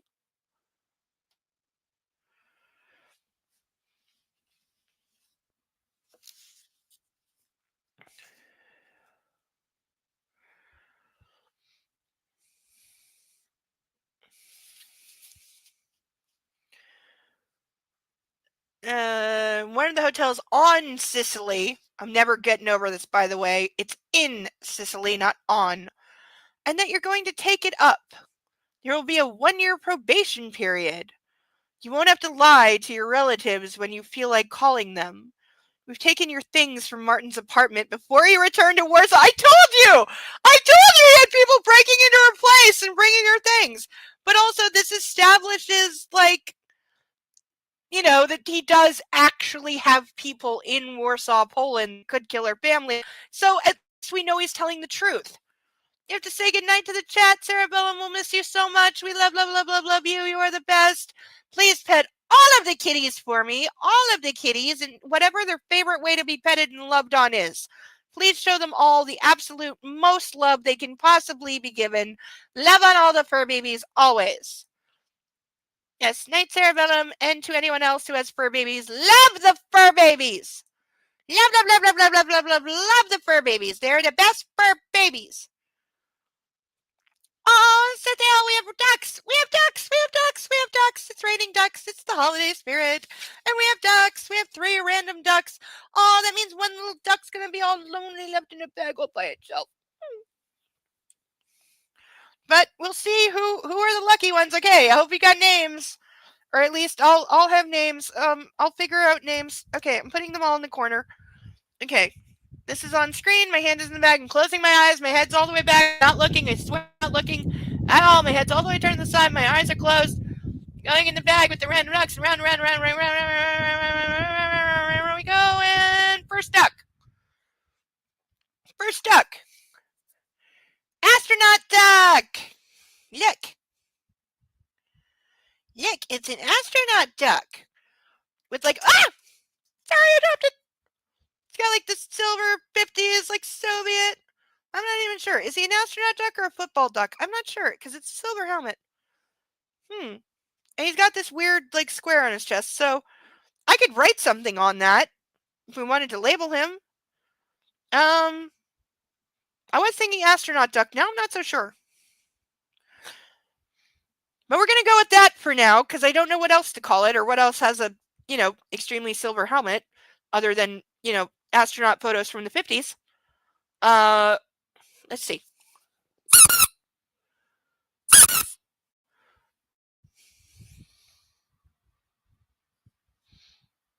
The fact that that didn't wake a puppy. Seriously. And he has toys that make that noise.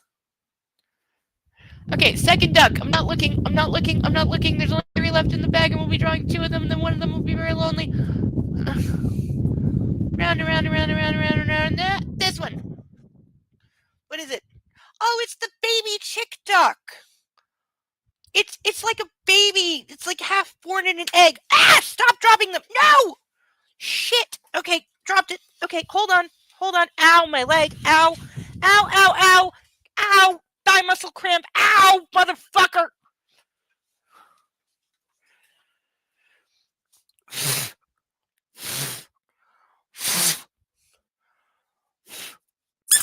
Still good. Okay, so we have like baby chick duck, as I'm going to call this one. Hatchling. Let's call it hatchling. I still want to paint the shell white. Can I do that? Can I paint the shell white, please? I'm going to do it anyway because it needs to be done. But I'm going to paint the shell white. Okay, so we have possible 50s USSR astronaut duck and hatchling duck that need names. And last one, who's going to be left in the bag all by themselves? One of 2. Here we go. I'm looking. I'm really not looking. I swear to God, I'm not actually looking at all. I don't actually know which one, and I want this one. This is our fire captain duck. Not to be confused with Dennis, who is our fireman duck. This is a captain because he has 3 stars and he's holding the hose. So this is our fire captain duck. And in case you can't tell, these were made in China, hence the stars on the helmet. Which leaves the one that I am calling Glasgow duck because he looks Scottish. Glasgow duck is our last surviving duck in the bag. Aww. I feel bad for him. But rules are rules. I'm sorry, Glasgow duck. Mwah.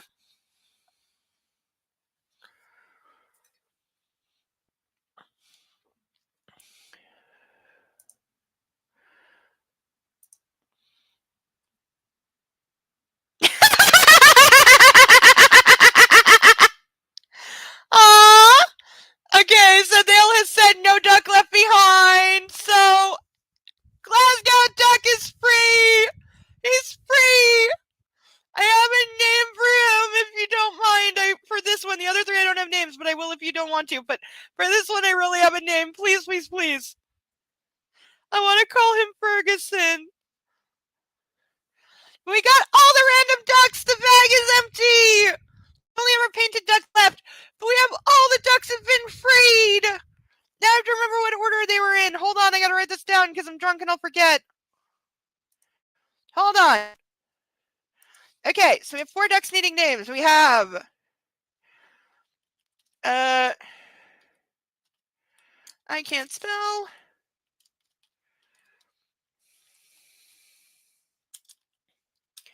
Seriously, keyboard, spell. I'll fix these later.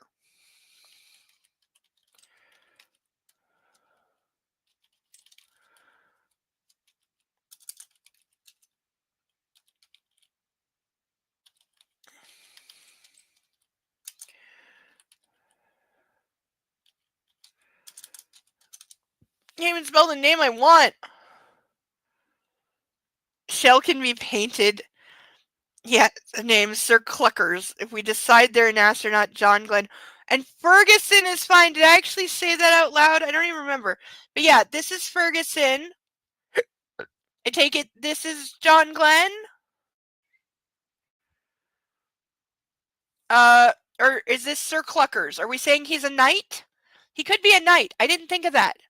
He could be like, Chaucer era knight duck. I didn't think of that. You're so smart. No, not Sir Cluckers, Sir Chickadoo. That's what my grandmother calls her chickens. Is that, wait, who is Sir Chickadoo? Is this Sir Chickadoo? The hatchling? Okay, which is which? This is Ferguson. we've decided, okay, Silver Helmet Duck. What are we calling Silver Helmet Duck? Sir Chickadee or John Glenn? The hatchling is Chickadee. So this is John Glenn. This is Chickadee. And so we need a name for Fire Captain Duck. Okay, I'm writing this down so I don't forget. Silver Helmet is John Glenn. I gotcha. And I actually have seen John Glenn in quite a few things. He strikes me as being awesome. Okay, hatchling duck is it Sir Chickadee or just Chickadee?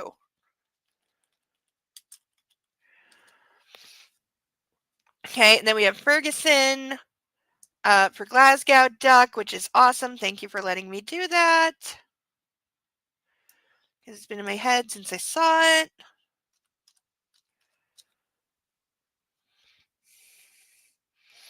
Silver Helmet, John Glenn, just Chickadee. I gotcha. I 100% gotcha. Okay, so in order of being drawn, we have John Glenn Duck, Chickadee, you know, or maybe Chickadee, but Chickadee, Duck. And then we have Fire Captain Duck, Little Chickadee. I love Little Chickadee. I'm so making it Little Chickadee. Then we have Fire Captain Duck, who still needs a name. And then we have Ferguson. I'm so happy.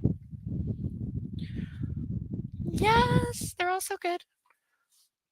Yeah, I'm changing it on the official list right now. Little Chickadee. Got it. There we go. And thank you so much. You are such a sweetheart. And genuinely, you're a sweetheart. Because I was actually very sad to see one duck left behind. I'm sorry. I'm overly sentimental about the ducks, okay? They're all I have. I don't have cats anymore. And I need a kitten. I'm genuinely considering buying a kitten in the new year. I probably shouldn't, but I miss having tiny furry things. And Bo's wonderful, but I've literally had cats since I was like 8. I don't know how to not have cats. And it's been like 8 weeks and I don't have a cat. And it's weird. And I need a cat. And so I'm really considering buying a cat. But no, I'm considering getting a kitten for free. Is what I'm doing. I'm not going to buy a cat, but you can always get kittens for free. Like, this is a universal fact. Okay, we have like 3 pages left. Captain Blaze! Oh, that rocks. I like it. Yes! Yes, Captain Blaze. I like it. This is good. This is very good. Yes. Okay. We have names. Thank you. Captain Blaze. That's awesome. Is that from something or we're just going with fire adjacent things? I hear a puppy. Oh, hi. I see a puppy. Hi, up. Okay, hi. We have a puppy. I didn't even hear him get up. Where were you? You're very warm and sleepy. He's asleep. He's very asleep. Hi, you're literally falling right back to sleep. He's asleep. Yeah. And thank you for breathing your stinky puppy breath right in my face. Thank you very much for that. All right. You are going to lay in Mom's arms for the last 5 pages or 3 pages or like 2.5.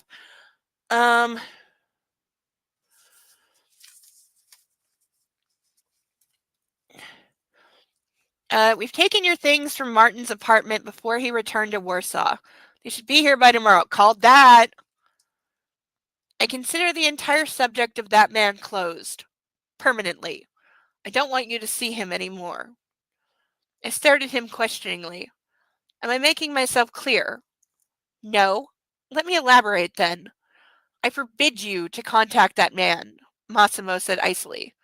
Anything else? Oh, the guy that you already showed her photos of supposedly cheating? And you're now making me seriously doubt that those photos were real if you're going to be this possessive and jealous and say don't contact him because maybe he would say, no, that never happened and those photos are fake and I miss you and where are you and what the hell is going on? Maybe he would try to rescue her or inform Interpol or the FBI or whoever.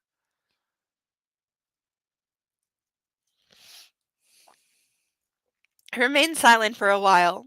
He had thought this thing out pretty solidly. It was all planned and logical. No. Nope. I know what logic is. This isn't it. Puppy, why is it when you fall asleep you suddenly weigh 30 pounds and you're only 8 pounds? Right. What if I need to visit my family? I asked. What then? Massimo frowned. Well, in that case, I will be happy to see your beautiful country with you. Oh, so I'll just go with you and you can't tell anyone I'm holding you captive. Is she gonna pull he's gonna pull like Escape from LA? I think that's like the only like movie franchise where I've seen the second one but not the first. I laughed, sipping my wine. I was picturing him, the head of the Sicilian mob, strolling around Warsaw. Can I disagree with you? I asked. That was not a proposition. I was just describing things as they are and will be. He leaned towards me. Lara, you're smart. No, she's actually incredibly vapid and stupid. If there's one characteristic I won't ascribe to her, it's having a functioning brain in her head. Because she's not shown any signs of being intelligent. She's just shown signs of being an abject slut who is enjoying herself. And thinks playing with fire is fun. And I predict we see her get burned. And I'm not going to feel bad for her.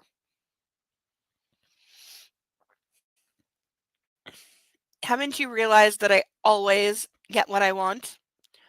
I grimaced, recalling last night's events. As far as I know, Don Massimo, not always. I dropped my eyes to my lace underwear, still perfectly visible beneath my dress, and bit my lower lip. Then I slowly pushed myself up. The man in black carefully watched my every movement. And also, if she's wearing the see-through dress, she's wearing the Rene Russo dress from Thomas Crown Affair, only with underwear, which she was not. I kicked off those gorgeous red-soled high heels and headed towards the garden. The grass was wet and the air tasted of salt. I knew he wouldn't be able to resist, that he'd come right after me. That's just what happened. I walked through the darkness, the only thing I could see being the faraway lights of boats afloat on the sea. Having reached the beach sofa under the rectangular canopy that I had taken a nap in earlier, I stopped. You feel right at home here, don't you? Asked Massimo, stopping beside me. He was right. I didn't feel like an outsider here. I felt like I'd been living here all my life. Besides, show me a girl who wouldn't want to live in a beautiful mansion surrounded by servants and all kinds of luxury. There we go. There we go. There we go. Saying if you had the opportunity, even if you had to put up with him being a rapist and a murderer, wouldn't you take it to get all of this? There it is. Said the quiet part out loud. I'm slowly starting to accept my situation. I'm getting used to all this. I know I have no other choice, except for all of the choices. I replied, taking another sip from my glass. Massimo grabbed it out of my hand and threw it to the grass. He took me in his arms and delicately laid me down on the white pillows. I was saying they're gonna fuck, and I'm like, I'm not ready for them to fuck. There's a page and a half left, and I'm tired. My breathing quickened. I knew anything could happen. He flung one leg over me, and here we were again, lying just like in the morning. The difference was that earlier I'd been afraid, and the only thing I felt now was curiosity and arousal. Maybe it was all the alcohol I had had, and God knows what was in it. But maybe I had simply accepted my fate, making everything easier. See, everything that she's emotionally gone through should be an entire book, and yet we're only 70 pages in. We're only 4 chapters. 4 chapters out of 22, and she's already like at the end of the Stockholm arc. Yeah, exactly. Stockholm Syndrome ain't taking too long here. Because keep in mind, well, we now know this is the 6th day that she's been here. She's only been conscious for like collectively about 15 hours. And he's been drugging her, and she's been drinking the entire time. Give me.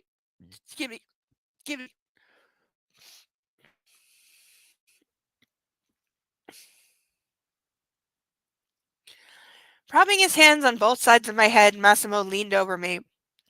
I would like to, he whispered, gently nudging my lips with the tip of his nose. I would like you to teach me how to be gentle with you. I fucking said it. I fucking said it. Didn't I? I fucking said it.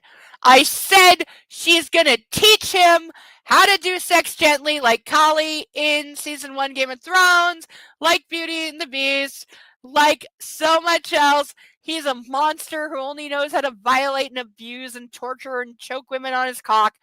But no, she's going to teach him how to be gentle and be loving, and Jesus Christ. Again, I've predicted like so much of this already, but it's out of laziness and sarcasm. Fucking A. I had nowhere to go from there because that's the end of the story. And yet, we're only this far in. We got all that to go and 2 other books. What the fuck? This is going to get so stupid.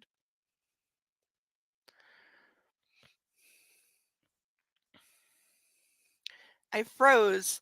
Such a dangerous man, a powerful man, was asking for my consent, tenderness, and love.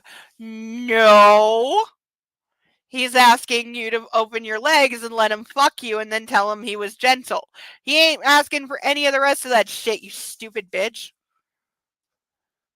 I can fix him, said our mafia princess. You are correct. 100%. Yep. It's the I can fix him to the nth goddamn stupid degree.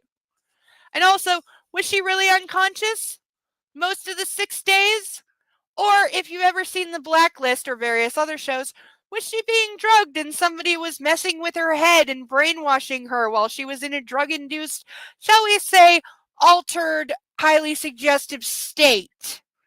And so now she's acting this way after being unconscious for several days, which we were told that she was.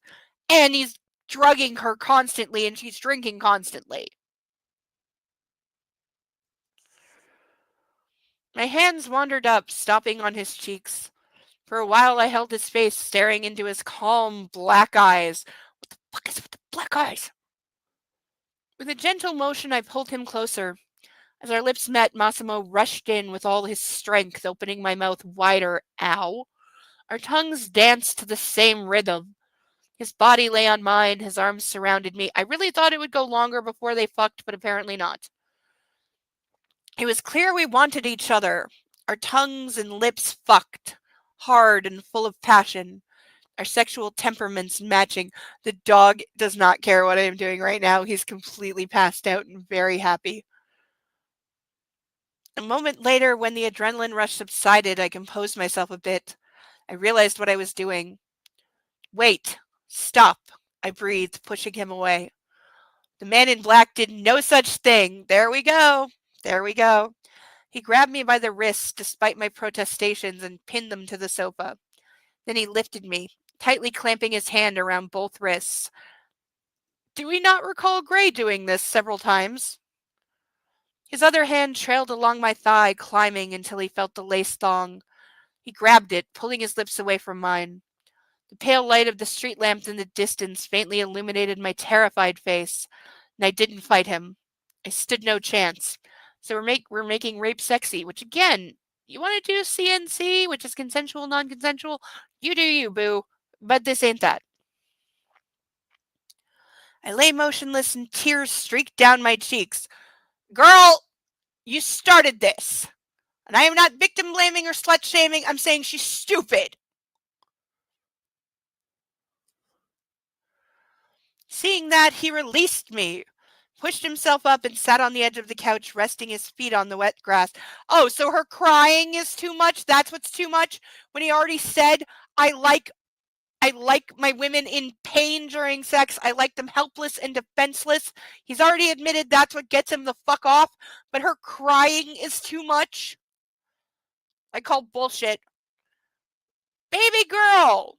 He breathed heavily. She's really gonna go through every cliche fucking nickname ever. We're gonna burn that next week. When you've been using nothing but violence for your whole life and you've had to fight tooth and nail for everything you have, it's difficult to react in any other way when someone takes away what you desire. So he's saying, like, next time you tease me up and then, say stop, I'm probably going to be violent.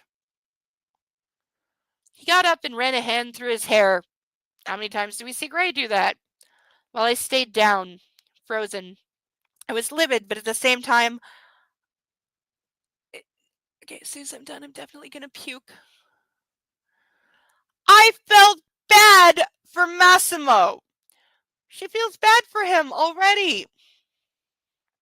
Definitely somebody was fucking in her mind, like with Liz in Blacklist. I swear to fucking God. I had thought he wasn't one of those men who take their women by force. One of those men! Bitch, there's a word for that. That's called a rapist. And it's not okay. And you writing it like that makes it seem like it's okay. It's not okay. This may actually be more harmful than 50 Shades. But this behavior must have been normal for him. Yeah, that's why he belongs under the ground, 6 feet under to be specific. Such roughness came as naturally to him as shaking someone's hand. He probably also never really cared for anyone, never having to struggle for anyone's feelings or to nurture them. Now, he was trying to make me reciprocate his feelings, and the only way he knew how to do it was by force. Oh, pity the horrible rapist monster, murderer. Pity him, feel sorry for him, because he doesn't know any better, and he had to grow up violent like this, and he doesn't want to. Ugh. Gag me with a goddamn stick, you stupid fucking slut. They're demons. Everyone's acting like sex-addled demons and their eyes are showing it. This is true. Yeah, no, totally. The word succubus. Something about baby girl mixed with skin crawl. Yes. Maybe because that's used in this context. Also, criminal minds. You thought what? After he told you that's exactly how he wants it. Yeah, he told you. He told you that's exactly how he wants it. And then you're surprised. Because you're stupid. Oh, I'm sorry. Am I being too loud for you? I'm sorry. I'm being chastised by a puppy. I'm sorry. Okay, I'm sorry. You're a good boy. I love you. You're a good boy. Yes, I love you. The terrifying silence was finally broken by Massimo's mobile vibrating in his pocket. He took it out, glanced at the screen, and accepted the call. While he talked, I wiped away my tears and got to my feet. With calm, leisurely steps, I went back to the villa.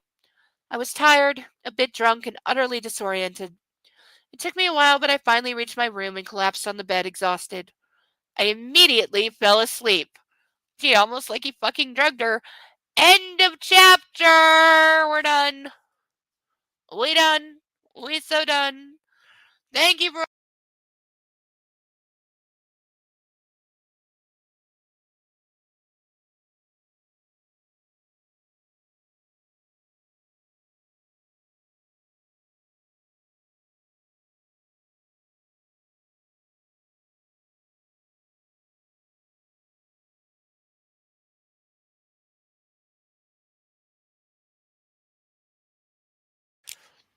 Okay, Puppy didn't mean to mute me. Did he mute me before I read the last part of the book? When did he mute me? Because I was saying, look at the puppy, look how cute he is. Look how cute he is, he's so cute. And he would love to play with your dragons. So he could run, and they could chase him, as long as they promise not to barbecue him, please. We could totally do that. Yeah. Oh, we could totally do that. Yes, we could. Yes. Right, Bo? Okay. I'm going to put you down. I'm going to read the last part again in case anybody missed it, because I want to be accurate. So, last paragraph, really quickly. The terrifying silence was finally broken by Massimo's mobile vibrating in his pocket. He took it out, glanced at the screen, and accepted the call. While he talked, I wiped away my tears and got to my feet. With calm, leisurely steps, I went back to the villa. I was tired, a bit drunk, and utterly disoriented. It took me a while, but I finally reached my room and collapsed on the bed, exhausted. I fell asleep immediately, i.e., she's been drugged.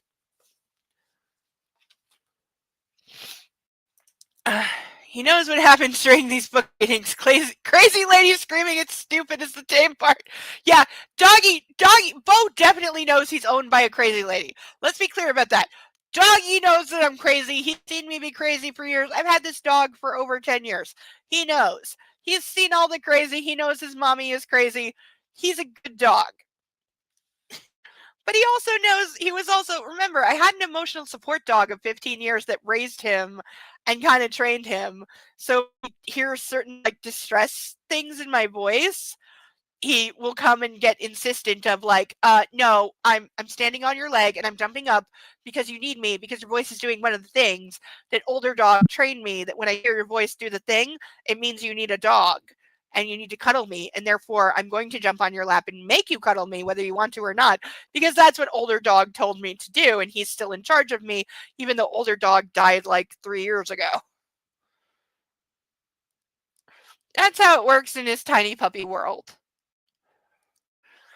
Oh, I'm so much more tired than I thought I could be, and I'm wired at the same time, which is a dangerous combination this time of night.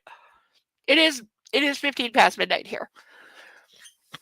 But that is going to do it for this week. That is our last book club before Christmas, but at least we have several new ducks who are spectacular to join our stage. I will definitely add them to the thumbnail. All 4 of them will be on the thumbnail for next week. I absolutely promise. They 100% will be. I might even do that tonight because I'm really wired. But that is our last book club before Christmas. So to everyone, please have a very Merry Christmas, Happy Hanukkah, Kwanzaa, Happy Holidays, or whatever you celebrate. You do you and make it the best. And I hope it's wonderful for everyone. And thank you all so, so much for everything this year and for all the ducks and the cuffs and the wine and the loves and the comments and the just being here and supporting me through all the crazy and all the crazy yet to come through the rest of this book and the 2 that follow it. And then there's going to be some shakeups. We're going to change some things up because we're going to change some things up, and book club's gonna evolve a little bit. I've got plans. You'll see. I hope they're good. I hope they work out. I hope everyone enjoys and we all have as much fun as we ever do, and I will still have plenty to make fun of. But we will have one more book club next week before New Year's. So we're gonna do a ring in the New Year's. I'm gonna have the burn video come hell or high water. I will have the burn video because we need to do that before the New Year so we can have a clean slate of the New Year and kind of a cleansing aura of it all. And just make it all better. But everyone have a great Christmas or whatever you celebrate. I hope everyone's going to enjoy themselves and do the best that they can and have a good time. And whatever makes you happy, please do. And until then, I have been Insane Lane. This has been Bad Erotica Book Club. Please take care of yourself. And above all, love yourself and love on a fur baby. I will see you next week. Until then, have an absolutely great time. I love you all very, very much. And thank you all so much. You're all the absolute best. Have a happy holidays, and I'll see you in a week before the new year, and we'll have some more fun. Love yourself, love a fur baby. Bye-bye, everyone.